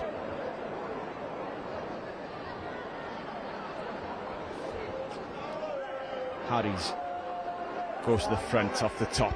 Baxter whips it out. They said Jordan Williams at Davis. Centre partner Luke Morris. Again, just eating some ground easily. New Dock Stars getting over the gain line. Yeah, in fairness to New Dock Stars, they look well coached as well, you know, structured. I think everybody knows what they're doing, what their game plan is. And I must say that the Tumble don't know what they're doing, they do, but again, when you haven't got possession, it's difficult, you know, and if you're tackling for long periods, it takes its toll. A penalty advantage here for New Dock Stars as well. They'll come back for it. Not rolling away at the base of the ruck. So it'll be interesting what they do here. Do they go for post to build that scoreboard, or do they go back to the corner? It looks like they're going to the corner again, and I don't blame them because that driving maul has really worked well.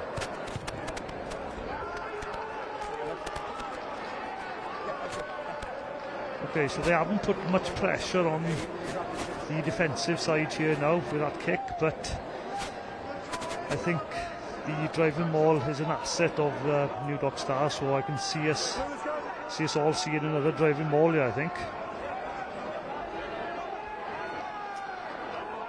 Yeah, full line out for New Dock with the number 8 Gestin Bunyan standing off, comes in at the front, receives the ball. Yes, that wasn't straight there, I saw that, so... if you saw it, it was definitely not straight. Oh, I saw that, it definitely, the ref's got that one right. He's got that one right.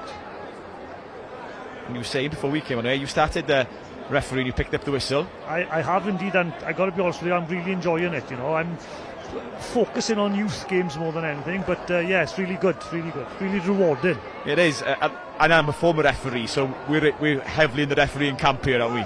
We are indeed. We'll back them up. And in fairness, you know, without the referees and the touch judges here today and throughout the season, it's, you know, no rugby to go ahead. So, you know, we do appreciate the time and effort that goes into the referees, you know. Tumble. They're going to play here from deep until Hewitt pumps it. That's a torpedo of a kick. Oh, that's a nice spiral, that is. That's a beauty of a kick, I think. You don't see... With the angle, that could have gone another 10, 15, 20 metres downfield. Yeah, and it's part of the game that you don't see very much now, the old spiral kick, you know, because they tend to kick the ball now end to end. So yeah, it's a nice nudge from Steve there, get them up to halfway.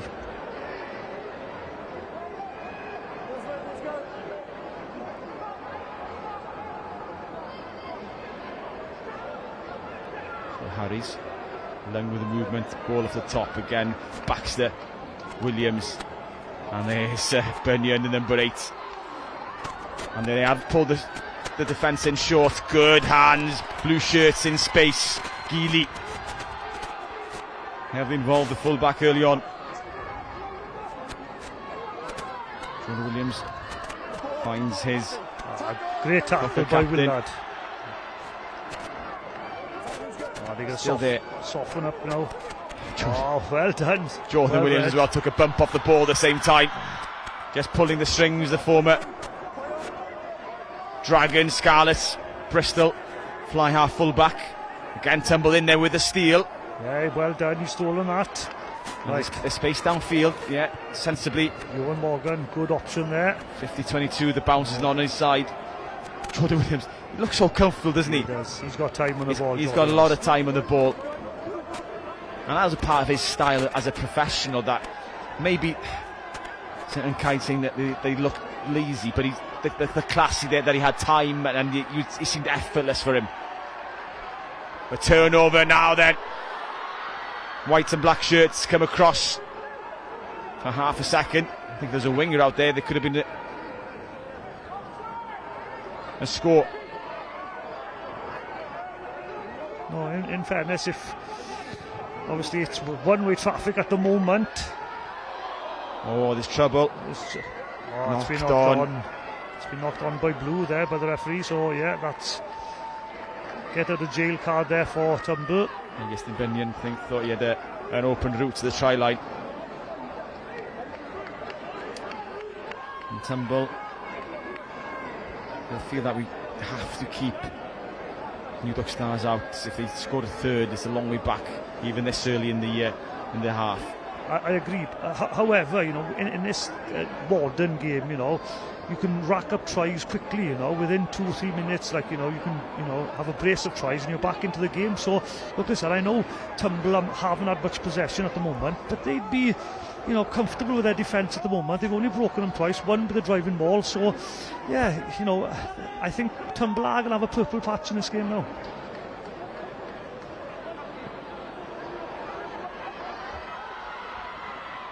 It's a poor pass behind the man. Scott Jones has to try and recover under all sorts of pressure by Luke Morris. It's just not clicking for Turnbull at the moment. I mentioned these two sides. Turnbull third, New Duck Stars second. Obviously, two quality sides in their division. And if I look at the results between the two earlier on in the season, back in February, New Duck Stars 42, Turnbull 34. And the first round of matches between them in November, Turnbull 31, New Duck Stars 42. So you're looking at a 10-point difference in each game. So they're fairly tight affairs. Oh, they are, you know, and it's just at the moment things. Oh, lovely ball inside. It's going to be a score. Yes. Too easy. That is Daniel. Yeah, unfortunately that's a bit too easy there for New Duck Stars, and that's a well taken try, but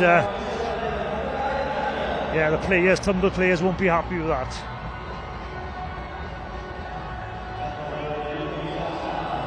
Watch it again, and it's a set piece as the platform. Turnbull set piece has been faltering, dysfunctional into midfield. Just,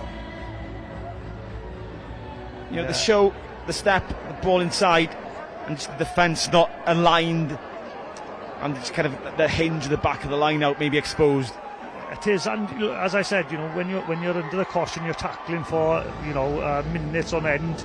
It does slow you down a bit, you know, and you do have those like defensive errors. So look, listen, you know, it's still a long way to go with this game. I think we've got to be positive. Turnbull, come on, let's try and get one score on the board now, and let's try and make a game of it. Mae'r bel nôl tu fewn, dwi'n gwybod mae criw da'r Turnbull yma yn y dorf heddiw yma, ac ddim bod eisiau bod yn ni angen bod yn ddi-died mewn ffordd, ond dwi'n gwybod ti'n ochr ar Turnbull a'r cysylltiadau, ti'n nabod y criw o dda? O do, fi'n nabod y criw o dda o Turnbull, ond chwarae teg, mae un peth sy'n sicr, bydd y cwpa'n yn ôl i'r gorllewin, so... Sy'n dangos safon y gyngrair mewn un ffordd. Na i drafod hynny, y ffordd mae'r tîm yma di cyrraedd y rownd derfynol, the route to the final for the sides. New Duck Stars, their route to begin with, they beat Gwern Yfed, Tonna, Llandeilo, and then Rhegos in the semi-final by 41 points to 36, where Turnbull, with an extra game, round one, where the New Duck Stars were given a bye, beat Trim Saran, a walkover over Canton, Maesteg Celtic, New Panteg resolving the route to Turnbull to get to the Principality. Again, possession won there, but it's not clean, so very difficult to build something then. Very static here now, so it's a great carry again though, good leg drive. We get the penalty.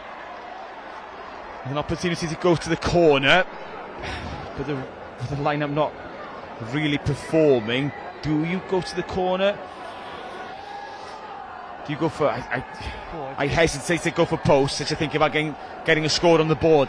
Yeah, for me again, I think, Tumble need to go to the corner here, maybe go to a 5-man and try and get off the top and hit midfield again,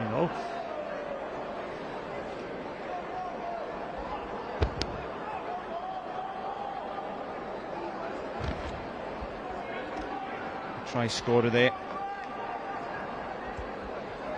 David Daniel receiving treatment. Seems to be walking towards the side of the pitch. Is he going to be replaced?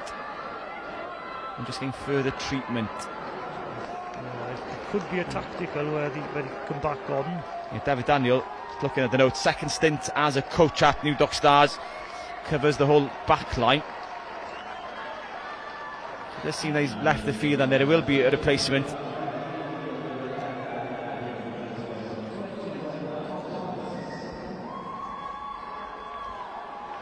And Tom Lewis, wearing 21, is on to the field. And Ellis Payne chips into the corner.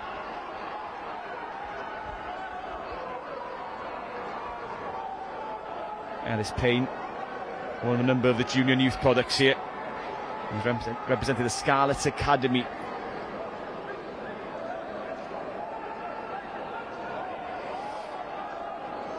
Oh, it's a great line out there. That's better.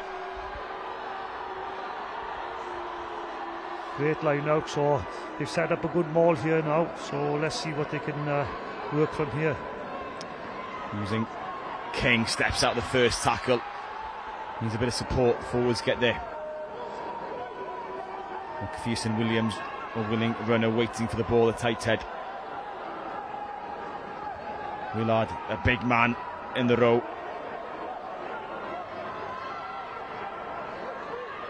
Yeah, single runners need to be careful. They retained possession well there. Yeah, they're making ground, they're making dents into this New Dock Stars defence, but Tibble seems to be losing their attacking shape. Not much togetherness compared to the New Dock Stars attacks. And you can see again King slightly isolated but does well, weaving back inside.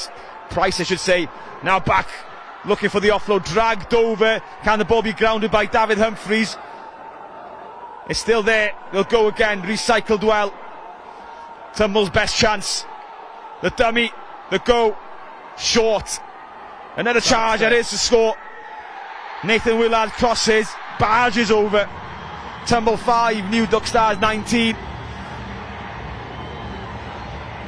And again, that's going to give Tumble a lot of confidence going forward now. 19-5 at the moment to New Dock Stars.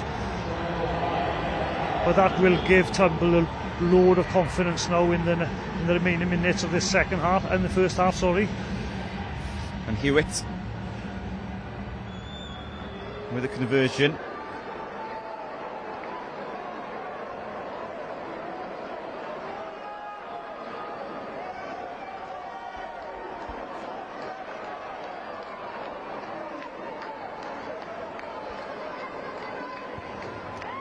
Kick is good. That's now 3,826 points. Wow. For Tumble. Chwarae teg yw e, chwarae teg. Ie, achos mae yn amlwg yn 40 oed, mae'n y was ffyddlon i'r clwb. Mae siŵr o fod, mae'r rhan fwyaf o'r chwaraewyr mewn i tyfu efo fyny efo di hen ymddeol. O, yn sicr, a dim nhw'n mynd, mae wedi cadw un yn heini dros y blydde, so mae'n ffit, mae fe'n dal yn chwarae, cefnwr hefyd, lot o redeg, so chwarae teg i Stephen. And the cefnwr arall, this is the other full-back to restart, Adam Geely.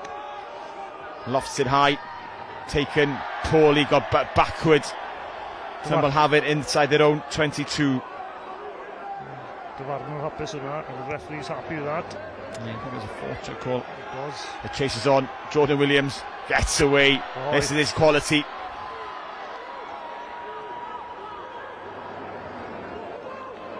And with Jordan Williams coming through the age grades, Wales 20s, where he was tearing the World Cup to shreds. You probably think about 15 years ago now. That's right, and correct me if I'm wrong, I think he was named World Player. Potentially, not far off, yeah, maybe he was. you know what? I think it was Sam Davis. Or was it? Who got the World Player of the Year or the World Cup Player of the Year that year, but Jordan was in the same team. Yeah, and I remember him sidestepping his way against New Zealand. Is that?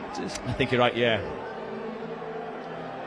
I think if you're watching, haven't seen Jordan Williams, Google a YouTube highlight reel of him. One of the Tumble boys. Down, that's Iago Richards in the blue scrum cap and orange boots. I think having orange boots and a blue scrum cap, you're asking to be seen and want to be on telly. Definitely. Yeah, to be honest though, it's great to see so much of a crowd here from both villages. You know, community rugby is great, like, you know, it brings everybody together. Keeley is going to go for the posts. Nothing to lose going from this distance, because if he misses, probably they'll receive the ball back in a similar position. It does show he's got a decent boot on him. And I think it's the respect that they show Tumble as well, you know, because they could easily go for the corner again, but, you know, Tumble's fought back here now, so they just want to keep that scoreboard ticking over. Plenty of distance. Oh, wow. Easy 3 points. That's a great And it's the New Dock Stars total. Tumble 7, New Dock Stars 22. That was a comfortable kick there. I would go as far as to say he could probably get close from his own half. Yeah, not as far as Paul Thorburn's, but that was a good nudge. Yeah. Paul Thorburn from his own 10-metre line on the angle as well. That surely was about a 65-metre kick. Yeah, that was a massive kick for those who can remember. And also back in the late 80s, was it? So the ball would have been different. Yeah, you're right. Sand as a tee. Yes. Or even just a heel. I think it was a heel into the ground, I think it was. You're right, I think it was.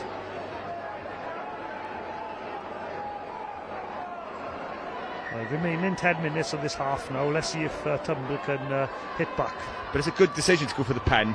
It takes the game to 3-score game again. Big pass, Jordan Williams, left peg. I say the weaker foot. Slices it. But again, that's the confidence he has as a player. He can go off both legs, you know. Yeah. Fair play to him. And that won't phase him at all. You know, that won't phase him.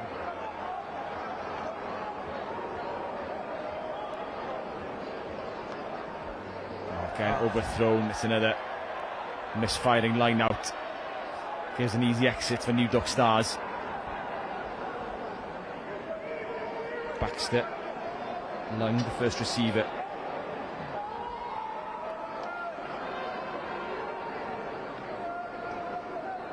Working the caterpillar.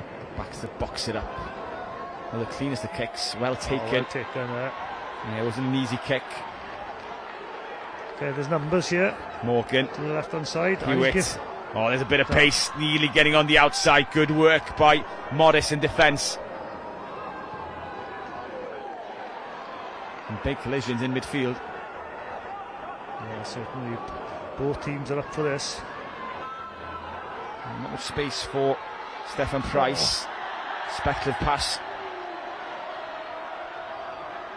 Oh, good tap tackle on Scott Jones, and he's in a world of trouble there. Yeah, Tumble are putting themselves under a bit of pressure here. Overplaying a bit maybe, I don't know. But when you're chasing the game, that's what you tend to do.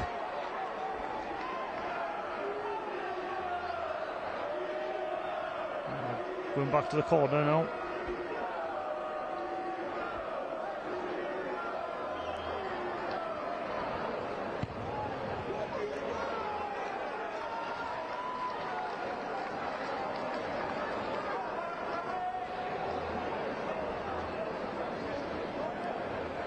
A mae'n bwysig, fi'n credu mae'n bwysig na bod Tumble yn cadw nhw mas nawr o hanner un. Ie, ni'n dweud 3 sgôr y gwahaniaeth ar y sgorfwrdd. Dyna pam oedd y gic yn synhwyrol o ran hynny. Ond tafliad New Dock ddim yn gweithio, ond yr adlan y bel yn garedig. Bob dim yn lle o blaid y crysau glas. Tumble yn gorfod amddiffyn eto. Ar ei dwyr ugen, Lung o'r cangymeriad, Jordan Williams. Dyna lle mae Tymble ar ei traed, a ni angen aros ar ei traed. Cyrff drosti hi, bodies over the ball, Lung. Wel, gylchredol, Lung yn cario'n gryf wedi cael Tackle that, good tackle. Tymble Stank look a bit tired in defence, they're walking to the breakdown. They win the jackal. Chwarae teg wedi troi pêl dystol yna, kick osbi Tymble.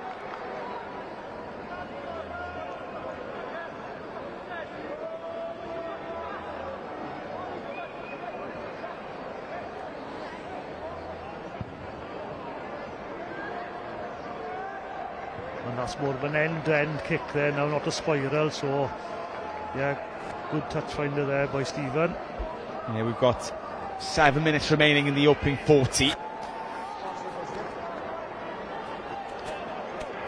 For me, what I've seen so far is like New Dock Stars are, you know, the game is not perfect, you know, so and I feel that New Dock Stars are reacting quicker than Tymble at the moment, so like that overthrow from the last line out, it still ends up in New Dock Stars' possession, so they're just reacting a bit quicker than Tymble at the moment. Of course, they take a great take, one-handed take in the air. That is great, fair play. And another good carry, I think it's Price, the captain, leading the team. And they go through the hand to the back, Hewitt, the chance steps inside. Into the 22. Oh, stolen on the floor. Hewitt dispossessed. In fairness to Tymble, the endeavours there, you know, they want to move that ball as much as possible, you know, and that's the case for both sides. In fairness, it was a good game of rugby for a neutral, you know. Yeah, Tymble maybe guilty of going too wide too early. They had a one carry off Price, and then they went wide. You know, he went over the gain line, but sometimes you kind of just try and back up that carry, another carry, just to kind of tighten and shorten the defence again. Yeah, you could be right, you know. Again, I think they're trying to get to the edge, like, you know, and maybe build the game from there, you know, and get yourselves into the pods, like, you know. They'll try and get into this system of like the 1-3-3-1 system, you know, and by doing that they need to get to an edge, but they need to secure possession, they need to be stronger out there, and maybe carrying once more on the corner might be a benefit for them. They do get possession back between the 10 and 22. There is a change for Tymble. Number 14, Scott Jones, leaves the field. I think he received a bump earlier in play, and the physios were on.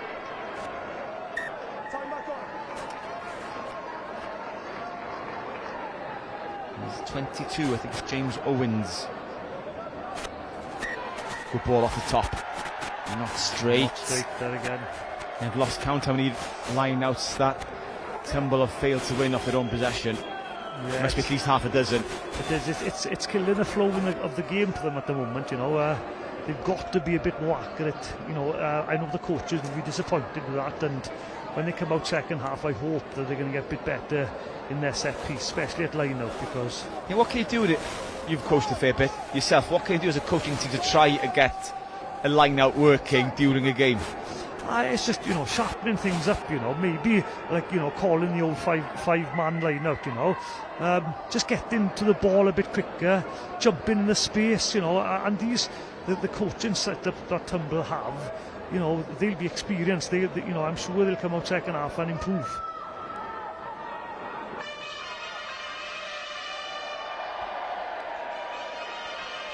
But if I was a coach for New Dock Stars at the moment, you know, I'd be very happy with how they've performed this half. You know, their set piece has functioned superbly well. You know, their general play, you know, they know what they're doing. There's a structure there. Yeah, penalty can be against Iago Richards. Popping out of this near side in the Red Scrum Cup. And that's the set piece. The scrum's working, the line out on the hold is working for New Dock Stars, and making life easy for the halfbacks. And it is. That's a mistake there. That's a mistake from a kick there, is it? Yes, it's... I'm surprised Hewitt kicked that back so early. He had probably 10, 20, 30 metres of space to run into before kicking the ball. I know saying the 22 allows him to go direct to touch. Yeah. But obviously he's sacrificing 10 metres of territory for that benefit. Yeah.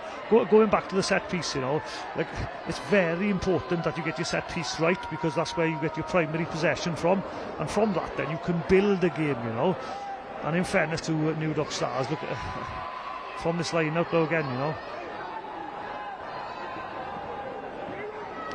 Into midfield, clean ball at the base, forwards come around, ball dummied back inside by Please Cherry. Williams, quick hands, but unable to take it, the on-rushing players. The ball's out, needs to be careful. Intercept, it's going to be a score. No, it was knocked on the comeback. Ellis Dickerson read that like a book. Wow, they're lucky there, lucky there.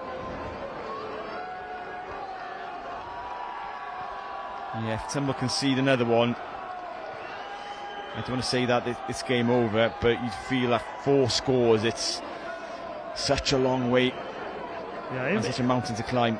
In fairness to the referee there, I think he was playing an advantage from a knock-on by New Dock Stars first, so yeah, in fairness to him for coming back to it as well, so...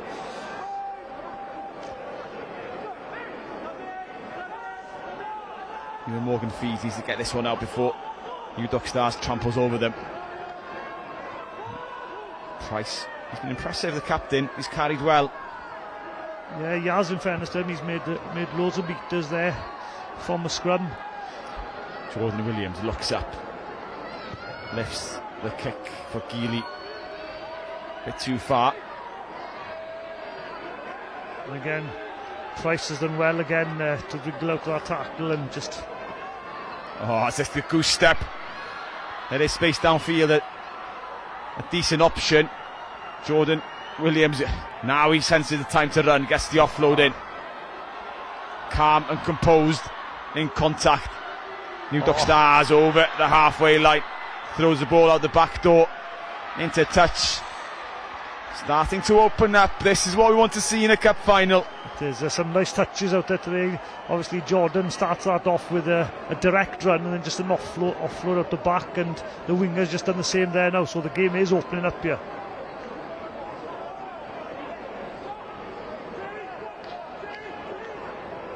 That's a great offload.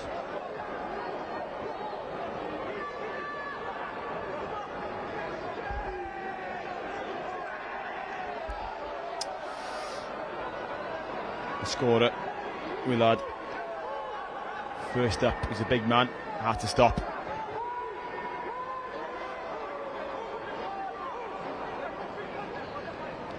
There's a bit of space over the top. Lovely ball. Great pass. Gets the speedsters into space. Neely on the outside, ball back He's in. done well Good. there. Bit of support. Geely makes a nuisance himself. Pushing the back now, then there's a couple of players down on the floor. New Dock Stars down to 14.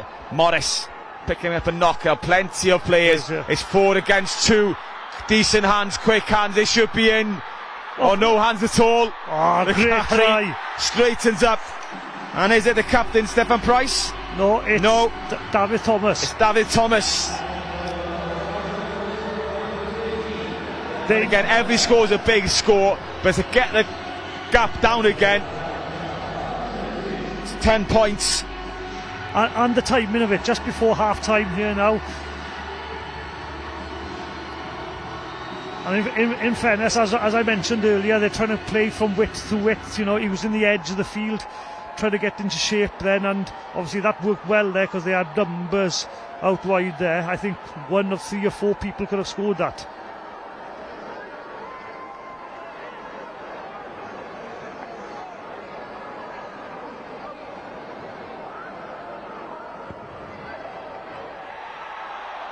Hits the posts and out.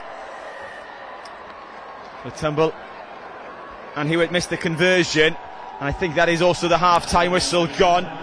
So half-time score at the Principality. Score ar yr egwyl, tumble 12, New Dock Stars 22, tumble 12, New Dock Stars 22.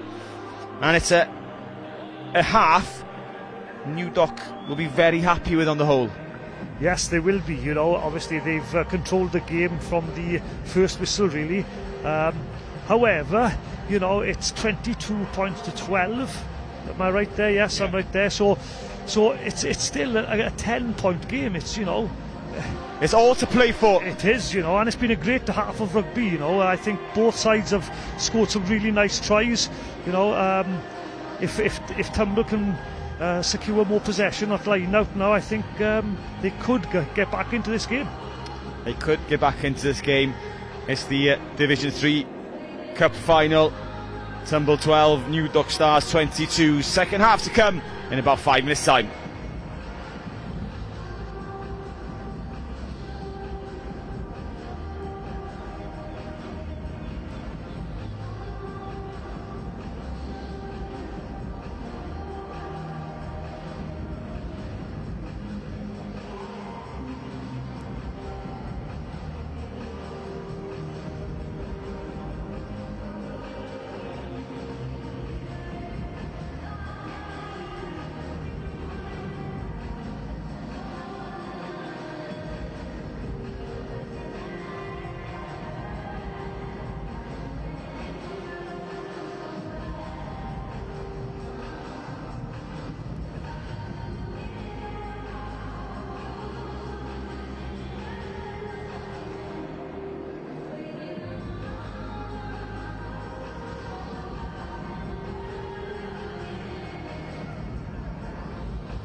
Second half of the Division 3 Cup final on the way. Tumble 12, New Dock Stars 22. A 10-point gap Tumble need to close, and they restart the second half, putting in their black and white strips. New Dock in their blue. As the score reflects, New Dock maybe the more comfortable of sides in the first half, especially with the set piece functioning. Oh, missed tackle, bumped off Garen Davis and gets Geely into space. Long kick downfield, 50-22's on. Doesn't bounce towards the touchline. That's kicked away into touch. Well by Ellis Payne. And to remind maybe the viewers that this is the third of the 4 finals here at the Principality today. Division 5 final won by Brecon Athletic, 49 points to 5 against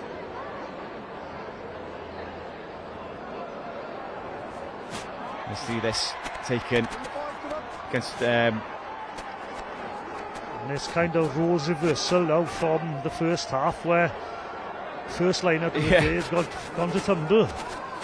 Ponte Clean Division 3 final 27-21 against Llangadog.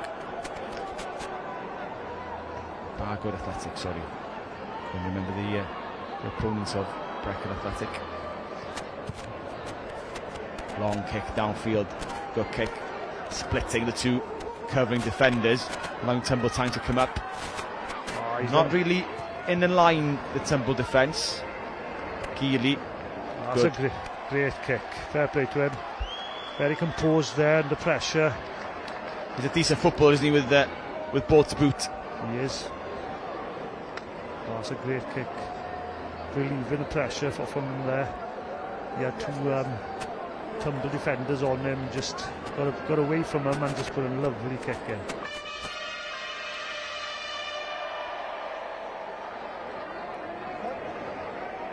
Again, that line-out is not functioning for Tumble. Yeah, and it's going to be difficult 40 minutes to get back into this if that's not starting to click. Coaches would have tried to do what they can in the final break, but here come New Dock. And they've started this half as they did the first one, in fairness to them. Oh, lovely flat ball towards the number 8. Bunyan, 5 metres short. Jordan Williams there again. He sees the ball flat. Lung, one of the scorers in the first half for New Dock. Williams, ball over the top. Lovely pass, Geely on the money. Again, and it's just those nice little touches from Jordan there. You know, the time on the ball just to double pump it and then put it over the top. That's a great skill. Fair play to him. And well finished by the full-back. Just so much time on the ball, effortless. Just floats it over. As I said, on the money. Geely didn't have to break a stride. Knew exactly what he was going to do before the action. Looping over Hewitt. Yeah, and it's just that little double pump that he done there, just to draw the defenders in, and then just he floats one over the defence then for the full-back. That's great skill. Fair play to him.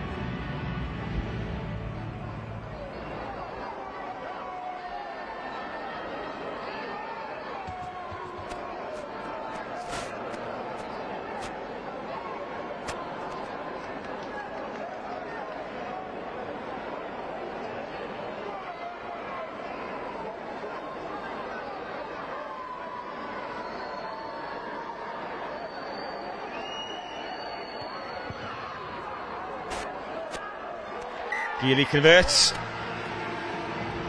Tumble 12, New Dock Stars 29. Geely converts his own score.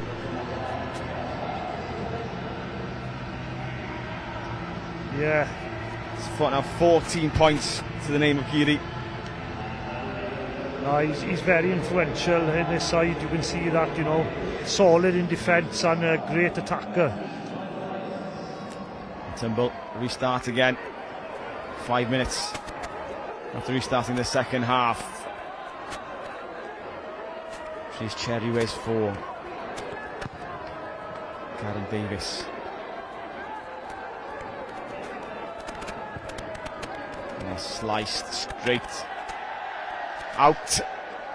And mistakes, or more mistakes, creeping into Tumble performance. Set piece has been a worry. Now those mistakes are creeping into open play. It is, and again it's Tumble under pressure now again in their own half. A line out to New Dock Stars here.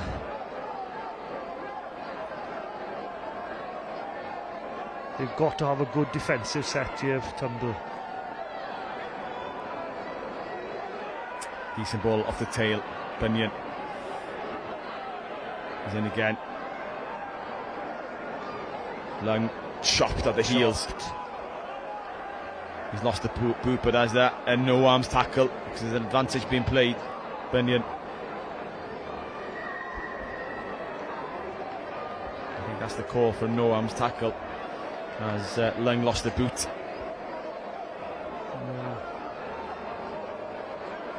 Again, you know, from that set piece, from that line out, you know, things function. You know, people come round the corner, run hard, put the defensive team under pressure. And again, they've had a penalty here now where Geely's going to step up, and I think he's going to nudge this home. Yeah, just building a score. They don't need to chase tries. So 3 points will make it a 20-point gap on the scoreboard.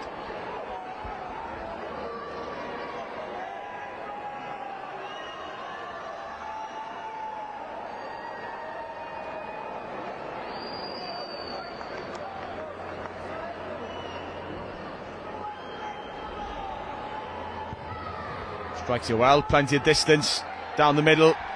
3 more points, Tumble 12, New Dock 32. Chwarae teg kick dda eto. Bwrw per yn lan yn dweud. Chwarae teg yma. Ie, Tumble erbyn hyn gan 3 chais wedi trosi er mwyn cymryd y flaenoriaeth ar y sgorfwr, felly rhaid sgorio nesa. Nawr yw'n teimlo rhaid sgorio'n gyflym hefyd roi pwysa ar y sgorfwr be bynnag nôl teg at New Dock.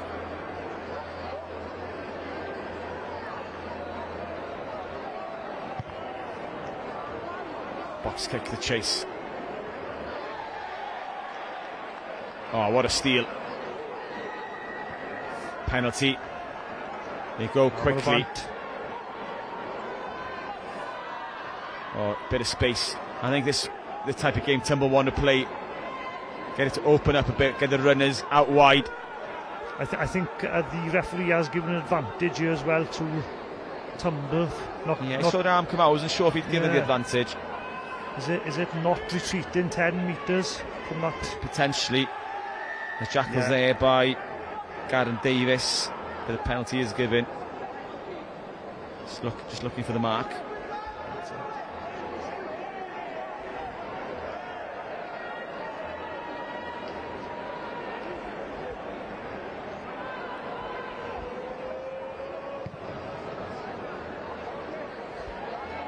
Tumble. Now then, they've got to have a chat before this line out. This is one they need to work. Yeah, I think they've shortened it here. I think they're going to go to either a 4-man or a 5-man. Yeah, I think it's a 5-man coming up here.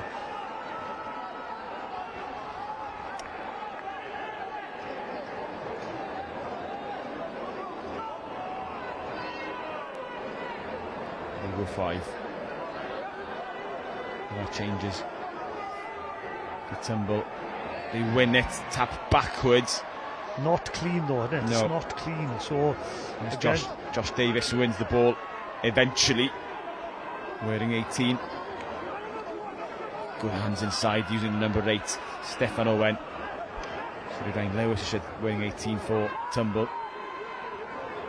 In fairness to Tumble, with the possession they have had, they've battled hard. In fairness, you know, carried really hard around the corner. You know, they've looked after the ball for a number of phase plays. So, and they are going forward. So, a couple of metres short now. Then this is the chance. One more charge. Bounces the first man off. Twist. It goes backwards. Still alive. Dancing around Ewan Morgan. 4. Cherry needs to roll away, they're over. I think it is down, it is a score. They're just double checking. McPherson Williams in 3. Yeah, the linesman gave that, in fairness to him. Good comms there between the referee and the linesman. And that's a try for Tumble. Da iawn chi. Tumble 17. New Dock Stars 32. Tumble not going to die quietly in this one. No, and as I said, in fairness, with the possession they've had, which hasn't been the cleanest, they're still battling on. They're running on the corner, running hard, making yardage. Yeah, in that context, they have taken their chances, haven't they? It's just getting that field position. They hamstring themselves with a line out that isn't working, that isn't providing possession. Hewitt converts. 7 points added to the total, so they're now up to 19. Tumble to the 32 of New Dock Stars. It's a 13-point game. 3 converted tries down to 2 converted tries. Yeah, and they're still in it, you know. Things can change in a course of a match, you know. Yellow cards, for example, you know. So yeah, they just got to stick at it now and keep playing. Try and eliminate those mistakes and try and get the territory into the game, you know. Just to remind myself, Tumble have scored over 30 points in both the previous meetings between these two sides, so if they can emulate that, they'll be on an even score with New Dock. Definite, and in fairness, well done to the second row, Tumble second row there. Oh, it's a rare error by Jordan Williams. No, and moments like this can change a game, you know. He just smiled to himself. Is Tumble going to have their purple patch now? We don't know.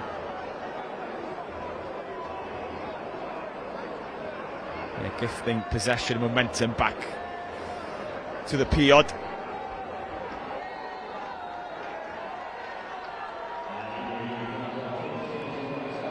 Oh, you won't be happy with that, Jordan, with that knock on from a kick.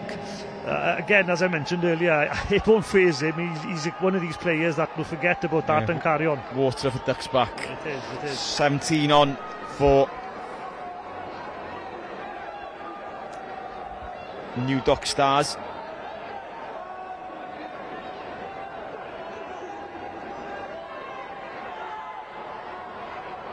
That's a good scrum there by Tumble.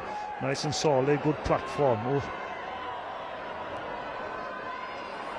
Cutting back inside, bit of pace injected onto the ball.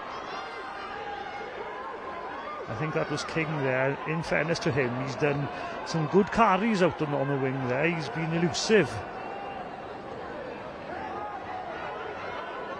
Need to get people there. They have secured possession there. Price looking for support. He's rolled the wrong way, he's in a bit of trouble. Kane Davis. That's a good turnover. Guess the Jackal.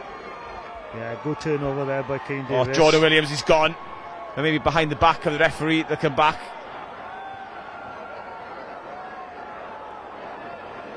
And one of the Tumble boys receiving a bit of treat in this close side. Yeah, a few bodies on the floor out there now.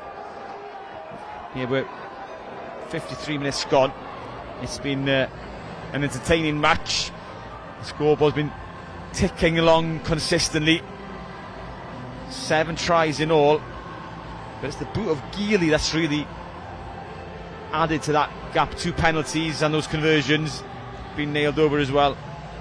Yeah, you're right, and you know, in fairness, at the moment, New Dock Stars have been slightly better than Tumble with their set-piece play. You know, they've had more possession, clean possession, where they can build the game from. However, I'm still saying, you know, the game's not over yet, and I know Tumble will fight hard to get another score on the board and make it a competitive game towards the end. And I know that both villages will be very proud of their teams out there, you know, and not only today, throughout the season as well, you know, and it hasn't finished yet, you know, so things can happen now. Promotions that's on stake in the leagues as well, so yeah, it's great to see like community rugby, you know, being showcased here at the Principality Stadium. It is indeed. This is what rugby is about. And it's good to see so many fans making the trip from down west as well here. Slightly more Tumble fans potentially here. They started the third block. Yeah, I think they've turned electric off in Tumble today, so they've all got to come up here. Never knew we had the electric in Tumble. Oh, well.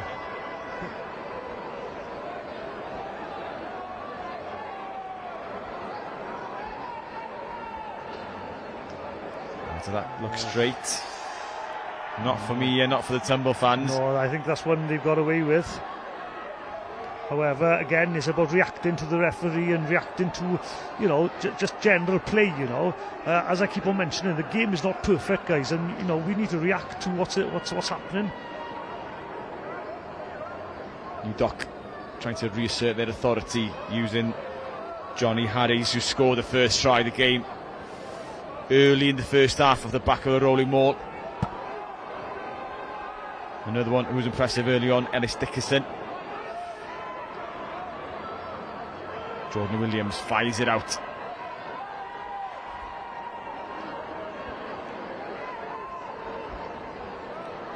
Lang, oh, nearly hops away. Needs a bit of help. Baxter, Williams, crossfield kick. The chase is there. Tom Lewis trying to put some pressure on Hewitt, who does well. He's done well. Thumps it downfield, gets the bounce into touch. He does. Geely goes quick. Hewitt chases. Jordan Williams just cruises away. It just makes it look so easy, doesn't he?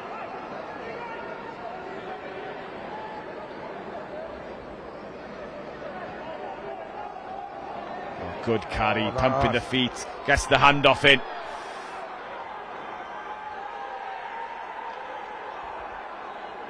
Oh, they got numbers here. Yeah, Tumble got men down as well. Oh, knocked on, key moment. Yeah, they butchered that. There's a 5-man overlap. And that could have been a 5th New Docks try. Yeah, I think a few players from New Dock Stars had a white line fever. Everybody wanted the ball there, but I don't blame him, if I'm honest. If I was here, I'd do the same. yeah, you're right, you're right.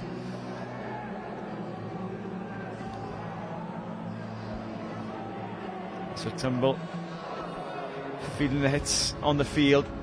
Yeah, one thing I will say, you know, there's going to be some sore bodies tomorrow after this game, you know, and credit to all the players. They've put everything on the line, you know, they've given it everything, and I think Tumble now are putting their bench on as well to give, obviously, guys the privilege to play here at the Principality, so that's great as well, you know. Harry Bennett, unfortunately, leaving with his shoulder in a makeshift sling. Hopefully that's not too bad an injury. No, hope not.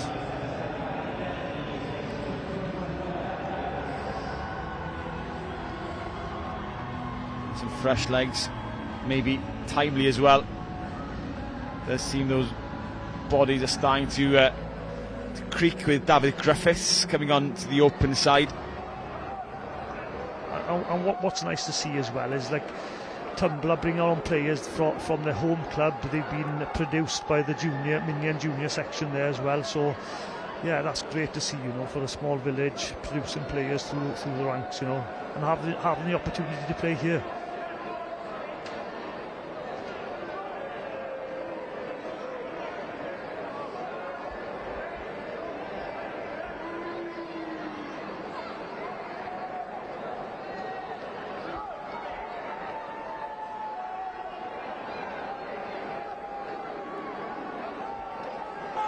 Ball's fed in by Ewan Morgan. Gets it out. Attack the short side, bit of pace by Price. Oh, they're through. Now they're 1-on-1, ball back inside. Oh, the hack on. It's still on. Back in time. Tom Lewis under his sticks, carried over. That's a scrum 5. It's the accuracy of the pass. They've gone to the bread basket. The try was on. The Tumble still have a chance for the 5-metre scrum under the sticks. And I was about to say as well, they've obviously Tumble have made changes. A lot of youngsters coming on now, which have got plenty of running in them. So, and that's a great offload there. What an offload in the contact area there. Releases King on the wing there, and it's just a shame that this ball didn't go to hand. He did the best out of it though, put a foot to it, and he hacked onwards, manufactured a chance. Ewan Morgan, and scrum half, as all good scrum halves, chasing hard on the inside shoulder. But again, this is where Tumble want to be, put the New Dock Stars under pressure. And did you feel New Dock don't seem as comfortable as they were in the first half? They're showing signs of nerves, tiredness. Yeah, I would say I'm not so much nerves at the moment, because obviously they've still got a comfortable lead, but I think tiredness is coming into it. You know, where Tumble are bringing maybe youngsters onto the field. I don't know what kind of bench has New Dock Stars got, you know.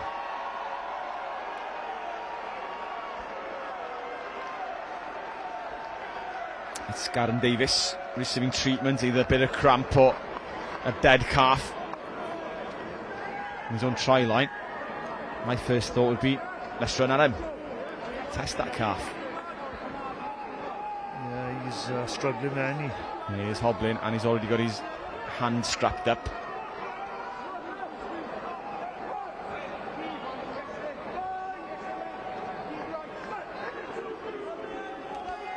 So here we go, restart with a scrum for Tumble. He turns towards the left, he'll reset. The New Dock will want to attack this. Yeah, and I think Tumble need to play smart here as well. You know, I don't think they need to keep that ball in too long. A bit sharper, scrum half, get round to the back of the number 8, and let's get it away, I think.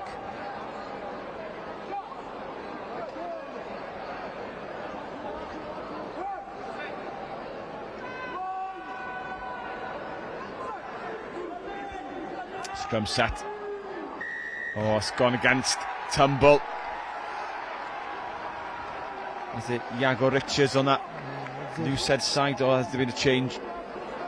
Yeah, the loose head prop who's been penalised anyway.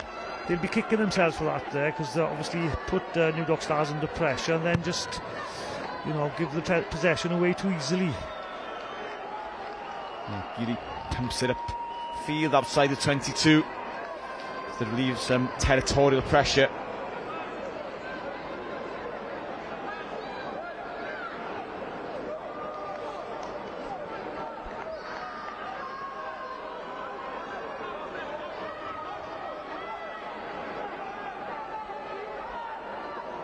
Harris finds Davis.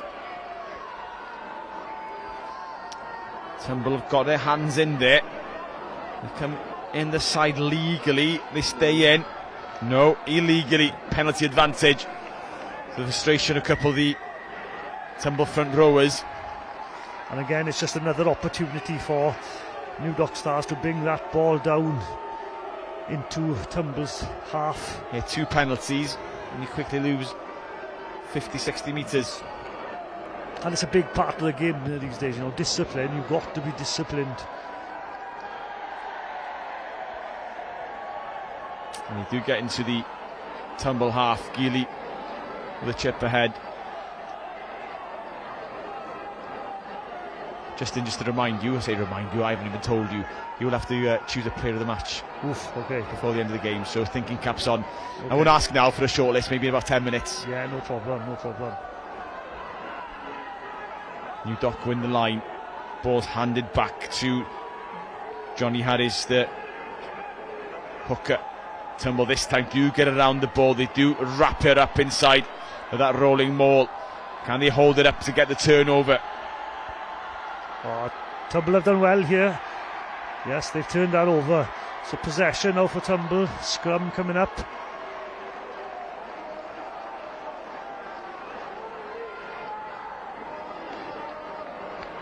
Very well. Now this is where they need to be squeaky clean to get the ball in and out, and give those backs a chance to attack. 13 points the difference on the scoreboard, 18 minutes remaining. That's right, and you know, the next score is crucial, you know. If Tumble get on that scoreboard, then you know, maybe nerves will set in with New Dock Stars, and that's a better scrum. That is a solid scrum by Tumble. Good angle, chopped down.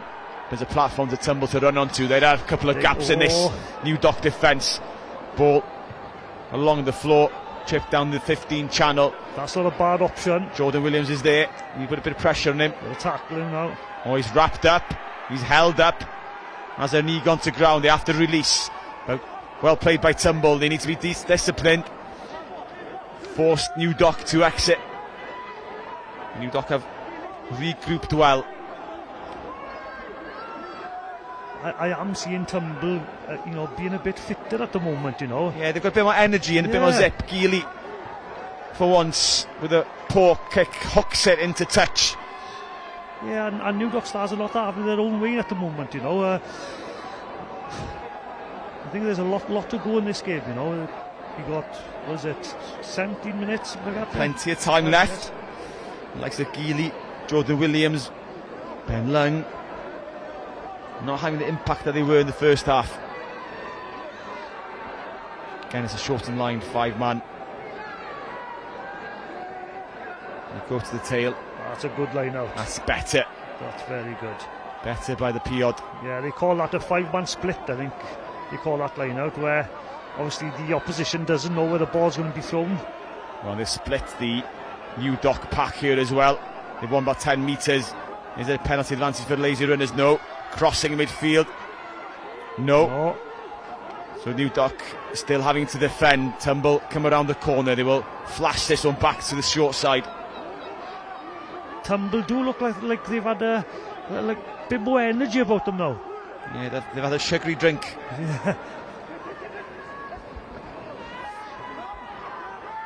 Oh, now there's a chance he can go here. Along back line. Jordan Williams asking for help.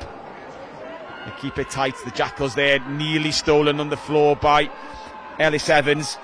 And I can see James Owens out there. He's backing orders to the forwards just to get up. There has been stolen. Great steal by Ellis Dickinson.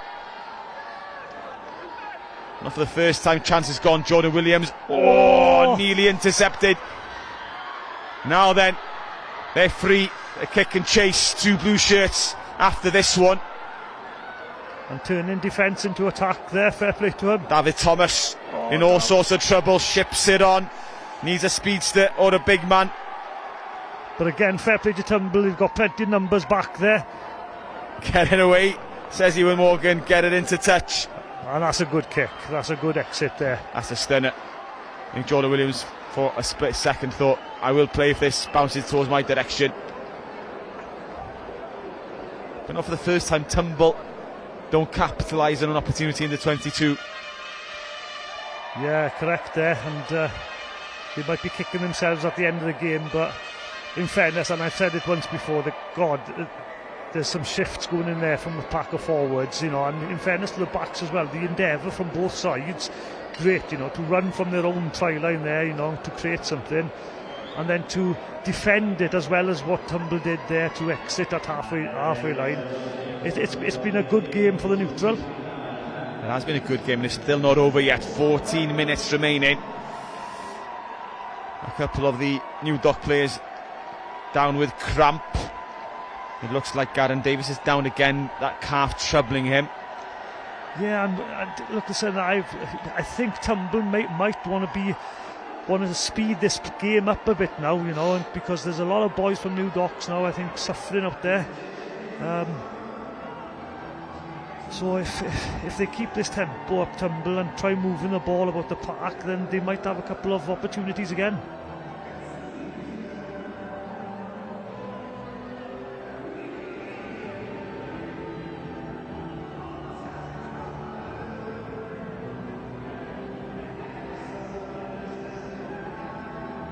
Yes, the scrum half. Jason Baxter, that's down for New Dock. And this thing, like Garen Davis is really struggling with the ankle as well. That's been strapped up. So a long pause in play, allowing a bit of time for New Dock to recover. If you wonder, I know Garen Davis has been a key cog in that New Dock back line. How long can he last for? Is there a change to the bench they can make? Do they want to make it?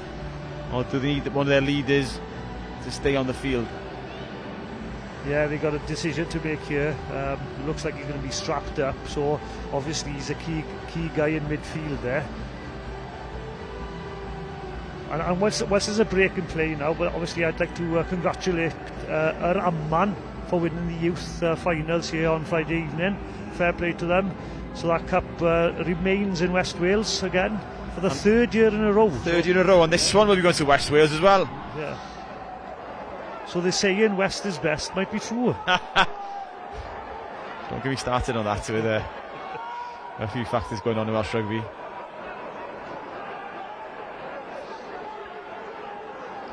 Penalty advantage to Tumble. I want to try and get this through the hands. Attack. Yeah, Garren. Davis scrags the man down by the shirt. Flying out. Good tackle by Dickerson. Spots the trouble. I don't know about you, but I'm seeing Tumble with a bit more energy here now. And they've certainly grown into this game. They're enjoying the lion's share of possession and territory. Oh, now then. New Dock defence was creaking. The gaps were there. They'll come back for the penalty. Fortunately, from a Tumble's perspective, it's a 13-point gap. 3 points probably isn't good enough for this stage of the game. They'll have to go to the corner.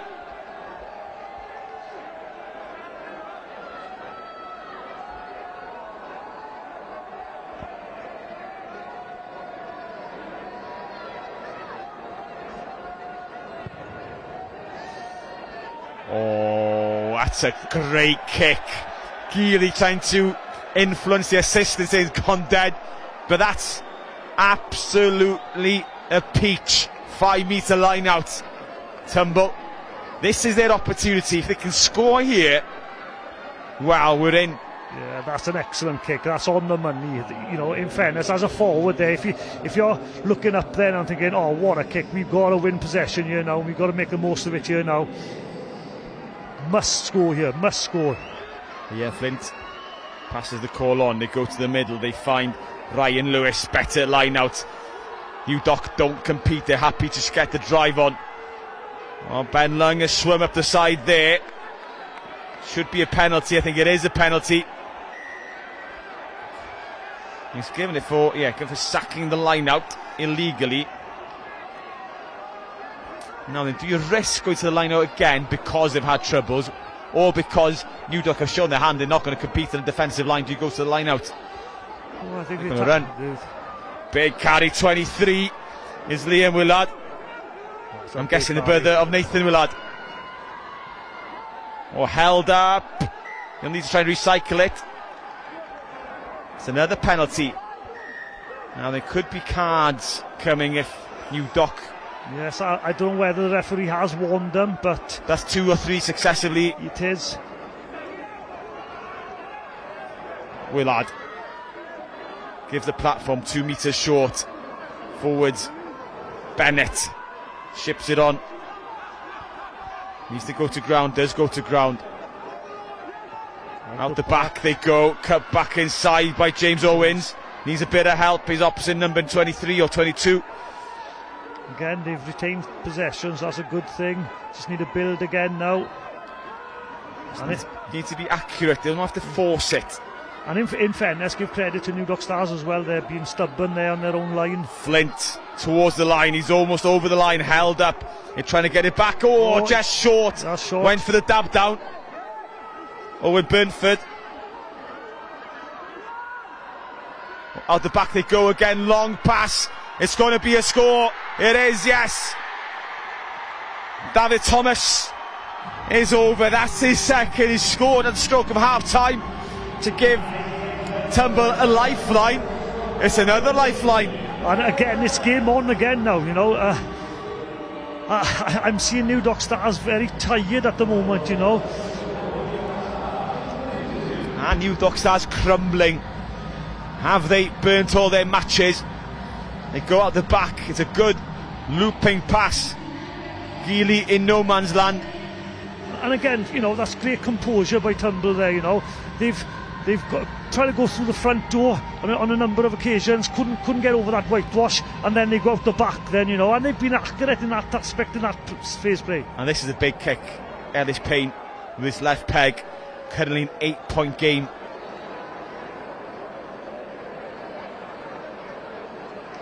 This kick to make it 6 and within a converted try. He snatched at it, he's dragged it past the near post, so it's an 8-point game. Tumble need 2 scores in the last 8.5 minutes. Is it too much? Tumble 24, New Dock 32. Again, I know that Tumble now will try and speed the game up here now, and Tumble are slowing it down. They walk into the restart. Yeah, Tumble will want to play, you know, some tempo here now, and keep the ball alive, which is high risk. But you know, New Dock Stars, I think they're out on their feet at the moment. The restart to Willard. Win a metre or 2 with Ellery. Again, I'm seeing New Dock Stars scrum half, but is it Baxter down as well now? He's struggling with cramp as well. So, and in fairness to Tumble, they want to play this game. They're going to run. And they get away from the first tackle. Ben Lung, the tight heads out there, and they slow to get back into position. The blue shirts, they're not in a line, they're not coming off the line defensively. Tumble able to run onto the ball, able to attack that defensive line again. It's a flat pass, it's a forward pass. I've got since James Owens has come on at outside half, man, you can see his frustration there, but he's been back in the forwards, he's back in the calls. There's a bit more like structure to Tumble's game, so he has made a difference to them, in fairness. Yeah, there's a change for New Dock. Number 6, Keane Davis, leaves the field with Justin Evans wearing 20. And again, it's great for Keane, obviously a product of New Dock Stars, minis and juniors as well. You know, he's a local boy, fair play to him. He's a youngster that's just come through the ranks, and he's gone into the first team here in New Dock Stars, so well done to him. Big scrum. That pack has found a bit of energy to get the penalty. Could be a key moment just for New Dock to get down the field, get the territory. And again, yeah, New Dock Stars are happy now to slow this down, put that ball off the field, work with their set piece. Keeley sends it long into the 22. As we've only got 6 minutes left, Justin, going to just kind of pick your short list of the player of match award potentials. Yeah, again, look, you know, I must say I thought like King, the winger for Tumble, has been very elusive. Every time he's had the ball, he's looked threatening. Ben Lung, again, he's been solid up front with that penalty from the scrum there, which has all come from him. He's bursting with runs and stuff. And again, I think the full back as well, New Dock Stars full back, has been ever present throughout the game, you know, and his kicking and scoring of tries have been brilliant. Yeah, don't name the player of the match yet, because the game isn't over. Somebody could find a moment of magic and a Tumble shirt. They got the penalty, they're going to play. They don't want to slow this game down, they don't want the set pieces, they just want to run. Ball fires out, they keep possession. And again, Tumble, plenty of energy, haven't they? They have, and it's high risk, but you know, it's high reward as well, you know. I thought they were forward passing there. They should have given the pass. Needs some support. Still pumping the legs, still staying alive. Needs to stay away from the touchline. They can hear the cheer from the blue shirts. They've gotten him over. Oh, it was a 2-on-1 on the inside. You see that again. It's a missed chance. Yeah, didn't see what happened there, but obviously the Tumble crowd weren't happy with that. But again, you know, I keep on going back. You know, Tumble want to keep this ball alive, which is high risk, and you know, there's errors going to happen. But you know, you could have high reward from it as well, and they need to score those tries. So, yeah, well done, Tumble. Oh, for passing the gun on the outside. Did well to try and stay alive. Ellis Payne.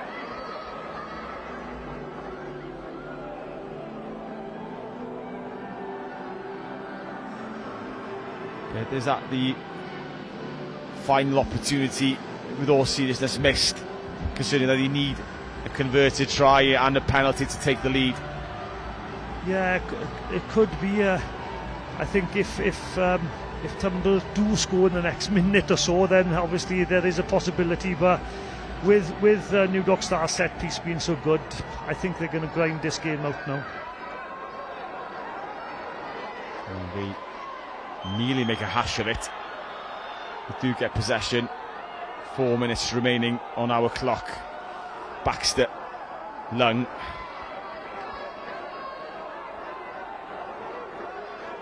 Baxter wants the decision. Tumble try and counter-ruck Jordan. Get down there, lads. Let's chase it. Let's make them play. Yeah, that's an awkward one for the winger. They can come across field. There's some black and white shirts coming back to support. The step, the spin, the turn. Oh, he's free, he's through. Now then, bit of space. The kick on. Geely's there first. Wasn't the best of kicks, probably not the best of options. The Tumble all out of position. The tired bodies, some blue shirts not even bothering to chase. It's certainly opened up now. Can they go? Surely offside in midfield, Lung. Referee hasn't seen it. They go left, there's still chances. Oh, the blitz coming up. Had to be made. 13. David Thomas is down. He's got a brace of tries, but he's not going to take part in this passage of play. And again, Tumble are building nicely here. David Thomas stretching those calves. If he gets back to his feet, he can back into the play. There is a chance now. It's really opened up. And I think Thomas gets involved. That's a good carry by Jack Morris, another Tumble youth product there. 2.5 minutes remaining. Lung on the ball, wins the ball. Oh, that's a great turnover. Great turnover. Jordan Williams again kicks the ball away. And he's going to find touch with that one. No, it stays in field. Again, Tumble have to come from their own 22. Players out on their feet. There is space now where this is going to bounce. Just too far. Jordan Williams gets across the cover. Under all sorts of pressure. Where is the ball? At the bottom somewhere. And Tumble over eager, having to try and make something happen. Yeah, and that's the trouble when you're chasing the game. You know, you try that extra hard, and then the referee goes against you. So with 90 seconds remaining, and it looks likely the New Dock now will be crowned in Division 3 Cup champions. Who will be your play of the match, Justin? Well, to be honest with you, this guy's had an all-round game. He's kicked really well. He's been at the heart of everything defensively as well when Tumble have put pressure on New Dock Stars, and he's scored a couple of tries as well. I'm going to go for Adam Geely, full-back, New Dock Stars. New Dock Stars, number 15, Adam Geely is the player of the match. You can see him there, stepping up towards the ball, or with the ball in hand. So Adam Geely.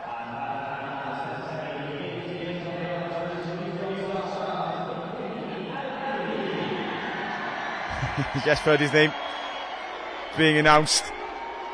Not much of a reaction either. He's not bothered. I want the cup, boys. Yeah, I think he's concentrating on this kick now, just to secure this cup.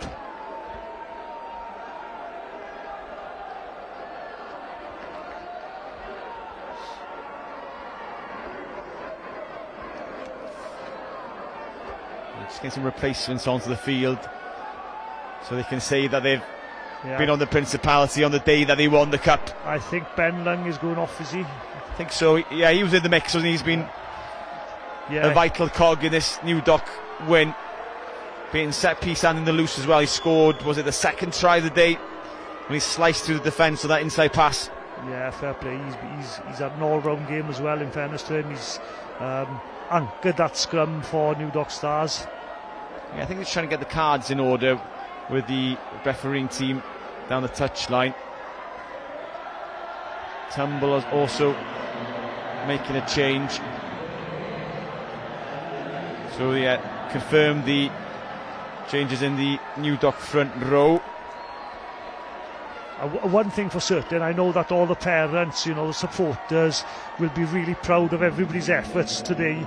It's been a pleasure to watch this game here at the Principality.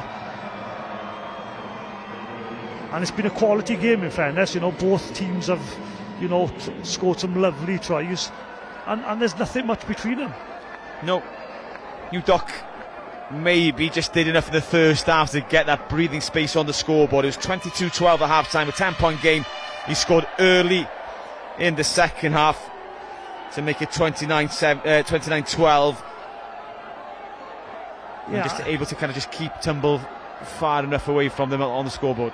Yeah, and as a New Docks Stars coach, you'd be really happy with how your set piece has gone today. I think that's the difference between the two teams. Yeah, the ball being turned over in the line now in that rolling maul. Tumble still believe us, they want to go and get another score.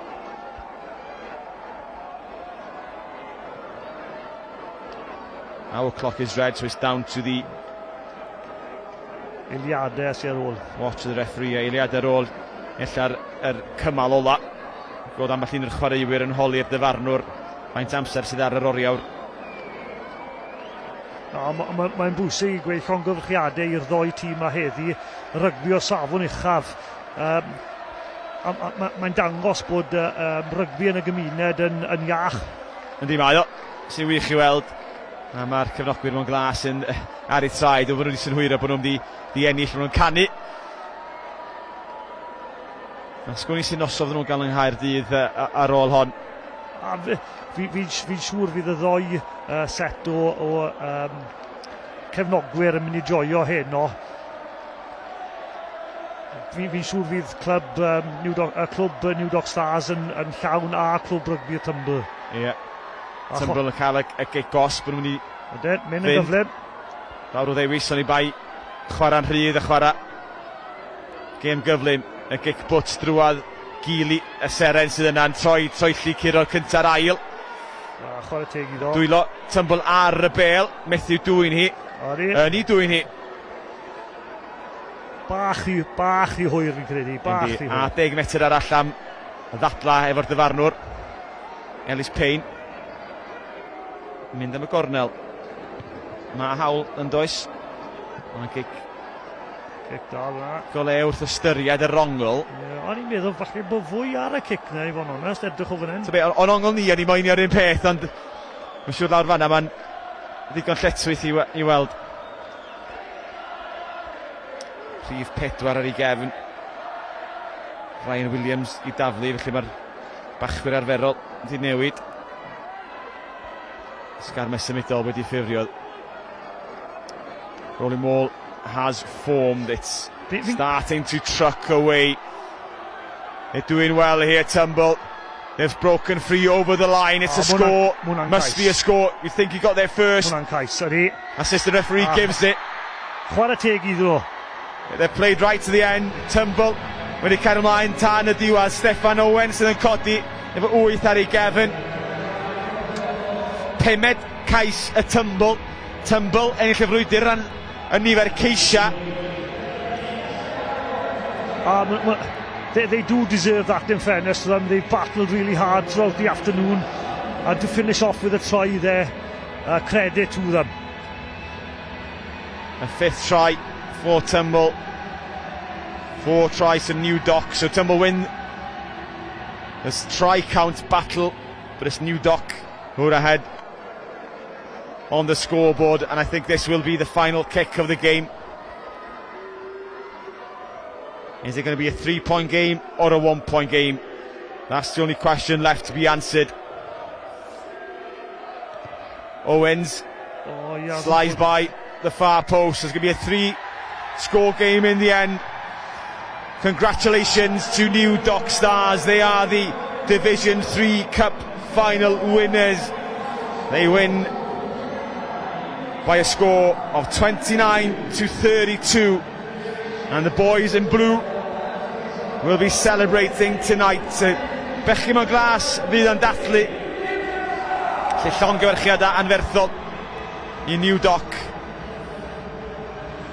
Ond pob clod i'r tumble, yr ail hanner, oedd y darlun y gêm digwydd newid, y chwarae'n rhydd yn gyffroes y rhedeg. New Dock allan ar ei traed yn gorfforol rhywun yn teimlo, ond ella'r cloc yn dod rhy gynnar yn y pen draws. Rhyw 5 munud arall, dwi'n siŵr sa'r tumble di ennill i. Na, yn gwmws, fi'n credu mae'r ddoi tîm wedi chwarae'n anhygoel heddi. A chwarae teg i New Dock Stars am ddod mas yn ellwyr fyna, ond bob clod i'r ddau tîm. Pennau i fyny tumble, chi di y cynnal gêm arbennig ma heddi.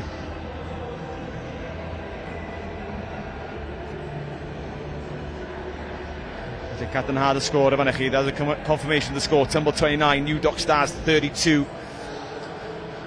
And the tries, to remind myself and yourselves, for New Dock came from the first one, Johnny Harris, Ben Lung, David Daniel. A couple of penalties from this player of the match, Adam Geely. Geely then scored an early try in the second half,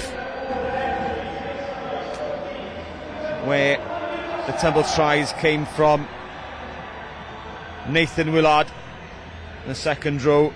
David Thomas got one on the stroke of half time, and he scored 3 tries late on to put pressure on the scoreboard. Those tries coming from Garen McPherson Williams, David Thomas with his second, and then Stefan Owen, the number 8. As we see the presentation party step up. And again, obviously, you know, congratulations to every player out there, but we've got to congratulate the effort and the commitment that's done off the field as well with both clubs, you know, like the committees, the coaching staff, you know, the first aiders, all that, you know. It's a great day for both clubs, you know. So yeah, well done to everybody involved in the community game. And it's a great day. Obviously, it's 4 games of rugby here. I know the majority of teams come here, support their team, they go. But you could come here, see 4 games of quality of rugby from every league. I know we've had 2 teams from Division 3 West today, but for most of the teams who come through the cup competitions, you play teams from different divisions, different divisions within the league, be it West, East, Central. You know, it's nice to play different teams from time to time. Oh, it is, and you know, it's great. Like, you know, you've mentioned a couple of clubs that Tumble and New Dock Stars have played there, and they wouldn't normally play those within the season, you know. So it's great, you know, that this cup competition is happening, and it's great that it's been held here at the Principality Stadium.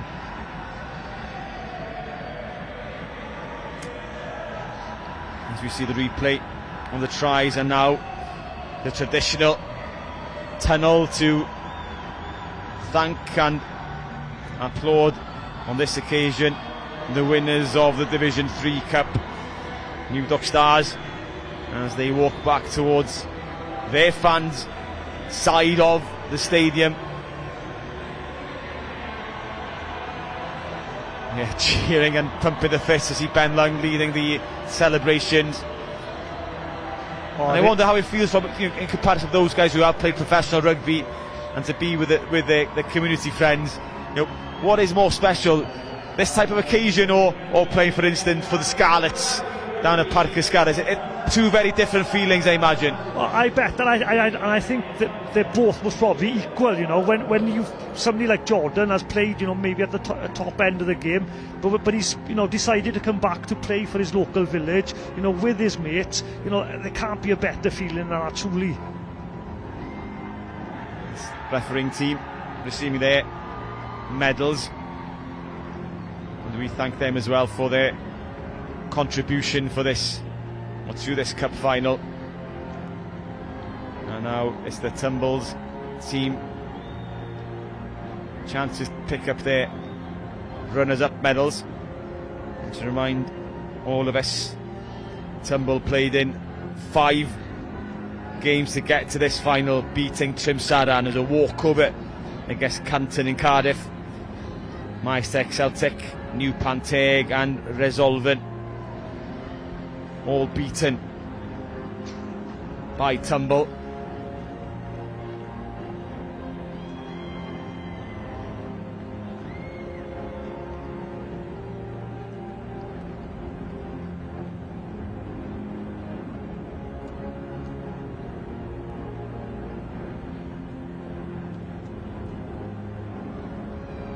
One thing I will say, obviously, this memory will stay with them for years to come.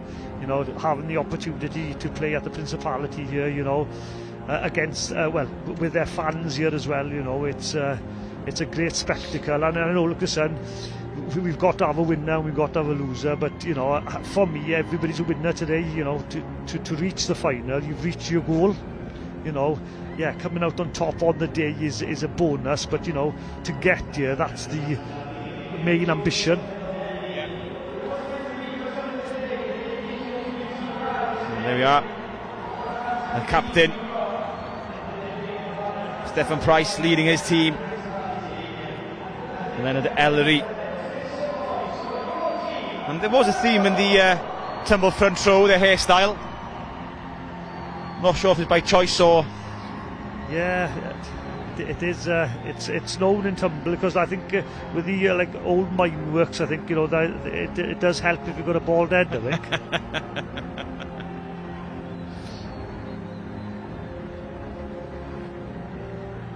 Unwaith eto, llongyfarchiadau nhw gyd. Na, gwych. A gwych gweld hefyd cymaint o chwaraewyr ifanc.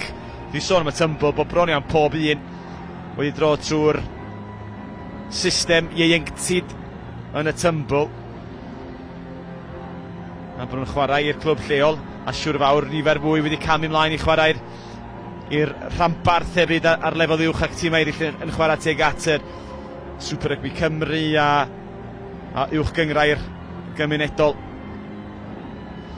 A chwarae teg i'r ddoi tîm, maen nhw wedi bod yn adeiladu dros y flynyddoedd diwetha i tuag at hwn hefyd, chymod. Maen nhw wedi bod yn gyson, maen nhw wedi chwarae gemau caled, ddim yn ennill bob un, ond maen nhw'n adeiladu a chymod heddi i'r pinnacle fel maen nhw'n dweud i fod ma. Ac yn asgwrn cefn i'r gymuned. Clwb yn galon i bentre Tumble. Tro yr enillwyr ydy hi bellach i dderbyn eu medala nhw. It's now the winners' turn to step up to receive their winners' medals. And here they are, New Dock Stars, going to be led by Adam Geely, the player of the match.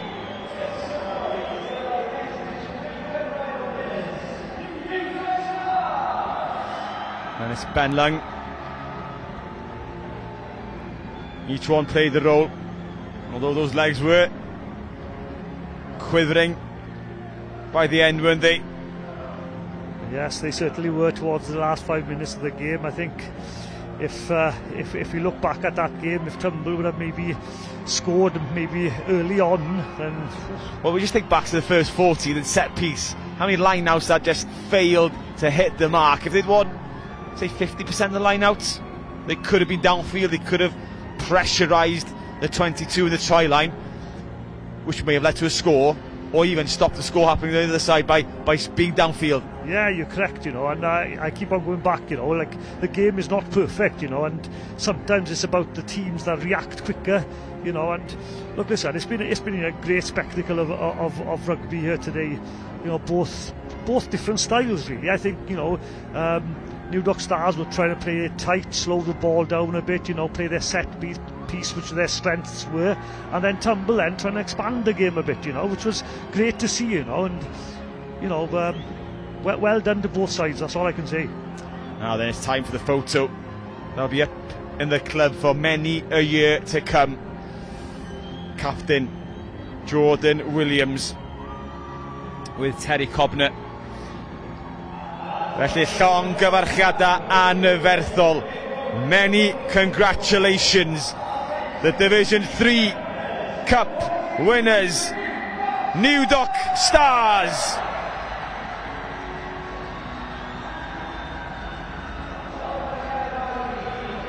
Llongyfarchiadau unwaith eto winning by the scoreline of 29-32. At one point it seemed they were going to cruise to victory, but Tumble, all credit to them, made them work for the cup. So we now know the winners of 3 cups in the men's finals day today. Division 5 won by Brecon Athletic, beating Bargoed Athletic 49 points to 5, and Pontyclun victorious in the Division 4 final, beating Llangadog 27 to 21. Now New Dock Stars the winners of the Division 3 title, and there's one more game to come, and that's Aberafon Quins against Clwb Rugby Cymru Caerdydd in the Division 2 final. The club women, unfortunately, not able to go the way in the plate yesterday, losing in their final to Seven Sisters Blind Delice. So the men hoping to go one step further in the Division 2 final. That kick-off is at 17:45, so in half an hour's time or so. So join us back for that game, Aberafon Quins against Clwb Rugby Cymru Caerdydd in the Division 2 Cup final.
Hello and a very warm welcome to the Principality Stadium for the final game of this weekend. Aberafan Quins against Club Rugby Cymru Caerdydd in the Division 2 Cup final.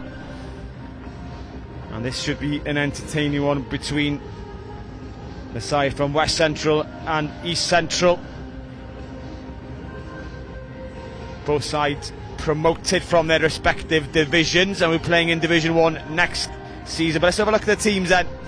Starting with Aberafan, Mikey Burgess, John Buller, Dan Helson in the front row. Second row, Jack Davis, Callum Bainan, the captain. Tyler Hopkins, Drew Kinsey and Dylan McLaughlin in the back row. And then the half-backs, Max Phillips, Ryan Pugh. Centres, Lewis Cronin, Connor O'Callaghan. Wings, Keanu Piles, Chris Edmonds and Lewis Price at full-back. coached by Steve Ridd. And then Clwb Rugby Cymru Caerdydd, David Jones, Rodri Williams, Harry Evans front row, James Tanner, Ivan Roberts in the second row, Rhys Luckwell, Sean Davis on the flanks with Harry Moyle, number 8, Gethin Owen at 9, Remiel Wharton 10, Carwyn James, Kai Hayes 12-13, Thomas Jones 11, Lewis Routledge right wing on 14, and Rhydian Williams number 15. So they're the starting lineups for both Quins and Clwb Rugby Cymru Caerdydd. Keeping me company, Steph Andrews. I say formerly of Aberavon, the Wizards, but you're back for one night only in the week. So how's it feel to be kind of in the box now watching rugby again? Yeah, it's great to be here. It's great to get invited. I know a few of the Aberavon Quins boys, and I know a lot of them have come through the Dewar Shield, so it's probably a proud day for Mike Dyers, who's probably led that programme for so long, so I can imagine he's watching that. Well, that's the cup, that's up for grabs in Division 2. Club have been here before. The ladies team were here yesterday, losing finalists, so the men will be hoping to go one step further for this one. And it's a proud weekend in that fact that two teams from Clwb Rugby Cymru Caerdydd have gotten to the final. But they're celebrating their 60th anniversary next season.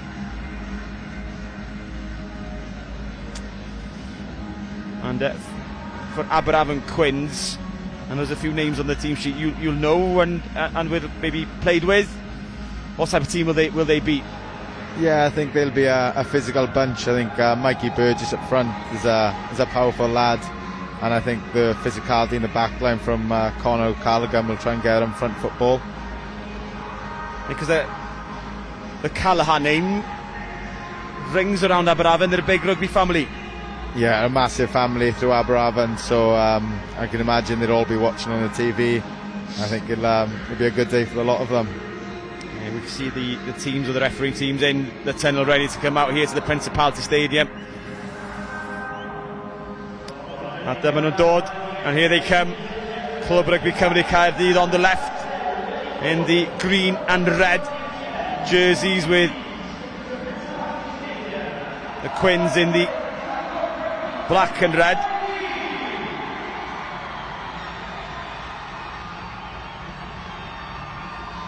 And do you know much about Clwb Rugby Cymru Caerdydd? I'm guessing traditionally you probably know they like to play some open rugby.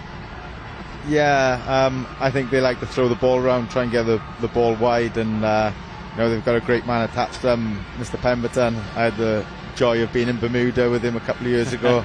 Fantastic tourist, and I've heard he's flown back last night to be here, so it should be a good day, good game. Some photos with the mascots with Kai Hayes, but it will be Aberavon Quins to kick off, playing from right to left.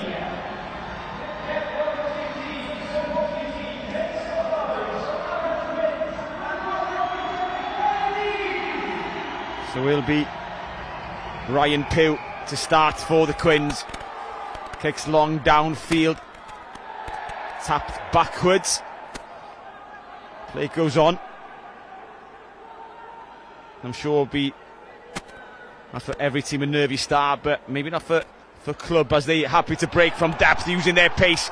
Good gas by the flyer half, Wharton, chomping up turf into the Quins half.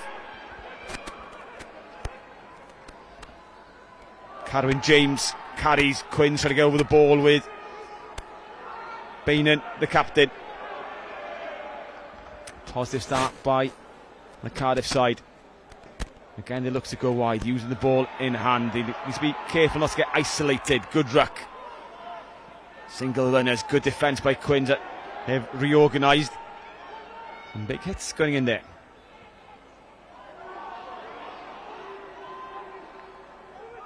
We'll come back to the open side The play's stagnated between the half and the 10 metre of the Quins. And the tight head, Harry Evans, wins a couple of metres. A little bit of space over the top, offload, well played to Rutledge. Again, off the floor.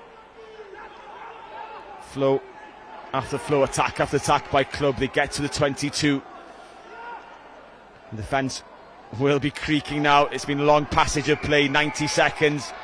No advantage crossing in midfield, but they come back for the early infringement for an early tackle. That's a good start by Club. Yeah, it's a fantastic start. You know, it was a kick long by Aberafon Quins, and they were looking to play out from their own 22, which is it's a great brand of rugby.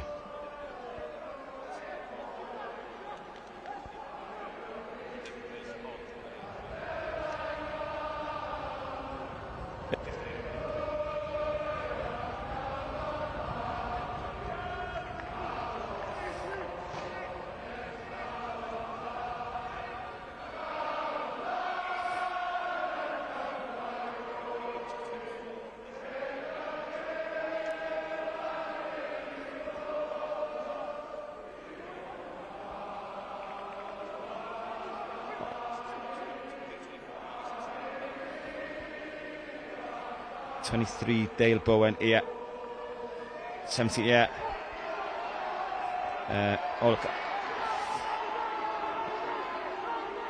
And Club have the ball.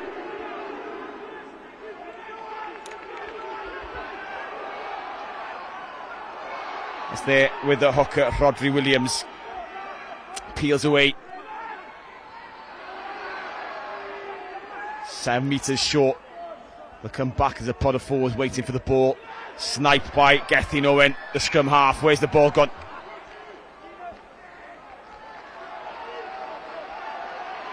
So the scrum to Club, so the referee got in the way. So it'll be a scrum into the sticks, and it's a good position, Steph, for Club.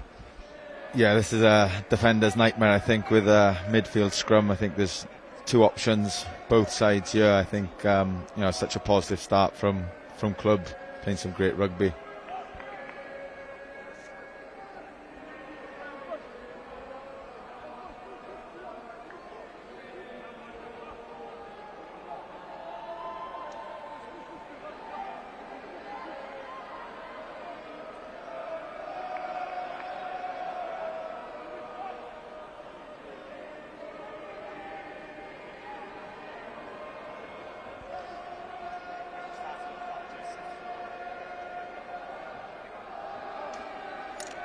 We're having a bit of a lull.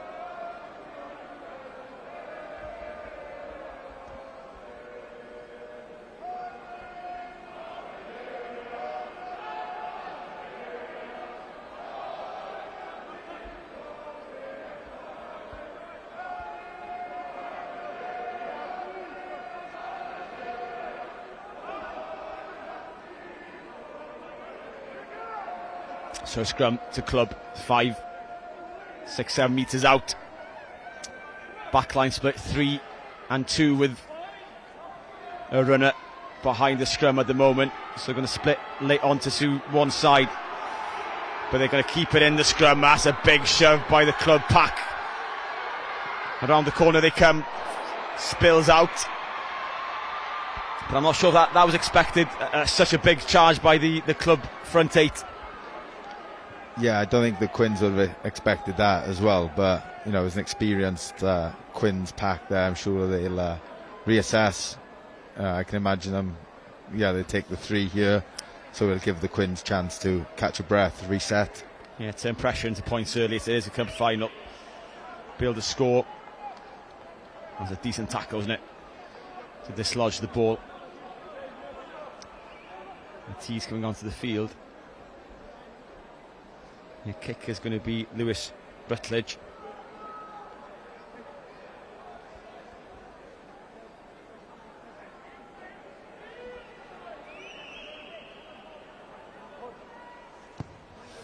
Kick is good. Club take the lead, so Aberafon Quins 0, Club 3 after 5 minutes on the clock. And it's probably just reward for clubs just endeavour from the first kick-off to go from deep.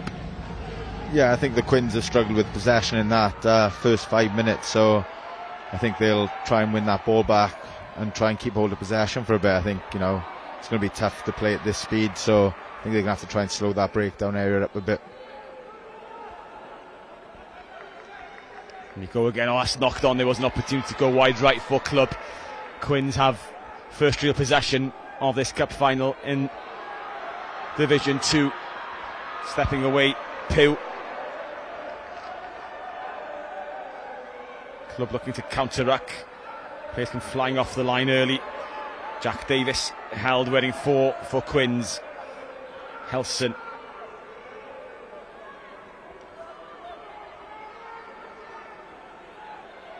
Using the runners, carrying hard. Short off the shoulder ball to Conor Callaghan, one of the main threats. His opposite man, Kai Hayes, comes away with the ball.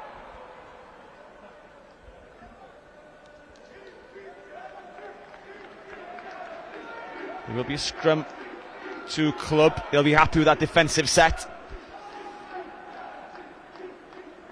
And Abraham will be showing how they want to play. Just want to carry hard into contact and try and win that collision. Yeah, they are the physical bunch like we spoke about, you know. To be fair to Connor in the centre, he will come hard. We've had one scrum. Mikey Burgess, John Bullard, Dan Helson in the front row for the Quins. Club have David Jones, Roddy Williams and Harry Evans. And that's a better scrum this time by the Quins. Club happy to kick that one downfield, maybe a missed pass in there towards Wharton at 10. And that goes long and on. Tough one to gather, the bouncing ball. Wearing 11, Chris Edmonds just hacks it away under pressure. And that's an easy gain in territory for the Cardiff lot.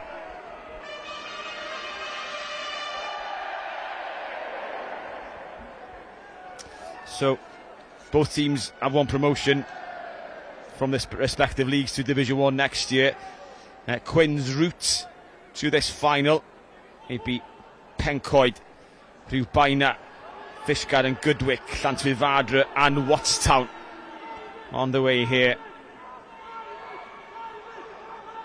And club was a side entry, no, says the referee. Not much width available for club, so they're going to keep it tight with a pot of 3.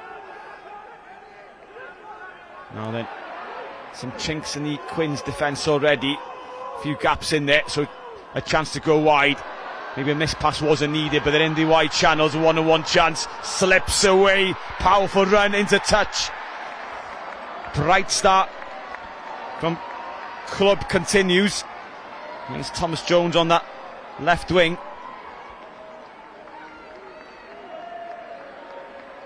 Yeah, danger out wide. They're trying to get into those wide stages, phases early.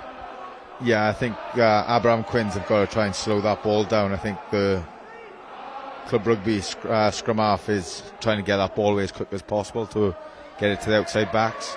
It's a great brand of rugby to try and get as a winger myself. Yeah, it was a decent cover tackle to come across it and a helping hand, but the ball's been lost in the back, spilt in contact by Quins. It's still there, I think, for the blue scrum cap. Kicked away by Ryan Pew. A decent touch finder from that angle and that depth in goal. But Quinn seems slightly shaken, not settled yet. Yeah, I think it'll take a bit to get settled. It's only 9 minutes in. I think every final is a bit frantic at the start. So I think as the game goes on and they get settled to the pace of the game, I think they'll try and control it a little bit more to their speed. Shortened line for in there. Plenty of runners in midfield for club. And they hit those runners in the 12-13 channel. Owen. Again, dummy runners going wide. They got the hooker in there in the left wing. Rodri Williams, penalty given away. Holding the ball on the deck. Something to cheer for the Quins.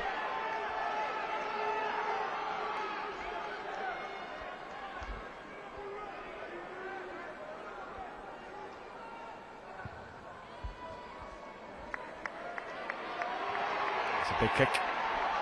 Yeah, I think that's exactly what the Quins need right now. Just a bit of possession in club rugby half and try and build you and get into the scoring zone and come away with some points.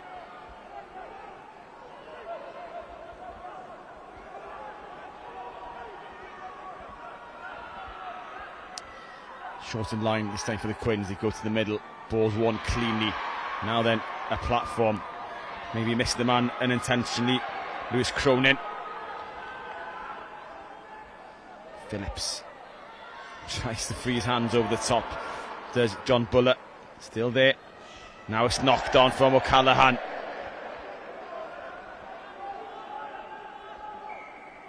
They'll take the scrum. Nothing much to play there. Again, Brown tries to throw a few punches but not really landing any. Trying to offload in those tight quarters. Yeah, I think they just need to hold their depth there a bit. I think the space was on the edge. I think if they hold their feet, they can try and put the winger away.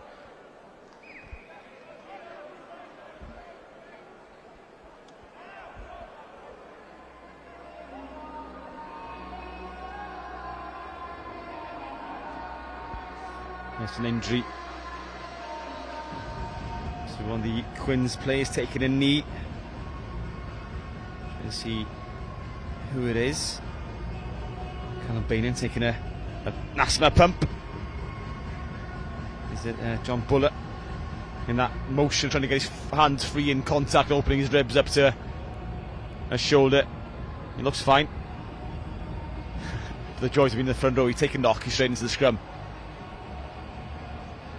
Yeah, it's a tough place to go after having a knock in the ribs. There's nothing worse than probably being winded straight into a scrum. Best of luck to them boys. Look, you're a winger. Or the pace to be a winger.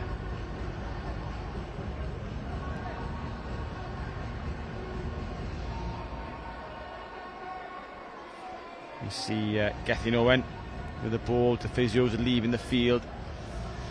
So it'll be a club scrum. And they had a big game against Cardiff Quins in the semi-final, beating them, local rivals 21-19, Club Rugby Cymru Caerdydd. On the route, it was Cowbridge and Morriston in the quarters and third round. Owen, again, they go wide, that's their first port of call. Trying to get one-on-ones off the feet. Yeah, I think, don't know if he's pushed into contact, but bit of gamesmanship. Yeah, I think that's an unlucky one there. I think he stumbled as he's gone in there, but you know, the refs call at the end of the day, and you know, this is going to be a great attack and opportunity for the Quins. Peel gets him into the 22 for the first visit for Abraham Quins into club territory.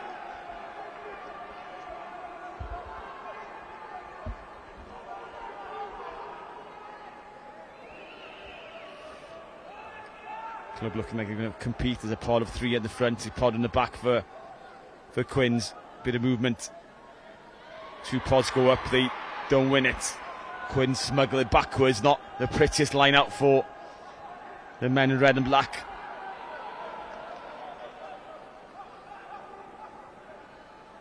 Now they go wide to the full-back, Lewis Price. Phillips. O'Callaghan gets away from the first tackle, pumps those legs, gets another metre or two. Now then, this is looking better and brighter for the Quins. McLaughlin and Kinsey, the two back rowers, chopped down by Ivan Roberts. Good tackle.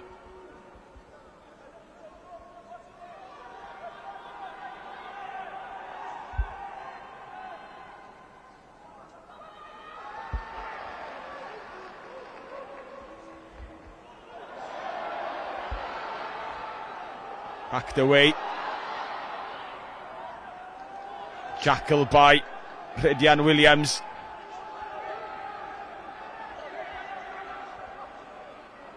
Long pass Now then, full-back Lewis Price. There's space there for Quinn, trying to give it to the speedster. Piles. Dragged down by Gethin Owen. Starting to open up a bit here. Quinn slow getting across, a few forwards walking over. And is there for the Quins. Again, a run by Conor Cloughlin. He's enjoying the physical battle. They do have an edge here, the Quins, and they can play this through the hands. Club slow to get around the corner.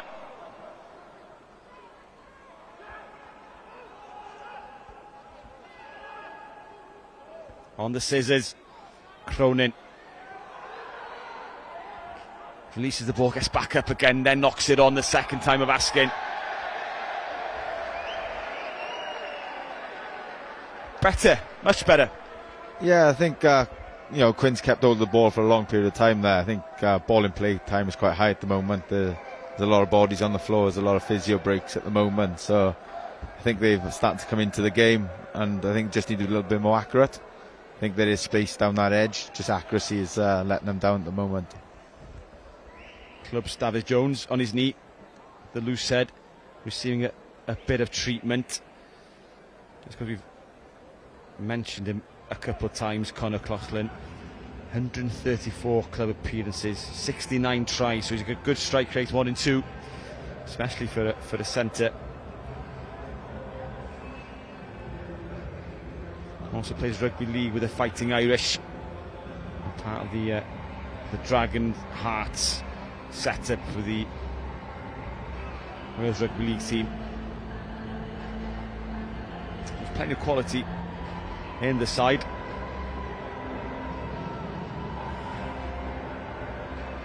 And it started at pace, this one.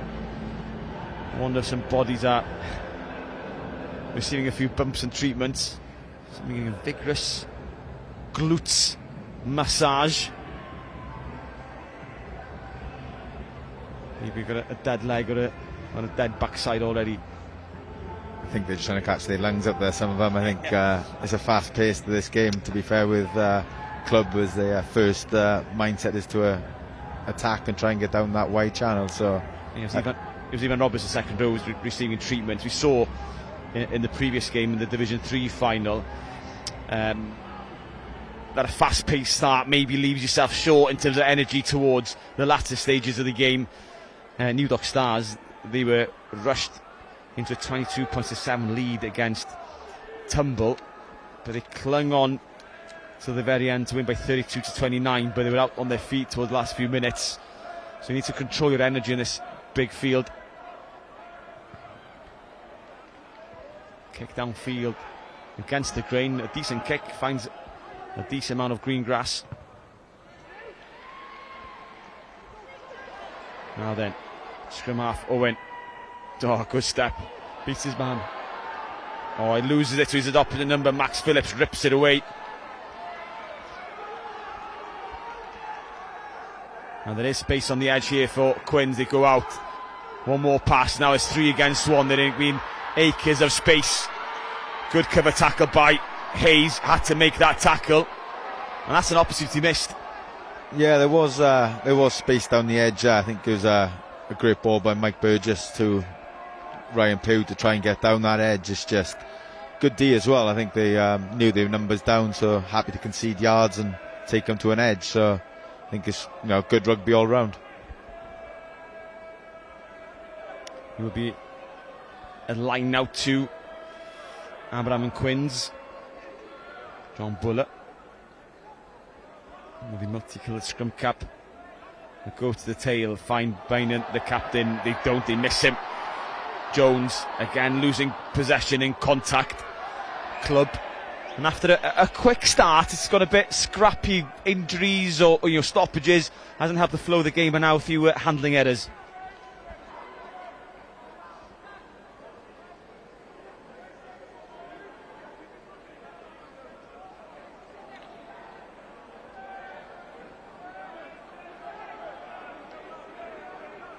So it'll be the feed to the Quins, Max Phillips.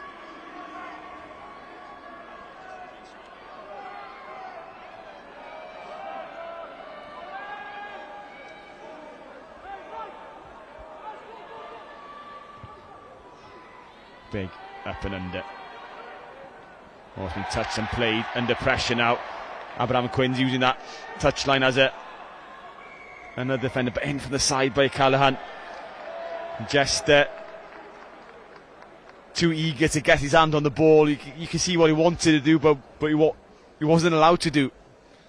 Yeah, I think it's a great kick by Ryan Pugh there to put the pressure onto Club Rugby, and a great chase by the winger. I think they just need to be a bit patient there. I think the counter was on. It's just that he just wanted to get it earlier than he was allowed to, just stepped around.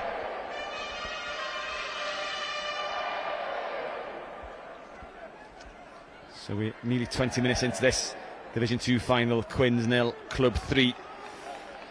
Lewis Routledge's penalty after 5 minutes, the only score so far. It's a quick 5 start by Club, but it's broken up a bit this first half. Quality's dropped. Can Club get another foothold? Short ball from the blindside Wayne Routledge, looking for work, and penalties come. There'll be another opportunity to go for the sticks.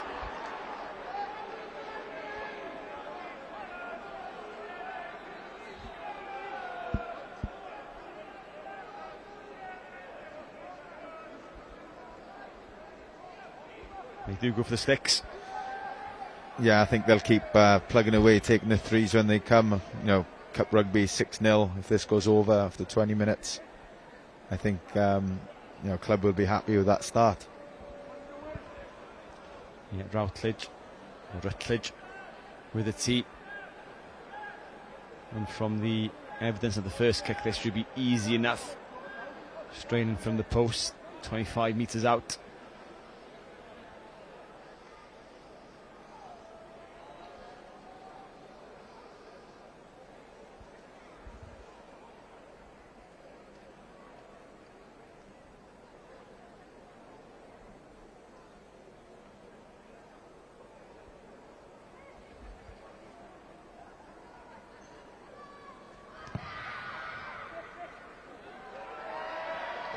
Kick is good. Second penalty of the day to Rutledge. I think referee's gathering. Oh, he missed. Bit of confusion, yeah. Oh, it's given. Bit of confusion with the ARs being called to the referee. So Rutledge does get his second penalty. So Quins 0, Club 6.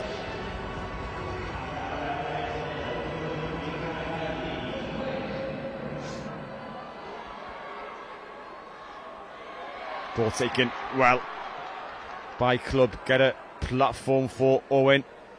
They went wide from the kickoff, first kickoff. They hint at going wide again, but the wiper ball sent downfield.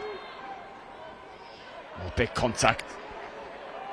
High tackle, penalty advantage to Quins now then. Are they going to look to play? They're going to use the forwards first. Scrum half, Phillips has to get in there himself. Plenty of players in midfield. They're all a bit sloppy by Quins. They had the penalty, but wrong players in the wrong positions. Yeah, I think Max Phillips had to go in to win that ruck there, and it just slowed everything up. So I think if they can get that speed to that ruck and start playing out the back like they are trying to, I think there will be opportunities in space.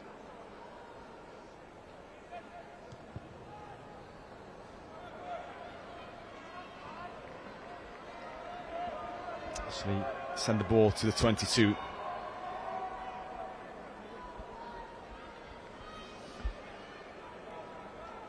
They've not really sustained any pressure in and around this area yet, Quins. Again, they go 5-man line, split, pod at the back, rush to the front. Well, they miss the lift, so Club win the ball, but can they keep the ball tiptoeing on that touchline?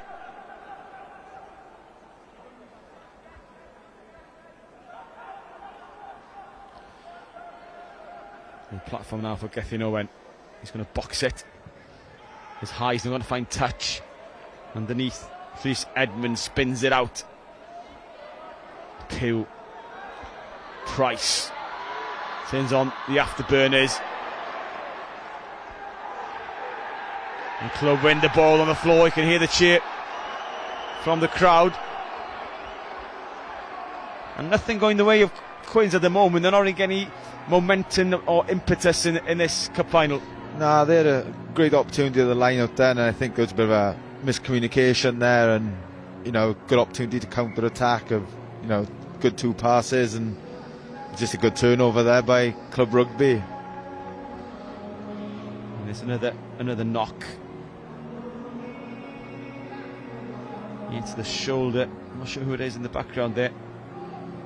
We've had a couple of stingers already. I think it was Price once he put the pace on as a big collision contact. Yes, Fridian Williams. If I'm right, the brother of Fridian Williams, who played for Cardiff Rugby back in the day, was in and around the Welsh camp. Had to retire early because of a neck injury.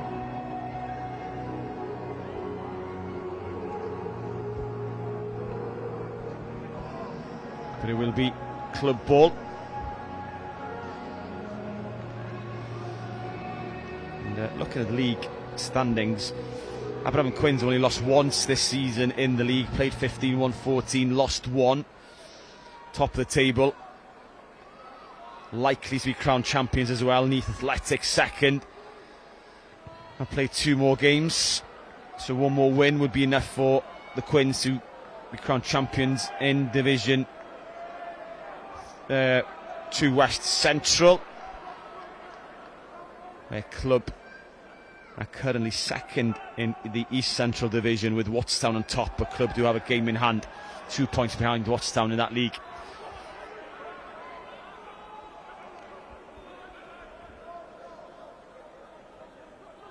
Into midfield, popped short to Rhys Luckwell. Oh, chance here, kick, now the chase is on, using the speed of Rhys Edmonds down the left. Rutledge covers well, spins away, gets the offload, done well, the right winger. Wharton, and a bit of pressure, needs some help. Yeah, no nonsense this time by Gethin. Knows Wharton, his fly half is out of action, get it off the field and regroup. But the right option to play down the left channel, there was space there. Yeah, I thought it was a good attacking kick, just come down to a foot race, and I thought the club winger done exceptionally well to, 1, retrieve the ball, and 2, to stay in field, and that's a great exit from the scrum half Gethin in there from Club Rugby.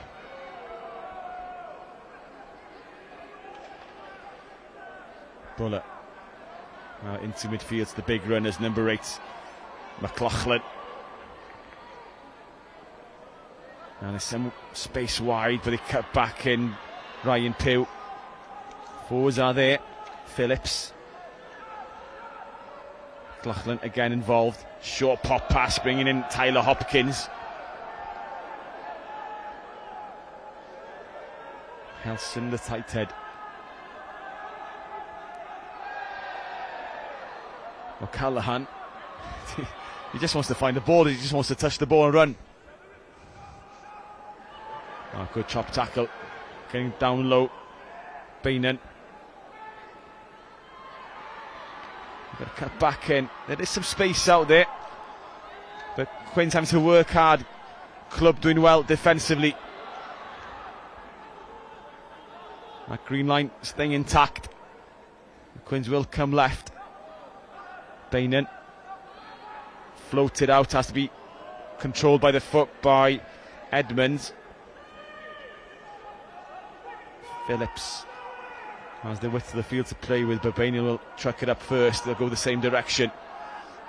They're going left to right and right to left, not really getting over the gain line. Show some variety in tactics, and Phillips has a dart. O'Callaghan, a scrum cap goes flying.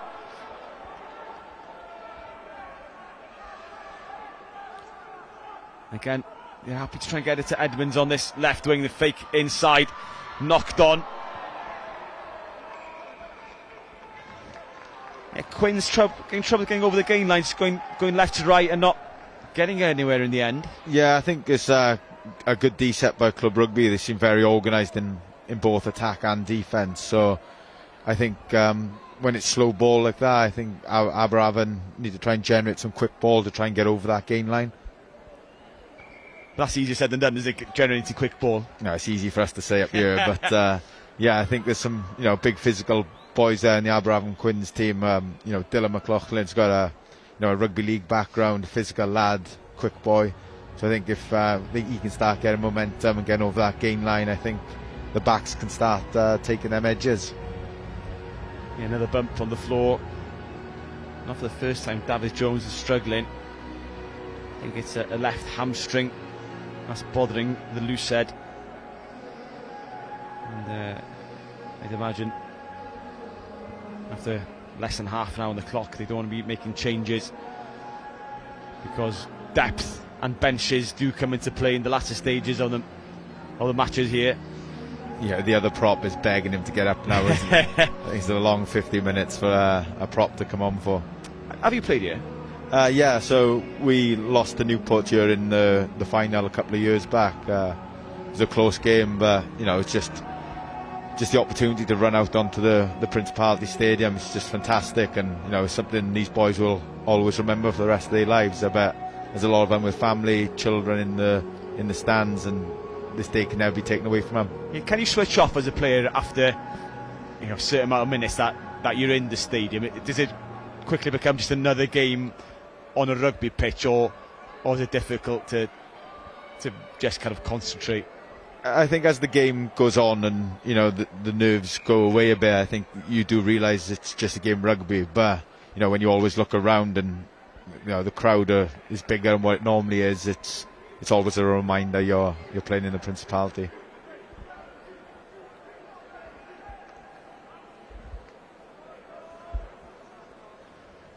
Looks like club are preparing a replacement with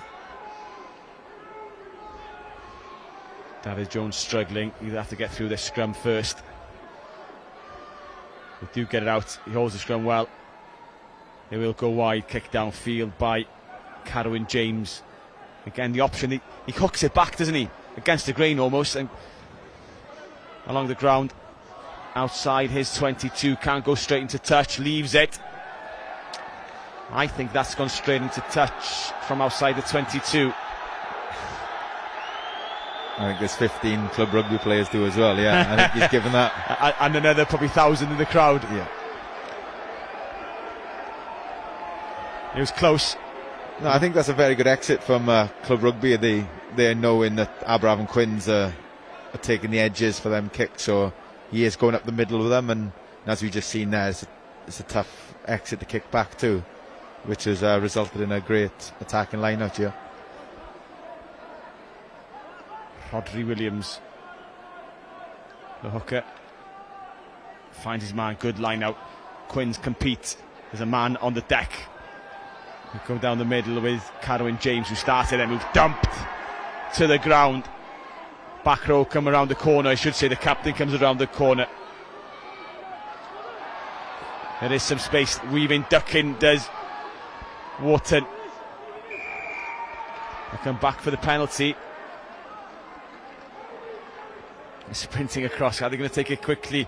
Gethin Owen, or is it just a bluff? I think it'll be a bluff with the amount of Quins players back in position. A tougher option now. They've gone for the post on 2 occasions when they've been in and around the 22, but from wider out, maybe they'll go for the corner. Yeah, I think the line-out's working well for them. Like you said, it's a tough kick goal. Are they going to try and build here and hopefully drive over?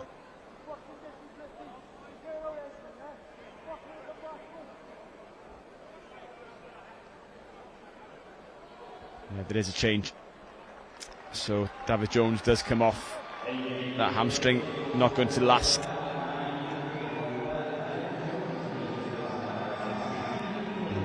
Number 16, Iwan Maddock Jones comes on. He'll get the early taste of the cup final they probably would have expected. 31 minutes gone. Aberafan and Quins 0. Club Rugby Cymru Caerdydd 6. Ball chipped into touch. Probably would have wanted more on that. Yeah, I think the forwards are going to be happy with that kick. I think they'd wanted that 5 metres out, but you know, let's see what they've got here. You're probably scared on you to put it over dead. You know, that's the risk and reward of going for it or not. And if you've gone too conservative, more work for the forwards. Again, Quins compete. And that competition, is it closing the line he's called? Taking the space, but anyway, it's a Quins scrum, 15 metres in, 15 metres or so from their own try line.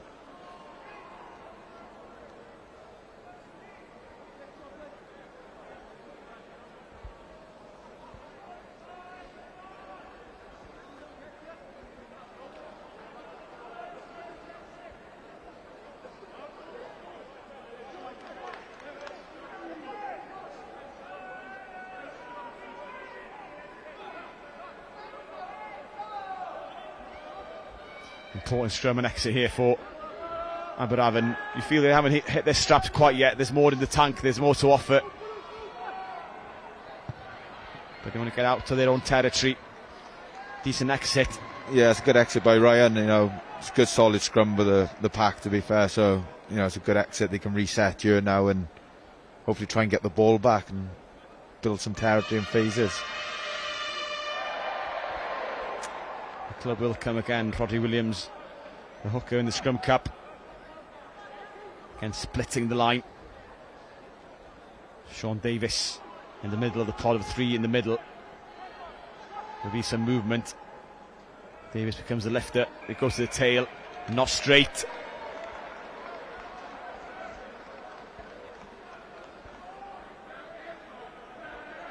And 2 dodgy line-outs in a row.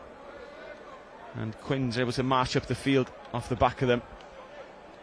Yeah, they're just building from errors here. I think, you know, they're still in an exit zone here, so let's see what they do. There's Club Rugby have dropped 3 into the backfield, so let's see if Quins could look to exploit that. Yeah, well, enticing an attack, aren't they? Well, they're expecting a kick. There'll be some work to do from the far side winger, Thomas Jones, to come up if Quins do go. Scrum's a bit messy. Very messy for the Quins. They've gone boarding in on the far side. Dan Helson, pointed out by the referee.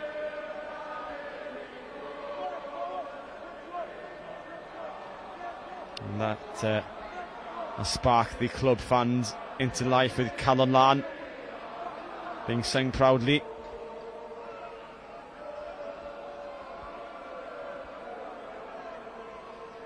Again, they'll go to the corner.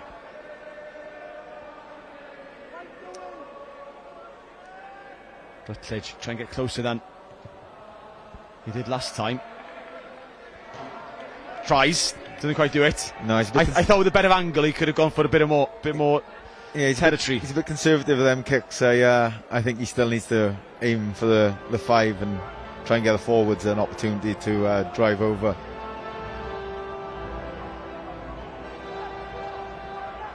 It goes to the time. That's a better throw this time. Waiting for the hooker to come round the corner on the scissors. Rutledge, well prepared move.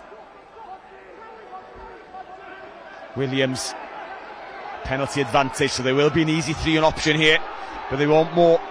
They want to attack that try line.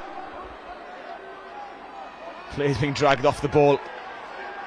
It's a bit of a scrap out there. Now they come. Wharton floats it over the top, doesn't find anyone, so they come back for the penalty. And the referee will have a word with the Quins on their infringement and discipline.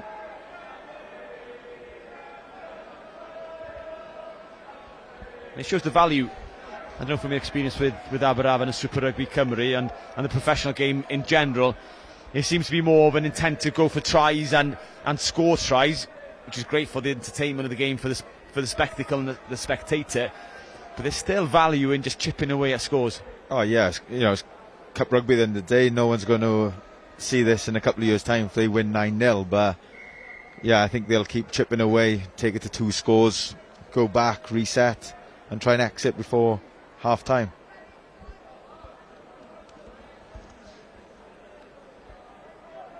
They'll take their time as well. Rutledge just receiving a little bit of a treatment to his neck.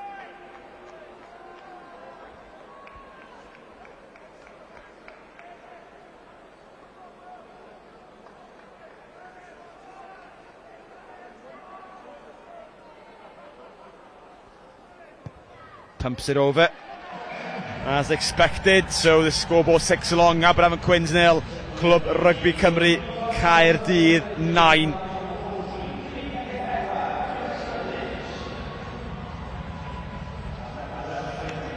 So final 3 minutes for Quins to get something on the scoreboard. Pew goes to the same corner, good restart to put it into the 5-metre channel, so Clwb have to play it, have to put a platform and work it in field. Good tackle. They are going to play ball back inside. There's Jones, the left winger, looking for work, but he will go to his wing. The left winger isn't there, plenty of forwards though. That's a good carry, again winning a few metres. And the hands go missing, knocked on. Disappointing.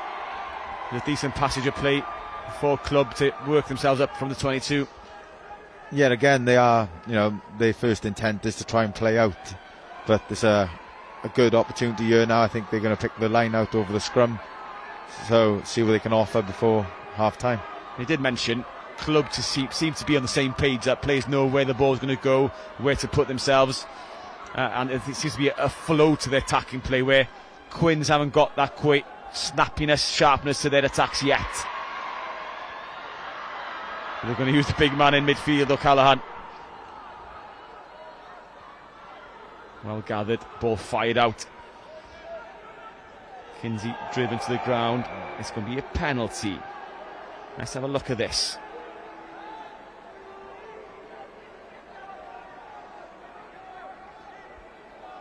You can see a replay of this. It's a tip in the contact. It looks like it may just be a penalty only. Yeah, again, I think Quins will be disappointed with that. I think they've got into an attacking zone again, and it's led to an error or a penalty, which is going to give Clwb Rugby an easy exit here.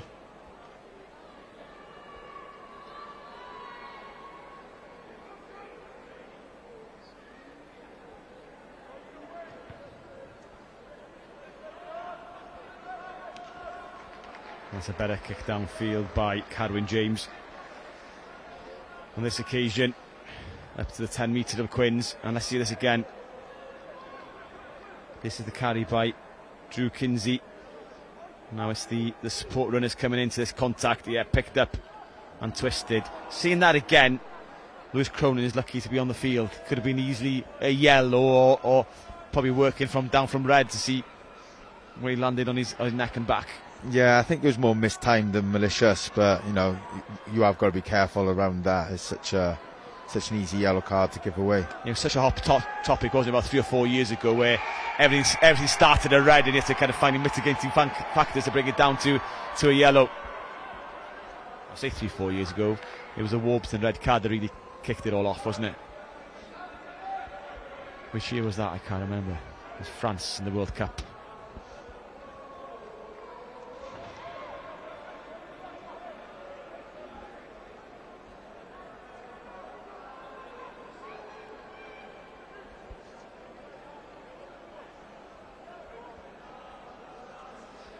Now then, clock has turned red, likely to be the final act of the first half for the Quins to try and launch an attack. 5-man, they go towards the tail. Well competed, won by Sean Davis in the line. Harry Moyle wins a couple of metres towards the halfway line. Now there's space on the left-hand side. Now there's a chance to attack. Straightened up by the inside centre, Carwyn James. These are still in field. Quickly Clwb up towards the 10 metre line. Quins on their toes, trying to get off the defensive line. They come the same way. Harry Evans skips away from the first tackle, the tight head. Wharton. Oh, good jackal, good steal on the floor. Timely intervention by the captain, Callum Bainan. And Quinn are going to play. The chase is on. Jones is there. And wise decision. Lewis Salter just said, put it off the field, Thomas. Enough is enough. We're in the lead. We don't need to play from here. Oh, the clock isn't over. No, I think the ref's playing on. Club thought the game and the first half was over, so there will be a line out to Quins inside the 22. Club players protesting.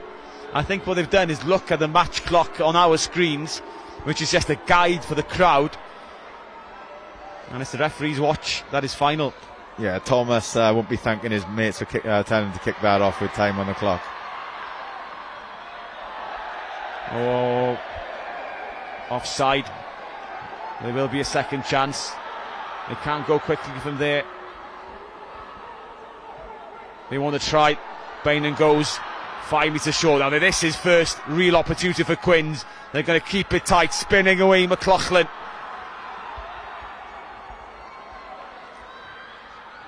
Now the big guns are getting involved. Burgess with Davis on his shoulder. This is a big defensive set for Club. They've controlled the first half. The majority of aspects have got that 9-point lead. But if this can be cut to a couple of points on the stroke of half time, the Quins will go into the sheds with wind in their sails. Oh, there's a chance of a steal by Kai Hayes. Can't get his hands on the ball. Here comes Kinsey around the corner. Pugh. Price doesn't get away from the open side. Sean Davis driven backwards. Good defence by Club. The counter-attack trying to make a mess of things. There's a free play here. I think if Quins can get set, bit of patience and try and build some phases, I think they're going to come back for the penalty anyway. Burgess has another go. Both locks getting to know each other a bit better now. This looks is going to open up. No, doors closed. Pugh has to twist back inside. Phillips is still there, fires it away. Club jumping off the line with Wharton. Now then, here's the big runner. McLaughlin chopped down. Burgess again. Tired bodies there, getting ever closer to the Quins. If it goes left quickly, they'll get the penalty. Will be a warning. Remember, this all came from looking at the clock and thinking it was the end of the first half.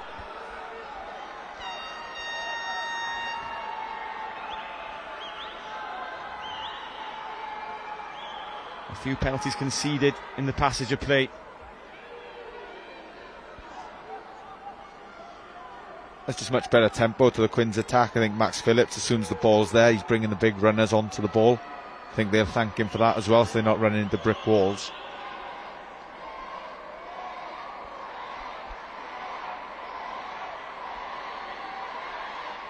O'Callaghan's there, he's going to have a go first up. Here's my ball. And on his shoulder, McLaughlin.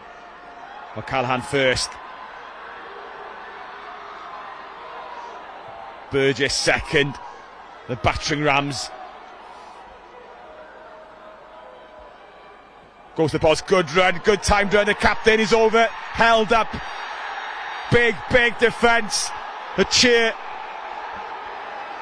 is one that you hear if a try was scored, and I think that is the end of the first half. Club conspired to gift Quins one opportunity before the end of the half. The defence stayed solid. So it's 3 penalties to the name of Lewis Rutledge to give Club the lead at the half. And this final shunt towards the line, Jess held up, and Quins will sense that's an opportunity missed. Yeah, to be fair to the Quins, they threw quite a lot of runners at the line there, but I have to say Club Rugby's defence there, they were organised, they were putting double shots in, hitting them backwards, and I think that's an opportunity missed for the Quins there. So the score at the interval: Aberafan Quins 0, Clwb Rugby Cymru Caerdydd 9. The second half to come in about 5 minutes' time.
Croeso nôl I chi. Welcome back to the Principality Stadium. It is the Division 2 Cup final between Aberafan Quins and Clwb Rugby Cymru Caerdydd. And the Cardiff side ahead by 9 points to 0 at the interval. Quins, I'm sure, will have had a few harsh words in their ears during the half-time team talk, Steph, because they missed a chance on the stroke of half-time, but before then they didn't really offer much going forward. Yeah, I think they got into the right area at the end. They just need to be clinical and execute there. I think most teams speak when they get in there. They need to execute, but it's a good start here. Lazy runners. Could there be a yellow card because of the first half warning? The referee's going to be lenient. And Aberafan Quins are going to take a shot at posts. That's Ryan Pugh stepping up.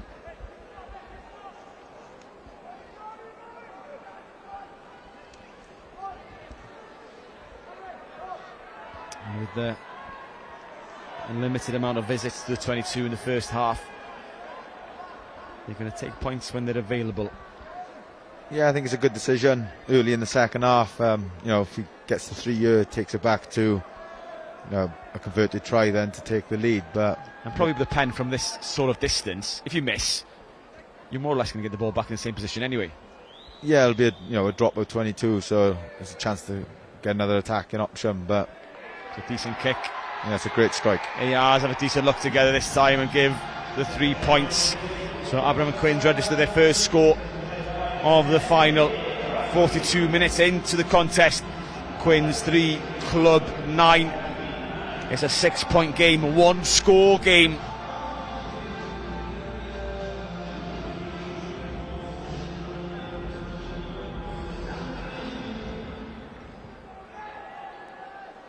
Big drop out, the chase is on. Jones tries to get there, gets the tackle in, but doesn't compete for the ball. Quins with early possession again. Phillips. They're going to look to go downfield with Ryan Pugh. 3 in the backfield for Club. It's going to be a kick. They look up, they target the left hand side, or they just go long over the head of Pugh, who lets that bounce towards his own try line. He's going to have to play it. It's not going to go dead. So it'll be a dropout beneath the posts. And yesteryear would have been a dropout 22. Yeah, that's a bit of a win for Club Rugby. I think a goal line dropout now is a good way to get the ball back around the 10-yard area. And it's surprised he didn't look to play it. Yeah, I thought he would have tried to play that and put an exit on his terms. Scuffed clearance does get up towards the halfway line. Wharton steps back in, drifts across, looks for a bit of help, gets the offload to his opposite side flank, Sean Davis. Jones steps one way near that, does open up slightly. Ball dislodged in the tackle, into touch, knocked on into touch.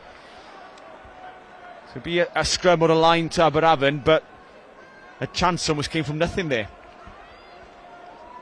Yeah, it was a bit of good footwork to get down an edge, but it was another brave tackle by Lewis Price at the end for Abraham Quins. I think he's made a few brave tackles behind. Club go up early, bit of deception in there. Again, first runner Connor O'Callaghan, happy to do the hard graft. He's almost like a forward, isn't he? A back row in the centre, and the amount of carries he puts in. Yeah, to be fair, he's not shy.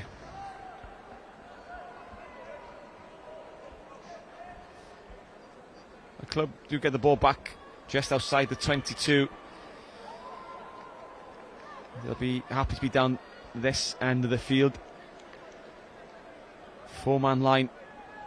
Don't think we've barely seen a full line out throughout the game. Ball's tapped backwards. Now then, quick ball off the top. Straightens up Carwyn James. Flash back left. Joan Davis. Hooker still there. Rodri Williams. They get the penalty. Wharton tempted to go early. Referee will have another word. Yeah, he's losing his patience here. I think it's going to be a yellow card soon if the penalties keep happening.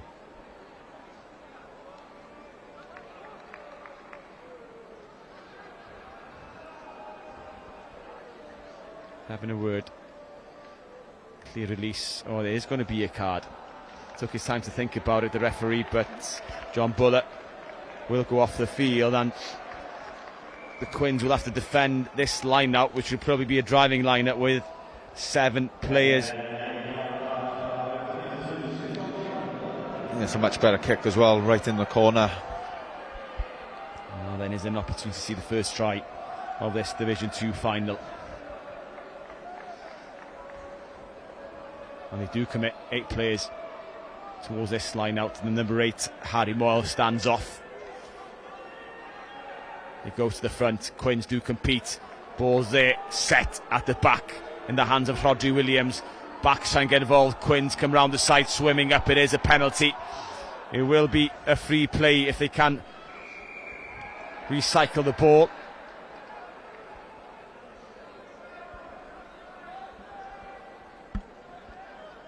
And they're going to the corner again. And Quins will need to be careful that they don't intentionally swim up to the side, because they could be down to 13. Yeah, I think the referee will be having another word here. I think if there's any more penalties down here, it doesn't leave him much option. You're not sure how many rolling balls you've been involved in? Not many.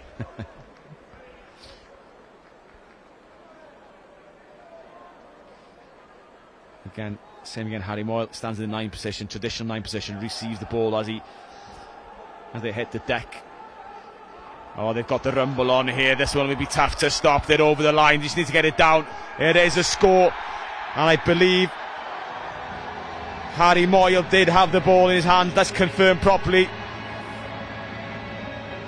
The 8 comes up, and it is going to be the hooker, Rhodri Williams.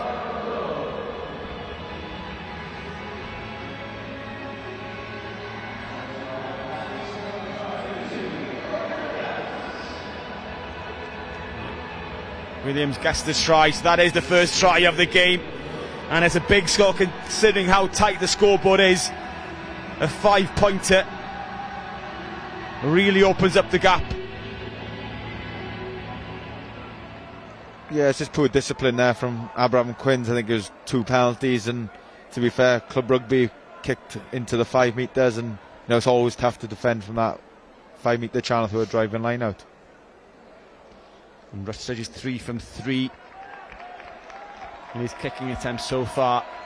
This one by far the toughest kick towards the sticks. On the correct side for a right-footed kicker. Oh, looks decent from here. Oh, hits the post.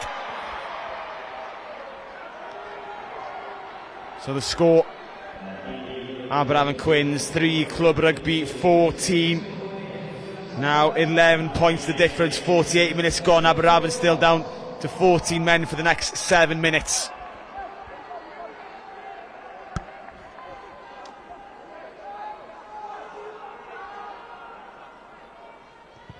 Pugh goes long.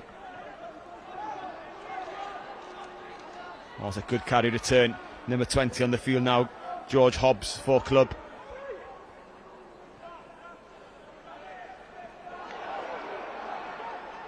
Not for the first time, Harry Evans does well with the hard yards.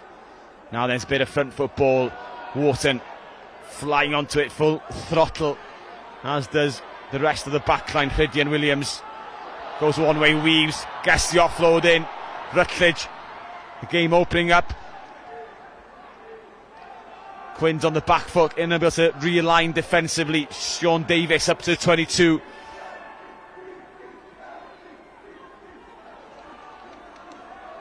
Players getting it back into position for Club. Penalty advantage. Another chance, another easy 3 points available. Wharton, he's through, gets the handoff in. 5 metres, gets the offload on inside shoulder. It's Harry Moyle. The number 8 is over. A second try in as many minutes for Club.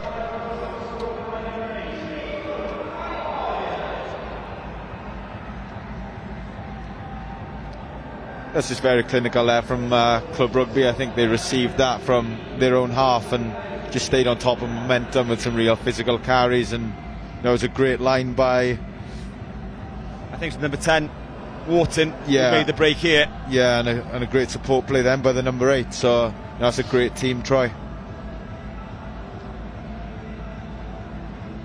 And Quins really feeling the side effects of that. Tyler Hopkins is down on a knee receiving treatment. He looks a bit shaken and banged up. As you see Rutledge aim for the posts.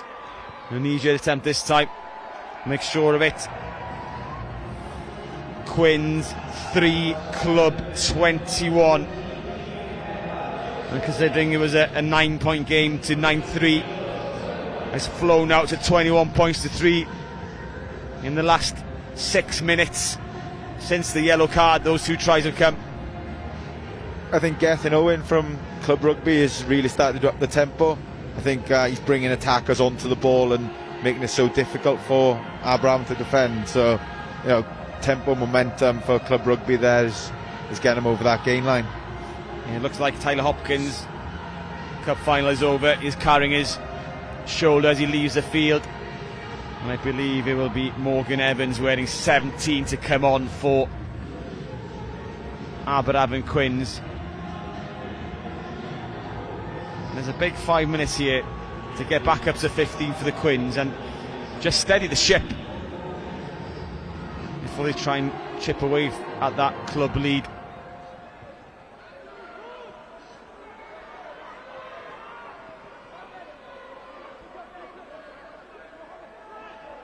Ball gathered cleanly with advantage on the scoreboard. They can afford to play sensibly if they want to, but I don't think they want to. They're going to play. This is in their DNA.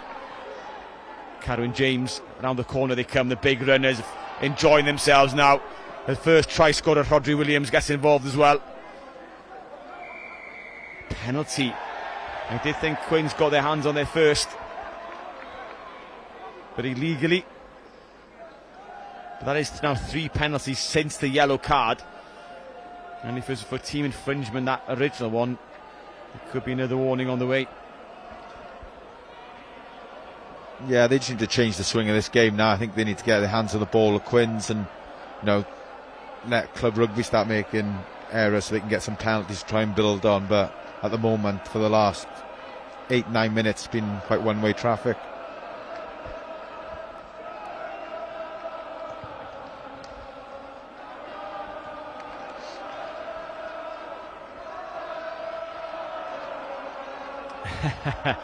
I'm not sure if you can see the club supporters. They're on their feet dancing. And the juxtaposition on the other side, that the Aberafon Quins fans are all muted, sat in their seats. Ball's won. They get the shove on. Quins do well to get through the centre. Oh, great work by Callum Bainan. Turns the ball over. Gets those big arms of his around the ball.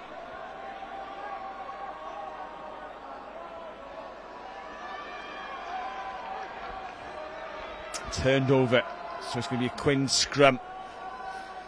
Remember, they're still down to 14. Their hooker, John Buller, is off. So they do have a replacement hooker on the field. There's going to be another replacement for club as well, preparing to come on. Number 3, Harry Emrys, who's had a very good game. Impressive in the loose. It's funny to say a tight head in the loose, but he's carried well. Yeah, he has. He's come off 9 a few times and got real momentum going forward, which has allowed them to play some good rugby. So he's 53 minutes for a prop. It's a good shift. I think I've just spotted Hugh Llewellyn Davis, the former commentator, in the middle of the club supporters there. A lot of the former players here supporting the home side, in the sense that they're based in Cardiff, just across the road here in Llandaff Fields.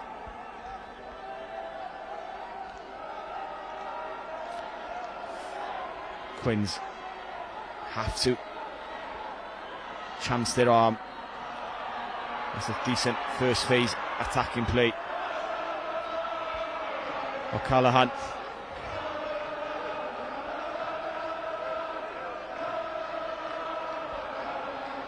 McLaughlin.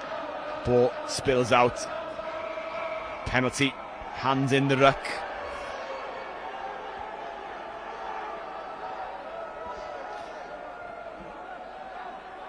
Yeah, I think Quins are going to be back up to 15. I think that's been a tough 10 minutes for them with that yellow card. So hopefully now they can try and build some phases, get their hands on possession. Yeah, we conceded 12 points in that 10-minute period. And I've got to sing the praise of the club supporters. They're jumping up and down. They've got some stamina in the fans. They're going crazy already. Yeah, they're going hard in that stand, to be fair to them.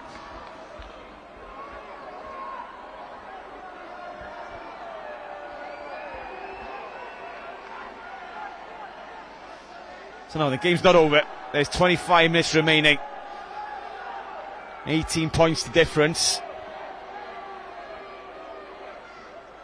Quins have possession, not straight from my eyes, but the referee hasn't seen it. Play goes on. Same option, O'Callaghan, first up runner. Do they need a bit of variation? Is it a bit obvious who they're going to go to? Yeah, to be fair, I think they've used him off every line out, so I think if they can start using him as a bit of a dummy runner and try and bring other players into the game, I think it could open up some spaces. Because it's always O'Callaghan, Burgess, then McLaughlin, in that order usually. Lewis Price tries to arc around the defence. Burgess again. Oh, it's a grass cutter. I think there's a knock to the head here to Drew Kinsey. Hence the place comes to an end quickly. It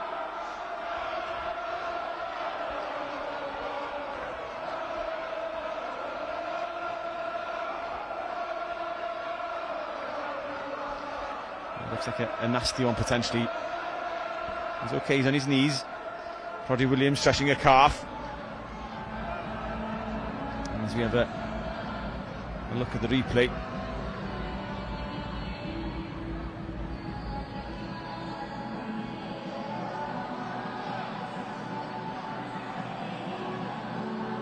Oh, that's the boot coming in. I know it's accidental, but could that or should that be more than a penalty back where the original offence happened? Oh no, I think that's complete accident for me. I think but is it reckless though? No, he's gone to kick the ball there. I think that's it's a rugby incident, as now they say.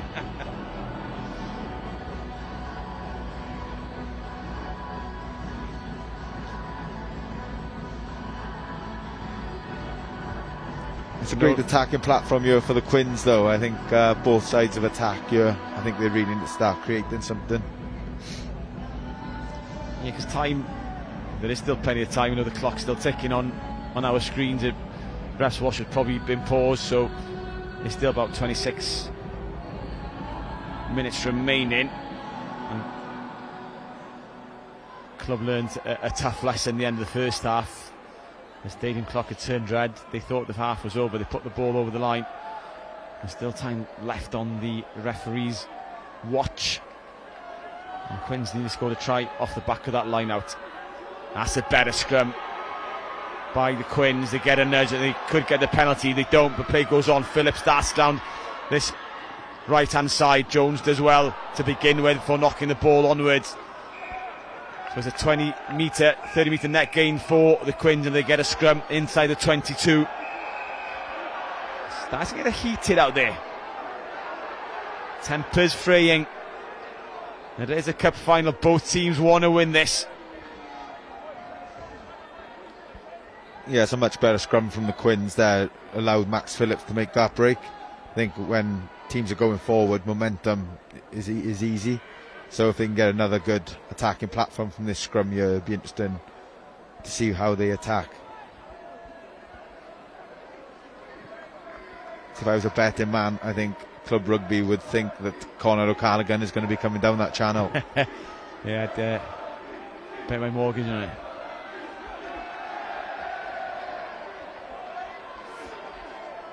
So it is a feed to the Quins. It's there at the base for McLaughlin.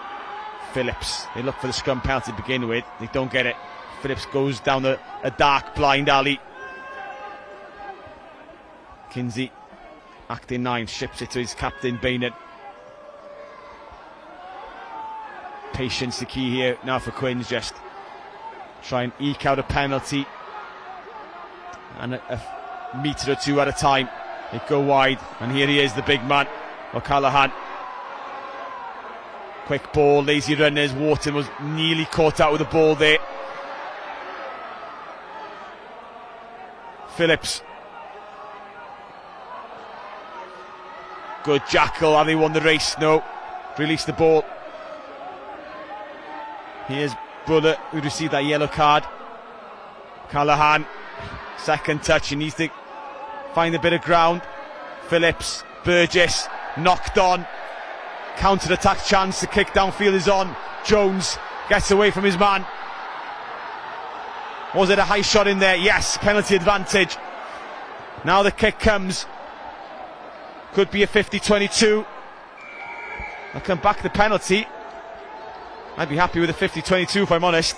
Yeah, it's a great kick by Gethin Owen again. I think he started this half extremely well, but that's another opportunity for the Quins. I think they've blown a few chances now from that 5 metre zone out. I think one just before half time, and then that one, I think that pass was accurate. I think many people were stopping Mikey Burgess from there. They're asking the question here for the 50-22, but I don't think the referee's given it. He's just signalling for replacements.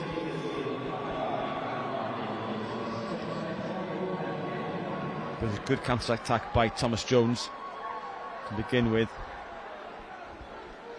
But it's another chance, especially at the end of the first half when Quins were into the sticks. If Burgess would have got that, it could have been a score. The scoreboard with those 2 tries would have looked very different. Yeah, I think that's just the difference. I think Club Rugby had one opportunity of a driving line out, and they've taken that opportunity, and I think Aberafan Quins have had 2 from 5 metres out and blown them. But love how Club Rugby try and just play out from there. Always that first mentality to try and play rugby. So number 18, Ivan Jones, receiving treatment, his head and neck.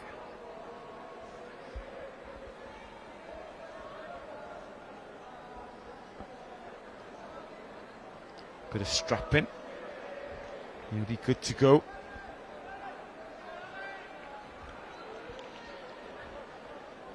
The Aberafan physios are off the field.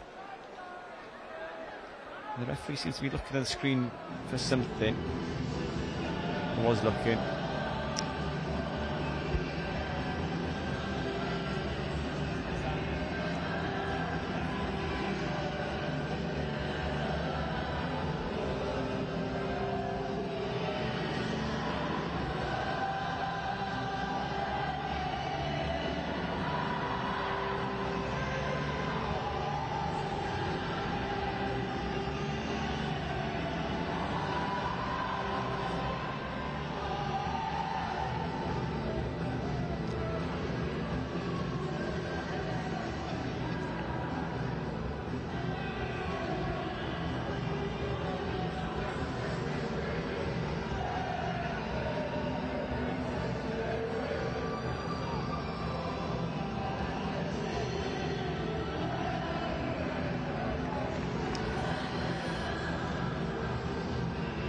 So it's going to be a penalty for Club.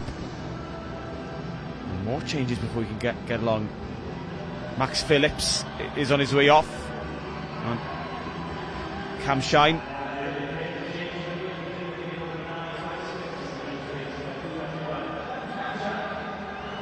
He's onto the field, so we're ready to go for the high tackle.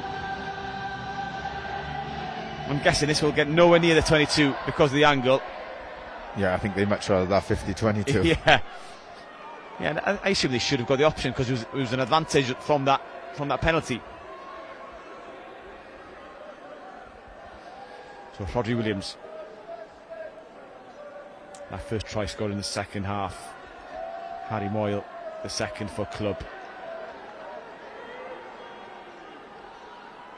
And it looks like, if I'm right, that Conor Callaghan's gone into the pack. Oh, now Lewis Jones, or Thomas Jones, he's through, bursting through into the 22. Here come Club in search of a third try. Ryddian Williams.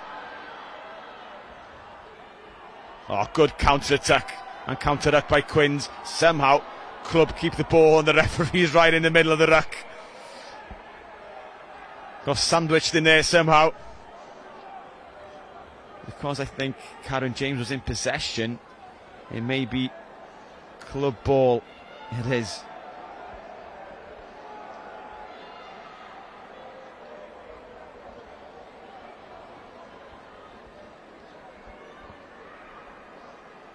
A tricky place to defend here for Aberafan. I think Club Rugby's attack off set piece has been excellent.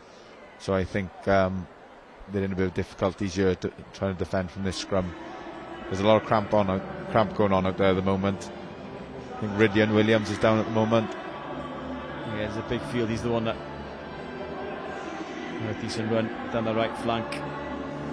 We want to keep him on the field. Club haven't emptied the bench yet. We're 64 minutes into this Division 2 Cup final. Abraham and Quins 3, Club Rugby Cymru Caerdydd 21. Just waiting for Rhyddion Williams to get back into position. The physio's having a word to see if he's fit to go on. Looks like he probably should be. Carwyn James gets a bit of water on board and he's ready to go.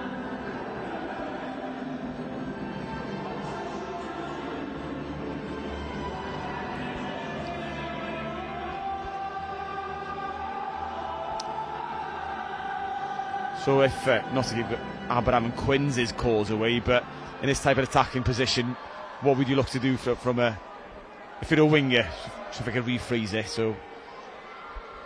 I think Abraham and Quins will try and come with line speed here, so I think Club will try and get outside them, I think, and hopefully try and get into Rhyddion Williams' hand. They go flat into midfield, runners out the back door, Rutledge, Rhyddion Williams shakes off the cramp to get involved. Carwyn James, a third try could put this game to bed, ripped away by Dylan McLachlan. Good defence, desperate defence, so the dummy Pew in trouble, gets it away and he throws it dead, so it will be a scrum 5 to Club. I'm not sure why he went for the pass and not just kind of get any kick downfield. Yeah, I don't think the forward's going to be happy with him here. There was a bit of pressure on him. Didn't trust his left boot to get the kick. Yeah, it's a lot of pressure by Club Rugby on him. But again, a real tough defensive.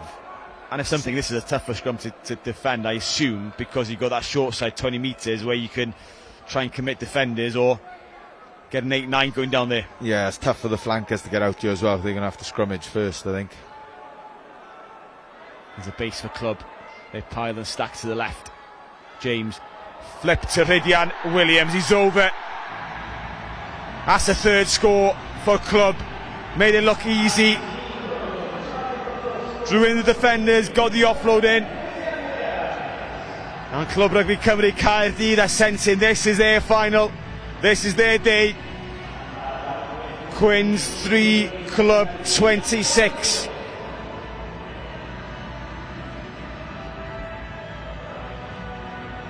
And it's now a 3 converted try game. And more with a conversion to come.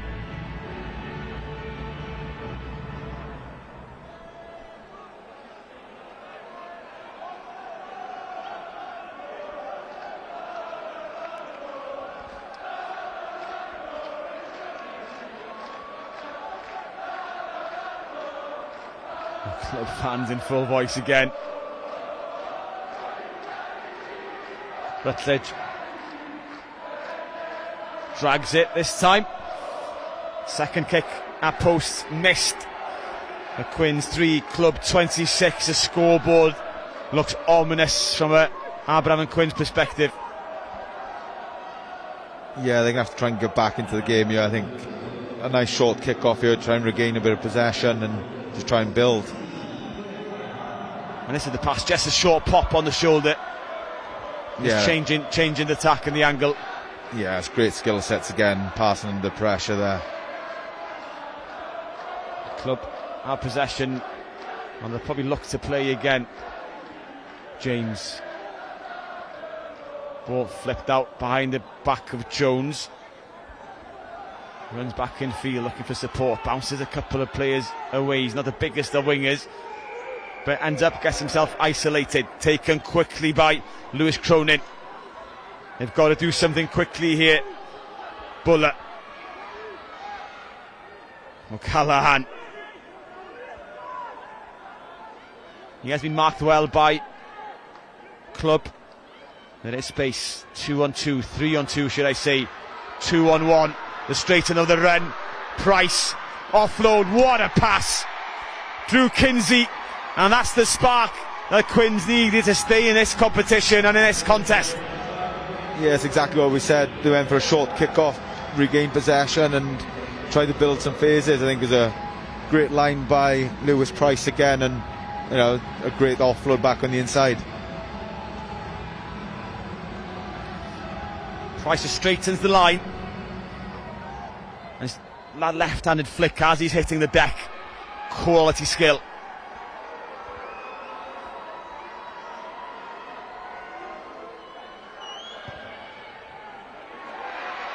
You can hear the cheer. It's over. The top kick by Ryan Pugh. And quickly enough, Quins have responded. Quins 10, Club 26.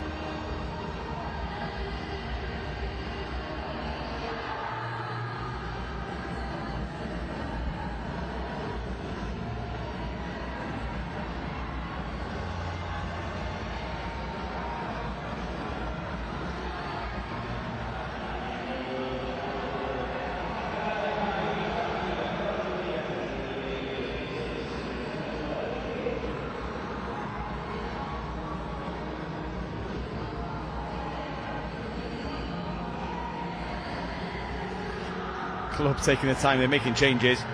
Getting where the scrum half is going off. Also James Tanner, the second row. You can see the likes of Ivan Jones already on.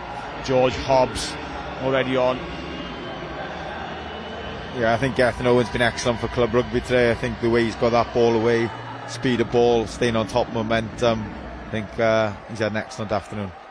Heath Jones is on, as is Gito Ebsworth.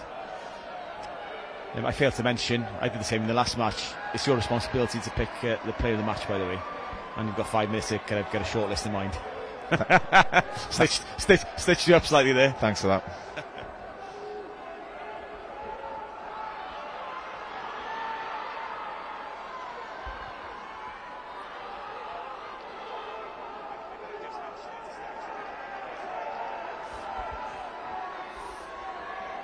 Quins. It's a 16-point game. Oh, O'Callaghan came round the corner. There was a gap there. Just failed to take hold of the ball. Penalty back in the midfield, though. Questions being asked by the captain, Callum Bainan. He's wearing 4, not 5. The second row swapped shirts before the game just to confuse us commentators. So Ryan Pugh.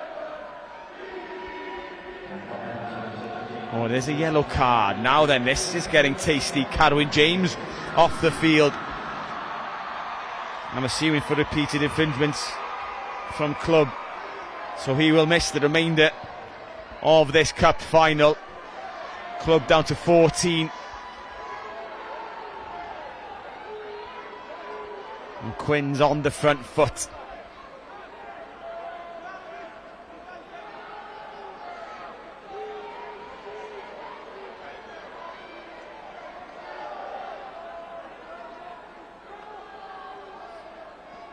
Ball parried backwards loosely, but it's there, it's alive. 18 comes thundering forward. Good defence. Quins secure possession. That said, Burgess. Oh, dropped by Buller. Adrian Williams will play. Sends it downfield. Advantage over. Price looks up. There is some space and players on this right hand flank. They do work it well.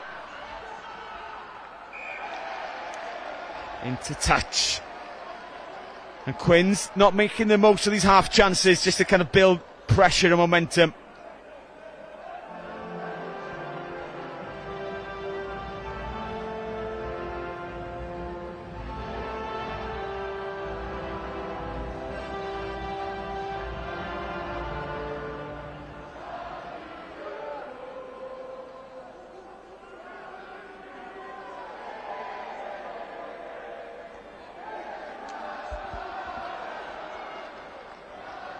Club win the ball, secure it. They're happy to just play the clock here. 7 minutes remaining.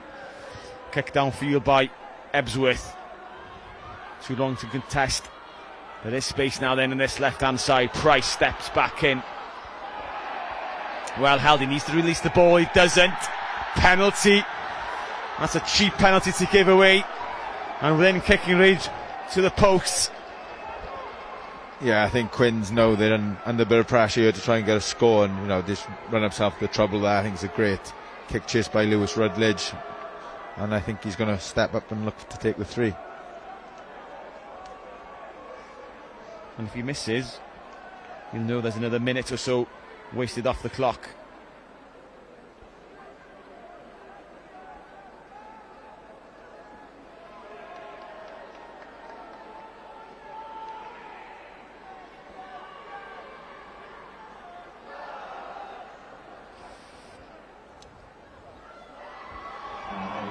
The change for Quins. Keanu Piles is off. Number 23 is on, who is Dale Bowen. It's been a reshuffle there. Yeah, I think a prop is going to go on a wing, is he? I don't think that's a like-for-like change there, No. so I think there's going to have to be some reshuffling.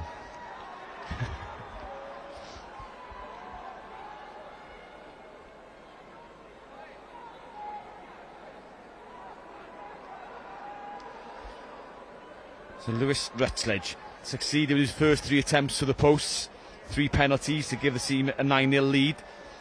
A 9-0 lead at the half, in fact. Missed a couple of shots from conversions and tries, but that one's good. 3 points added. Quins 10, Club 29. A score maybe, just to say, Quins, don't think, are you back in this? This cup is staying in Cardiff.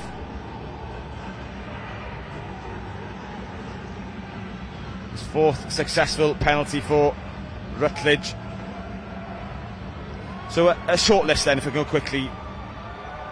Steph, who's a short list for player of the match? I think from a Quins point of view, I think Mikey Burgess, Dylan McLaughlin and Conor Carlgan have, you know, worked tremendously hard trying to get Quins into the game. From a club rugby, Cardiff, you know, Rydian Williams has been excellent in the backfield. You know, Lewis Rutledge, you know, kicking his points, chasing kicks. You know, the unseen work a winger does. And then Gethin Owen, I think, who's steered the ship all day. Transition from defence to attack, trying to move the ball. So I think, you know, it's a little tough one to make. Well, you've got another 2 minutes to make a decision. Or before I put you in the spot to make a decision. Kick downfield. Gathered well in the air by Sean Davis. Ebsworth. Jones.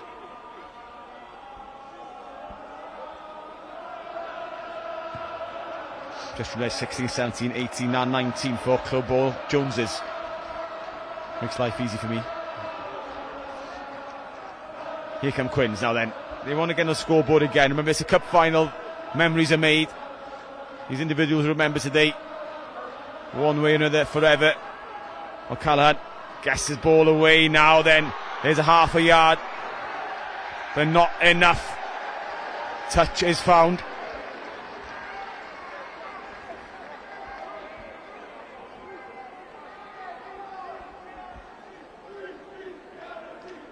Time ticking away now then. Ewan Maddock Jones, 16, with a throw. 3-man, 4-man line.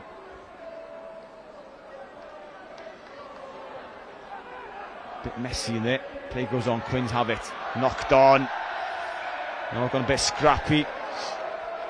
Right then, just because we've got a bit of time to set up the scrum and 2 minutes remaining, who is the player of the match, Steph Andrews? So the player of the match for me, I think, like I said just now, the way they've had transition from defence to attack, staying on top momentum, getting the forwards running onto the ball, which has created space for the backs. I think my man of the match today is number 9, Gethin Owen. Many congratulations. Llongyfarchiadau anferthol i Gethin Owen. Seren y gêm heddiw'n rownd derfynol. Cwpan adran 2. Edrych yn debyg bod Clwb Rygbi Cymru Caerdydd am fod y fuddigol.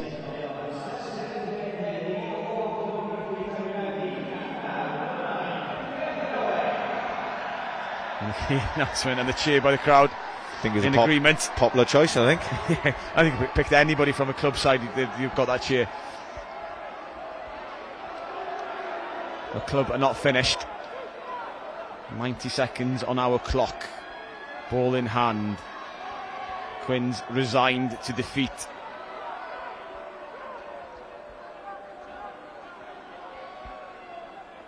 Happy just to play left and right. Not give the ball away. Ebsworth will now turn to the box. Bainan jumping the gun, has gone out on the full. One last opportunity for Quins here. I think a line out, see if they can finish off. Yeah, gave something to the fans to cheer about, to travel back to Aberavon down the M4.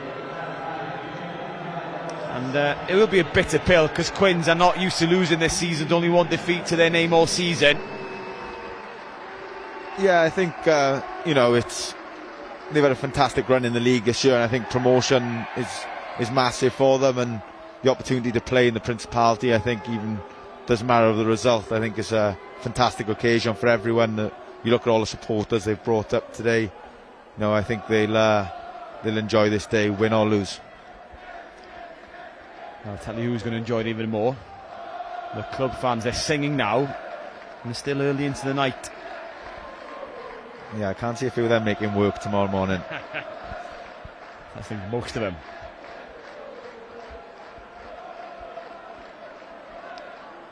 As I mentioned, there's a big weekend. The club celebrating their 60th anniversary next season. The women getting to the plate final yesterday, losing for the second consecutive year to Seven Sisters. The men will lift the Division 2 Cup, and they will play in Division 1 next season as well. The chip and chase not gathered. Now then, Pugh turns one way, gives it to O'Callaghan. Even though he's been heavily involved in carrying the ball, the club players have done well to keep him in the check. Yeah, the club have been organised in attack and defence, to be fair. Obviously he's quite a threat with ball in hand, but they have managed him quite well today. Good Jackal Ebsworth, I think, getting in there. Wins the race, wins the decision. It's a penalty right in front of the club fans.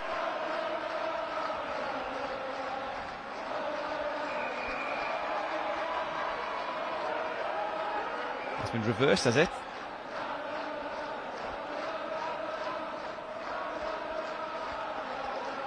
They will go for the corner. Harry Moyle asking for a further explanation. The club number 80 gets it. There will still be a penalty to Aberavon Quins. Changes, last few changes with the dying seconds of the game.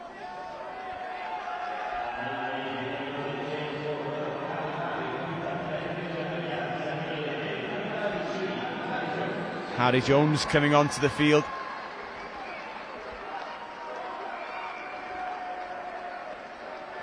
They're not going to go for the corner, they're going to run. Use the big battering rams first. Pugh. Just held by Dale Bowen. We've reached the 22. Go the same way, the captain, Callum Bainan. Good angle, good carry, that's better.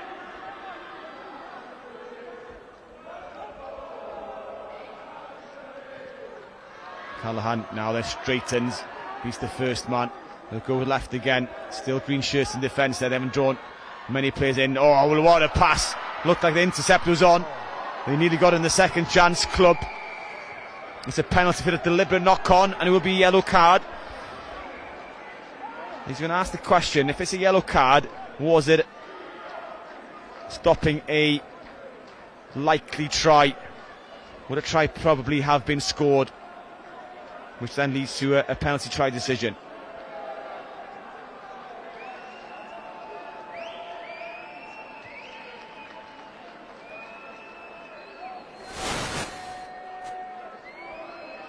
think it's going to be a penalty try by the looks of things.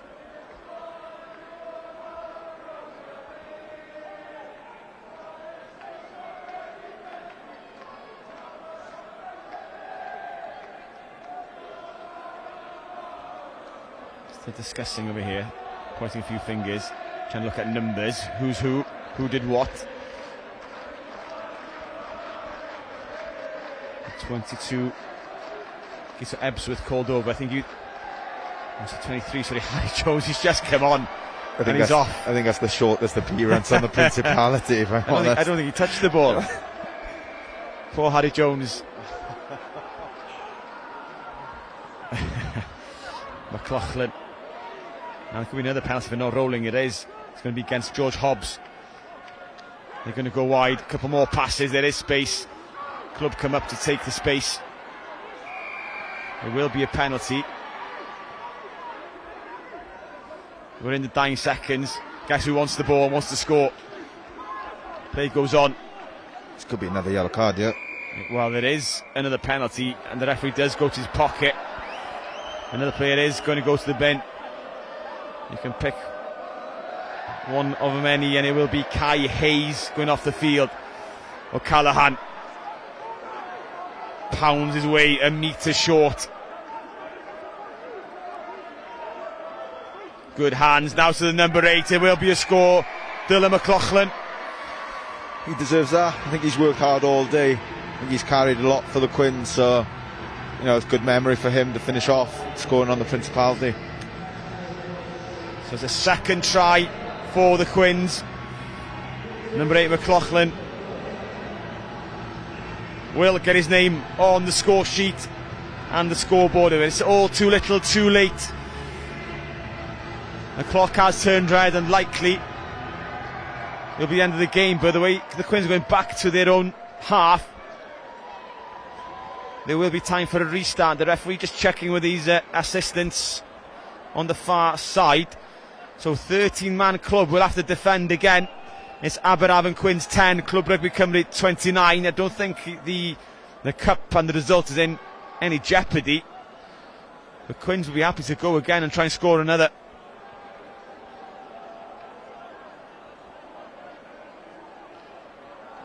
So I'm going to correct myself. The score's 15, of course. Quins 15, Club Rugby Cymru 29.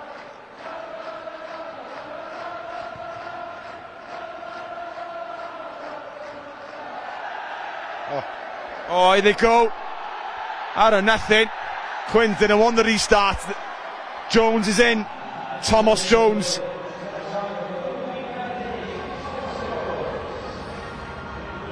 I nearly missed the restart and the score by looking down at my paper to correct the score.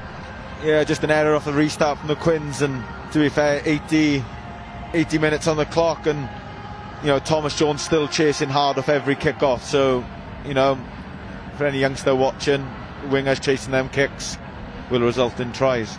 Yeah, fumbled forward. Just tired minds, tired bodies. Gifting a score and a play for Thomas Jones.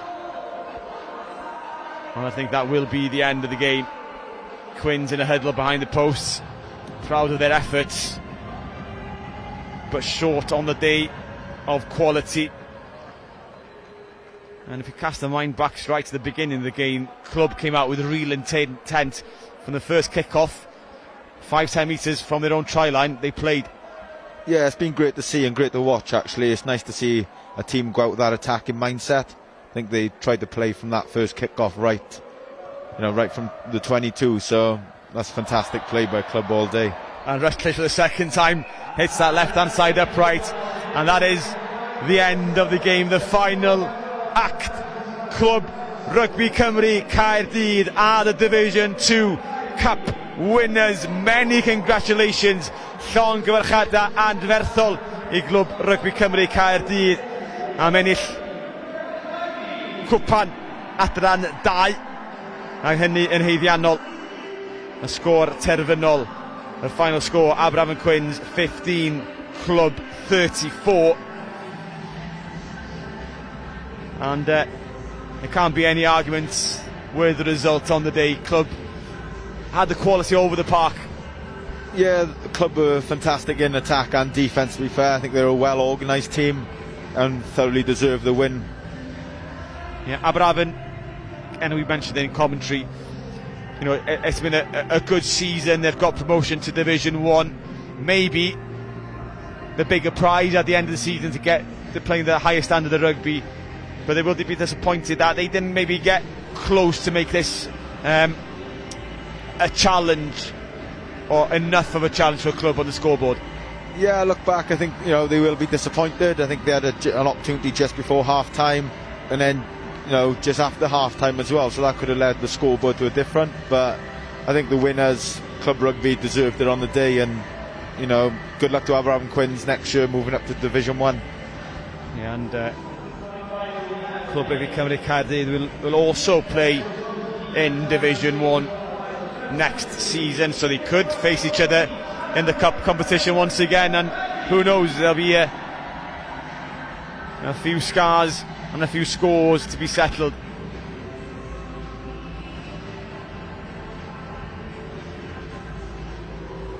Yeah, that's the strike for Drew Kinsey. That made the game a little more interesting. Quins kept knocking, they kept trying. McLaughlin got their second of the half, and they wanted a third. But straight from the restart, they made a hash of it, with Thomas Jones reacting first to score and dot down. And strange to think, no tries in the first half. It was 9-0 to Club, and the final score being 15 points to 34. 4 tries in the second half for Club, 2 to the Quins. You see the traditional tunnel being formed, and it's great to see traditions, no matter where, being kept. And now the players of Club go over to their fans, who have been vocal throughout the contest, especially in the second half. They didn't stop singing.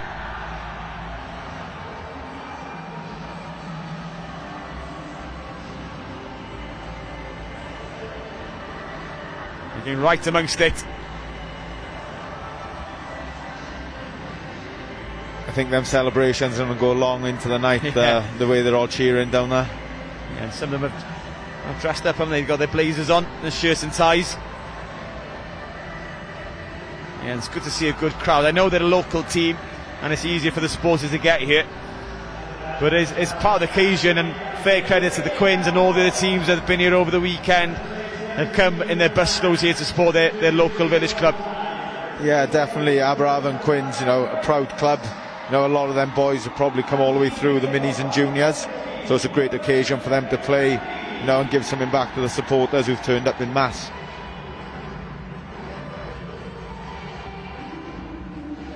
Right, the match officials will step up first to receive their medals, followed by the Quins for their run-up medals, and then, of course, Club Rugby Cymru Caerdydd for their winners' medals, and eventually the cup itself.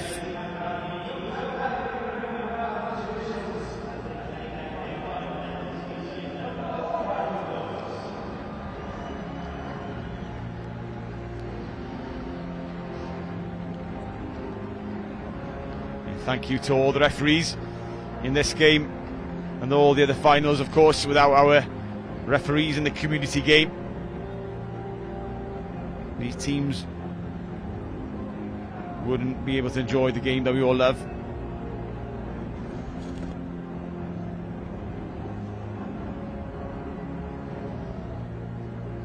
And now the time for the Quins. And there will be a season to remember as the captain, Callum Bainan, leads them up first. He will be disappointed. Of course, he was hoping to be picking up that cup itself. But remember, it's a successful season, being promoted and reaching cup final. Oh, 100%. You know, it's been a great season for the Quins, and you you know, they look a young team out there, and I think they'll do well in Division 1 next year. What relationship would there been an Aberafan Wizard yourself? What relationship is there kind of between the clubs in the area? Yeah, to be fair, you know, Aberafan, you know, they do a lot in the community. So when I was in Aberafan, I think pre-season, I think we had Ryan Pugh, Conor O'Callaghan, you know, Mikey Burgess played for Aberafan. You know, a lot of these boys have come in for pre-season, and you know, I think Mikey had a good couple of seasons there, and you know, he's a great player. So yeah, Aberafan give a lot back to the Division 1, Division 2 clubs. There's a lot of boys coming in to train, and I know it's happened this year as well.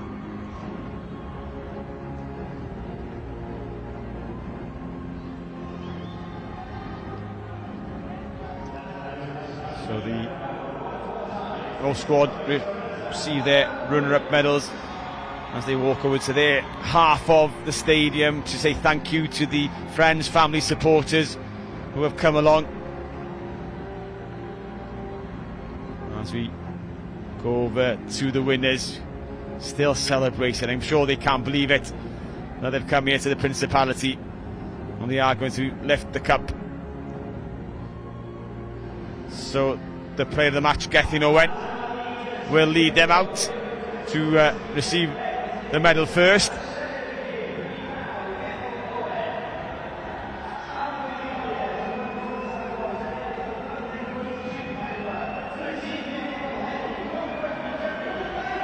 Dan Williams, you know, the rest of them coming up one at a time, all played a part. And it's good to see a great turnout in terms of supporters still here to see the trophy lift.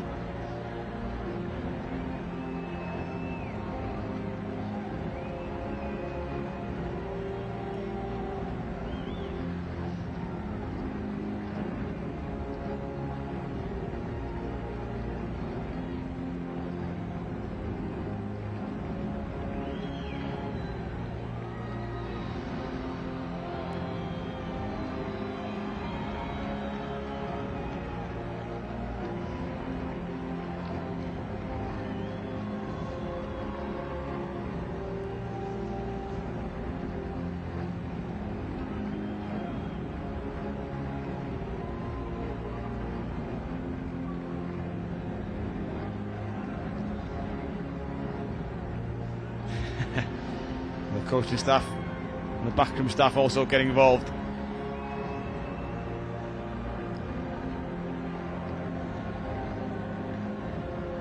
As is Kai Hayes and Harry Moyle. Get to receive the cup in unison.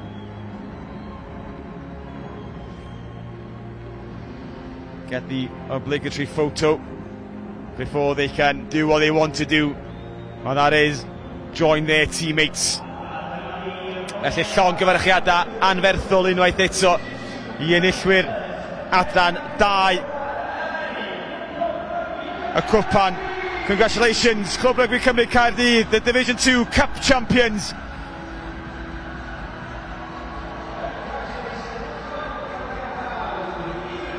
Celebrations will go on long into the night, fydd y dathliadau mynd yn hir I fewn i'r nos Sul yma gyda'r ffrindiau, cefnogwyr y teulu I gyd yn ymuno yn y dathliadau yna, dwi'n siŵr, yn y brif ddinas. Pob un di chwarae rhan, dwi'n siŵr, yn yr eisteddau yna yn hanes y clwb. Ac rwan mae 23 a mwy gyda'r tîm y ffordd I wedi chwarae rhan yn ella y nydd mwyaf melys Clwb Rugby Cymru Caerdydd, pencapwyr cwpan adran 1, the Division 1 Cup champions, beating Aberafan Quins by 15 points to 34. Y sgôr terfynol eich atgoffa chi, Quins Aberafan 15, Clwb Rugby Cymru Caerdydd 34.